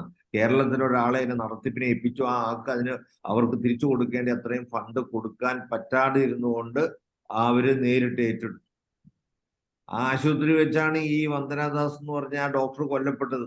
ആ കൊച്ചിന് കുത്തേറ്റ എവിടെ വെച്ചാന്നറിയോ? കൊല്ലം ജില്ലയിലെ ഇതുമാതിരി ട്രോമ കെയർ സെന്ററിന്റെ റെഫറൽ അലോപ്പതി ആശുപത്രിയിൽ ഗവൺമെന്റ് സെക്ടറിലുള്ള ഹോസ്പിറ്റലിന്റെ ട്രീറ്റ്മെന്റ് റൂമിൽ വെച്ചാണ്. ആ ട്രീറ്റ്മെന്റ് റൂമിൽ വെച്ച്, അതായത് ഏറ്റവും സൗഭാഗ്യവതിയായിട്ട് ട്രീറ്റ്മെന്റ് റൂമിൽ അപ്പൊ തന്നെ ട്രീറ്റ്മെന്റ് കൊടുക്കേണ്ട ആ കുട്ടിക്ക് അവിടെ കൊടുക്കാതെ ആരുടെയൊക്കെ സ്വാധീനത്തില് നേരിട്ട് ഈ കിംസ് ഹോസ്പിറ്റലിലോട്ട് കൊണ്ടുപോയി. വേറെ എങ്ങും കൊണ്ടുപോയില്ല. അതിന്റെ ഇടയ്ക്ക് ഒരു മെഡിക്കൽ കോളേജിൽ കയറി. അപ്പൊ ഞാൻ കേട്ടു വാർത്ത, അവിടുത്തെ ഡോക്ടർമാര് ഞങ്ങൾ ചികിത്സിക്കാന്ന് പറഞ്ഞിട്ട് പറ്റില്ല എന്നും പറഞ്ഞ് കിംസിലോട്ട് തന്നെ പോയി. അവിടെ ചെല്ലുമ്പോഴും ആ കുട്ടിക്ക്, ആ ഡോക്ടർക്ക് ജീവൻ ഉണ്ടായിരുന്നു. അവിടെ ചെന്നതിന് ശേഷമാണ് മരണപ്പെട്ടത്. ഓക്കെ ഡോക്ടറെ, ഇനി ഡോക്ടർ ബാബുരാജൻ ഹാൻഡ് റൈസ് ചെയ്തിട്ടുണ്ട്. ഡോക്ടറെ, ഞാൻ ഒരു കാര്യം കൂടെ പറഞ്ഞോട്ടെ. ഈ കേസിന് പോകാനായിട്ട് നമ്മൾ തയ്യാറാവുകയാണെങ്കിൽ എന്റെ എല്ലാവിധ സപ്പോർട്ടും ഉണ്ടാവും കേട്ടോ. ഓക്കെ ഡോക്ടറെ, വളരെ സന്തോഷം. നമുക്ക് സപ്പോർട്ട് വളരെ വളരെ അത്യാവശ്യമാണ്. എന്തായാലും നല്ല അഭിപ്രായങ്ങൾ പറഞ്ഞതിനും സപ്പോർട്ട് അഭ്യർത്ഥിച്ചതിലും വളരെ സന്തോഷം. ഡോക്ടർ ബാബുരാജിനെ ക്ഷണിക്കും. എല്ലാവർക്കും നമസ്കാരം. ഞാൻ കുറച്ചു നേരെ ആയുള്ളൂ കേട്ടതിൽ നിന്ന് എല്ലാവരും വളരെ ആവേശത്തോടു കൂടി ജയിലിൽ പോകാൻ പോലും തയ്യാറാവുന്ന തരത്തിലുള്ള മുതിർന്ന ഡോക്ടർമാർ നമ്മുടെ കൂടെ ഉണ്ട്, അതിനും സന്നദ്ധരായിരിക്കുന്നു എന്നൊക്കെ അറിയുന്നത് IFPHനെ സംബന്ധിച്ചിടത്തോളം തികച്ചും സന്തോഷപ്രദമായ കാര്യമാണ്. പക്ഷേ ജയിലിൽ പോകാതെ തന്നെ ഈ വിഷയം നമുക്ക് പരിഹരിക്കാൻ കഴിയുമെങ്കിൽ അതിനുള്ള വഴികൾ നമ്മൾ പരമാവധി ആലോചിക്കുകയും അതിലൂടെ ഈ വിഷയം മറ്റ് മാർഗങ്ങളിലൂടെ എത്തിക്കേണ്ടടുത്തൊക്കെ എത്തിക്കുകയും അത് പരിഹരിക്കാനുള്ള മാർഗങ്ങൾ സ്വീകരിക്കുകയും ചെയ്യുന്നതിന് നമ്മൾ പരമാവധി ശ്രദ്ധിക്കേണ്ടതുണ്ട്. അത് എത്ര ശ്രമിച്ചാലും പറ്റുന്നില്ലെങ്കിൽ ജയിലിൽ പോവുക എന്ന് പറയുന്ന മാർഗം അതേ ഒരു വഴിയുള്ളൂവെങ്കിൽ നമ്മളത് ഇതിനെക്കുറിച്ച് പിന്നീട് ആലോചിക്കുകയൊക്കെ ചെയ്യുന്നതായിരിക്കും. അത് ആ തരത്തിലേക്ക് വരുത്താതെ തന്നെ കാര്യങ്ങൾ കൊണ്ടുപോകാനാണ് IFPH ശ്രമിച്ചുകൊണ്ടിരിക്കുന്നത്. ഞാൻ ഒരു ചെറിയ കാര്യം, ഈ ഹരിഹരൻ ഡോക്ടർ എന്നൊരു കത്തെഴുതിയ കാര്യം കേട്ടപ്പോൾ എനിക്ക് തോന്നിയ ഒരു കാര്യം, ഒന്ന് അതിന്റെ സാധ്യത എത്രമാത്രമുണ്ട് എന്നറിയാൻ വേണ്ടി ആണ് ഇപ്പോൾ ഞാൻ ഹാൻഡ് റൈസ് ചെയ്തത്. എന്തെന്ന് വെച്ചാൽ, നമ്മളുടെ ഈ IFPHന്റെ ഈ വേദിയിൽ ഇപ്പോൾ സന്നിഹിതരായിരിക്കുന്നവരും അല്ലെങ്കിൽ നമ്മളുടെ ഭാഗമായിട്ട് കാലങ്ങളായി തുടരുന്നവരുമായിട്ടുള്ള നല്ലൊരു ശതമാനം ആൾക്കാരും ഇന്ന് നമ്മുടെ മറ്റ് ഹോമിയോപ്പതി പ്രസ്ഥാനങ്ങളിൽ അംഗങ്ങളായിരിക്കുന്നവരും പ്രവർത്തകരായിരിക്കുന്നവരും ഒക്കെയാണ്. ഈ ബഹുജനങ്ങളോ ഗവൺമെന്റോ അല്ലെങ്കിൽ അലോപ്പതി വിഭാഗമോ നമുക്ക് എതിരെ, ഹോമിയോപ്പതിക്ക് എതിരെ നിൽക്കുന്നത് നമുക്ക് അവരവരുടേതായ അജ്ഞത കൊണ്ടോ അവരവരുടേതായ നിക്ഷിപ്ത താല്പര്യം കൊണ്ടോ ഒക്കെയാണെന്ന് വേണമെങ്കിൽ നമുക്ക് മനസ്സിലാക്കാം. പക്ഷേ ഹോമിയോപ്പതി സംഘടനകൾ വേണ്ട വിധത്തിൽ ഇത് മനസ്സിലാക്കുകയോ ഇടപെടുകയോ ചെയ്യാത്തത് എന്തെന്ന് എത്ര ആലോചിച്ചിട്ടും മനസ്സിലാവുന്നില്ല. അത് ഹരിഹരൻ സാർ പറഞ്ഞ പോലെ പലവിധ സങ്കുചിതമായ കാരണങ്ങൾ കൊണ്ടായിരിക്കാം. ഏത് കാരണത്തിന്റെ പേരിലാണെങ്കിലും ഈ സംഘടനകൾ ഈ ഇതിന്റെ ഗൗരവത്തിലേക്ക് വരികയും ഇത് സ്വന്തം അണികളോടെങ്കിലും കാര്യമായ ഒന്ന് ചർച്ച ചെയ്യുകയും അവരുടെ നിലപാട് എന്താണെന്നും അവരുടെ ഭാവി എന്താണെന്ന് പരിശോധിക്കുകയും ഒക്കെ ചെയ്യേണ്ട ഉത്തരവാദിത്തം ഈ സംഘടനകൾക്കൊക്കെ ഉള്ളതാണ്. ആ സംഘടനകൾക്ക് ആ ഉത്തരവാദിത്തം ഉണ്ടെന്നിരിക്കെ നമ്മുടെ IFPH-മായിട്ട് സഹകരിക്കുന്ന മേൽപ്പറഞ്ഞ പ്രസ്ഥാനങ്ങളിലെ ഭാഗമായിട്ട് ഇപ്പോഴും തുടരുന്ന അല്ലെങ്കിൽ അംഗങ്ങളായിരിക്കുന്ന അല്ലെങ്കിൽ പ്രവർത്തകരായിരിക്കുന്നവർ ഹരിഹരൻ സാർ ഉന്നയിച്ചതുപോലെ തന്നെ ആ പ്രസ്ഥാനങ്ങളുടെ വേദികളിൽ ഇത്തരം വിഷയങ്ങൾ ഉന്നയിക്കുകയും അതിന് വിഷയങ്ങൾ ഉന്നയിക്കുകയും മറുപടി പറയുന്നില്ല എന്ന് കണ്ടിട്ട് നിശബ്ദം ഇരുന്നാൽ പോരാ, മറുപടി തന്നേ മതിയാവൂ. മറുപടി നമ്മുടെ ഭാവി എന്താണ് എന്നുള്ളതിനെ കുറിച്ച് എന്താണെന്ന് വ്യക്തമാക്കണം. വ്യക്തമാക്കിയില്ലെങ്കിൽ ഞങ്ങൾ എന്തിനാ ഈ നിരർത്ഥകമായിട്ട് ഈ പ്രസ്ഥാനങ്ങൾ ഇങ്ങനെ തുടരുന്നത് എന്ന തരത്തിൽ ചോദിക്കാൻ കൂടി ഈ വേദികൾ പ്രയോജനപ്പെടുത്തണം എന്ന് എനിക്കൊരു അഭ്യർത്ഥനയുണ്ട്. അത് അങ്ങനെ വന്നാൽ മാത്രമേ ഈ പ്രസ്ഥാനങ്ങളുടെ കണ്ണ് തുറക്കുകയുള്ളൂ. ഈ പ്രസ്ഥാനങ്ങളുടെ കണ്ണാണ് യഥാർത്ഥത്തിൽ ബഹുജനങ്ങളെക്കാൾ വേഗത്തിൽ ഇത് മനസ്സിലാക്കുകയും തിരിച്ചറിയുകയും ചെയ്യേണ്ടത്. അതല്ലെങ്കിൽ ഈ പ്രസ്ഥാനങ്ങൾ അലോപ്പതിക്കാരെ പോലെ ഹോമിയോപ്പതിയുടെയും ഈ ബഹുജനങ്ങളുടെയും പക്ഷത്തല്ല, ഞങ്ങളും ശത്രുപക്ഷത്താണ് എന്ന് പരസ്യമായി പറയുവാനുള്ള ആർജവമെങ്കിലും കാണിക്കണം. കാരണം അവരുടെ പ്രവൃത്തി ഇപ്പോൾ ആ തരത്തിലാണ് കണ്ടുകൊണ്ടിരിക്കുന്നത്.